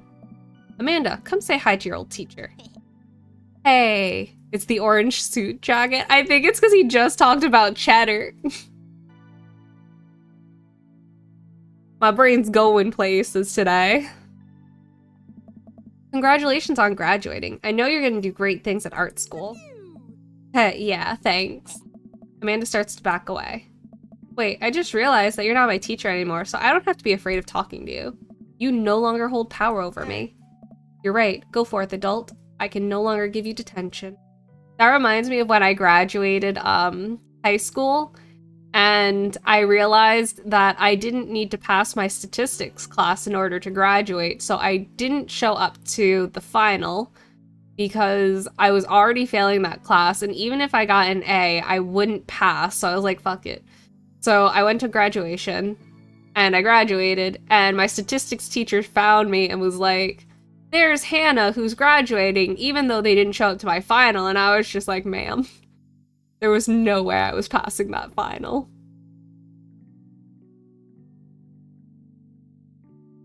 But then I learned statistics in college, and they were pretty easy. You're right. Oh, yep. Nope. I already read that. Yeah, I'm gonna break anything I want, and there's nothing you can do about it. Are you still mad about the time I gave you detention for breaking my globe? Nope. Oh. And I'll have you know that the globe didn't even fit through the basketball hoop in the first place. So, you'll fit into college just fine. Hey man, Matt. Let me know when Amanda leaves for college. I'll have a fresh batch of banana bread Kennedys ready for her. Thank you. I know she'll love that. What a splendid garden party. My deepest thanks for extending an invitation to my son and I. This icebox cake is divine. Love them. Yeah, thanks, dude. Good cake. Thanks for coming by. The party starts to wind down. I take a seat in our back porch step. The sun is setting, and everyone seems to have eaten their fill. Amanda walks over and sits down next to me. Killer party pops. What can I say? I was inspired. So, I also have something for you. For me? Why? Not to be completely genuine about my feelings for once or anything, but growing up wasn't easy. But it could have been a lot harder if it wasn't for you. Dad, you've been there for me through everything. There's been times in my life where you were my only friend. I was really scared of going to college and being so far away from you. But I realized that everything you've done for me has been to prepare me for this, and I'm ready. Oh shoot! Thank you for the raid, Prey! Can I get a shout out for Praetorian, please? Holy moly, I didn't even know you were alive. I hope you're enjoying Mass Effect. I hope it was fun. I didn't know I was alive. Oh, shit. How many raids is that today? So many! I have so many friends and I'm very grateful for them all. I modded Living Heck. Oh, fuck. I need to hear about these mods.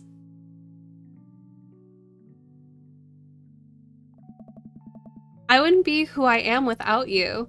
Don't cry. Don't cry. I swear to God, Spooky, if you cry again. You're the best, Dad. I love you. And I'm crying. Anyway, that was enough emotional vulnerability for one day. Present time! Amanda hands me a tiny wrapped package. Oh, I can speak about these mods. Fuck yeah. We are towards the end of the Robert romance of Dream Daddy, and we're also good to our child and not terrible. So if anyone wants to look away, by all means, you're more than welcome to. A framed picture of me and Amanda. It's us. Kinda shocking. All of our photo albums are just pictures of me, huh? I figured we needed at least one together before I leave. Amanda, thank you. Watching you grow up has been the happiest experience of my life. You're such a talented, intelligent young woman, and I'm so excited to see what the future holds for you. Knock 'em dead, kid. Mass Effect 1 advanced weapon models. It just makes guns more cool. Adds hair choices. I need hair choices. Patches and stuff. Adds more aliens to the Citadel, more clothes for NPCs, and female Turians. I love Turians! Fuck! Always do. Amanda and I share a hug. This is only the beginning, Pops. Plenty more memories for us down the road. Memories to make and stuff to break, right? Oh, I'm gonna break so much stuff, intentionally and unintentionally. You're probably gonna have to pay for most of it. It would be my honor. Hell, you know I've started some fires in my day. Amanda hops up. Looks like someone's been waiting to talk to you. I glance over to the back of the yard, where Robert is sitting on a bench beneath our cherry blossom tree. Smiles at me. I'll leave you to it. Me and the Emmas are gonna go get ice cream. Love you, Pops. Amanda runs off to join her friends. Guys, this is so anime. I take a seat next to Robert as the last guests make their way out of the party. Hey. Hey. Robert gestures vaguely to the snack table. Good stuff? Yep. So, I had a chance to talk to Val. Hi. She physically threatened you? Yeah. That's my girl. She said you've been doing better. Trying to work on the vices. I also showered today. Sit in silence for a moment. You know, every day for me is a battle against my own self-destructive habits, but lately it's gotten a little easier. Thanks for talking some sense into me. It's hard to get things through my thick skull sometimes, but what you said that night has actually helped. I'm glad. I like you, Spooky. I like you a lot. Someone's gotta, Robert. I haven't felt this way about someone in a long time. We do the anime kiss thing, and then he leaves. He takes my hand and hit. You're special to me. I'm cool, I guess. But I have some stuff I need to work on, emotionally, before I can get into anything romantic with you. You deserve better than who I am right now. Robert, that's so fucking healthy! I need to be on my own for a bit, figure some things out. Of course. I think what you need right now is a friend, and I'm very happy to be that for you. Guys, this is so fucking healthy. I'm here for it. Thank you. That means a lot to me. And if you're ever ready for more than that, you know where to find me. Let's hunt ghosts sometime. I would love that. I put my head on his shoulder, and we watched the sun slowly drip between the horizon together.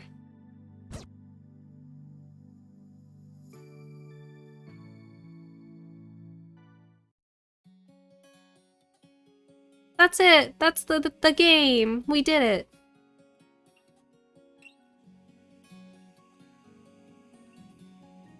We played the Dream Daddies.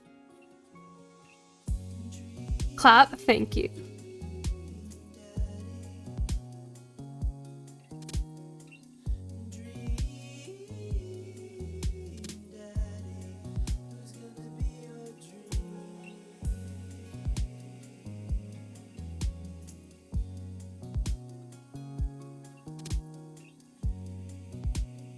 Thank God, I'm so tired. Oh geez, I'm sorry.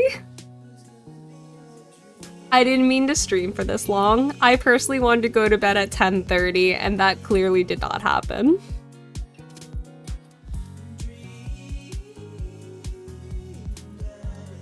Oh, phew. Okay. This is very fast. Man, 10:30, that was yesterday. Yup. Oh, that's so cute!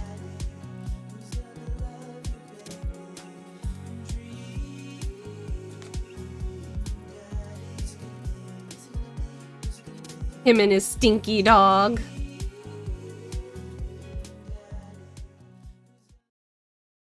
Might as well be twice. Listen, I'm going to cry. Alright. I think this is where I go to bed. It looks like everyone I know is sleeping, and for good reason. I am going to hit the hay gently with my head. I'm awake, but you're not live anymore, you goon! For the worst listen. You go to bed too. Everyone needs to go to sleep. If you can. I understand that insomnia and things are a thing. But with that, I am going... Goon? Yes. Talk to you tomorrow, Grim. Oh, actually, before I do go to bed, I'm going to shout out Grim. Because tomorrow I'm going to be a superhero in his superhero campaign, and it's super fun. I play as Will Ramos. And I'm a mess. I also play with Sean, who is a fellow player. Grim is my DM, so by all means, stop by, give Grim a follow. Fighting I don't want to think about the giant robot suit. I tried so hard to avoid this fight. I really did. I got the cool air duct scene going on. I did my best. And I was told, no, this is happening. And I was like, shoot, I guess. Just have the Doom music right. Oh god, I'm scared. Alright, give Grim follows. Thank you, Praetorian, and all of our friends who have raided us today. There were so many raids. I appreciate and love you all so much. I hope you all have a wonderful, magical night, and I'll see you later.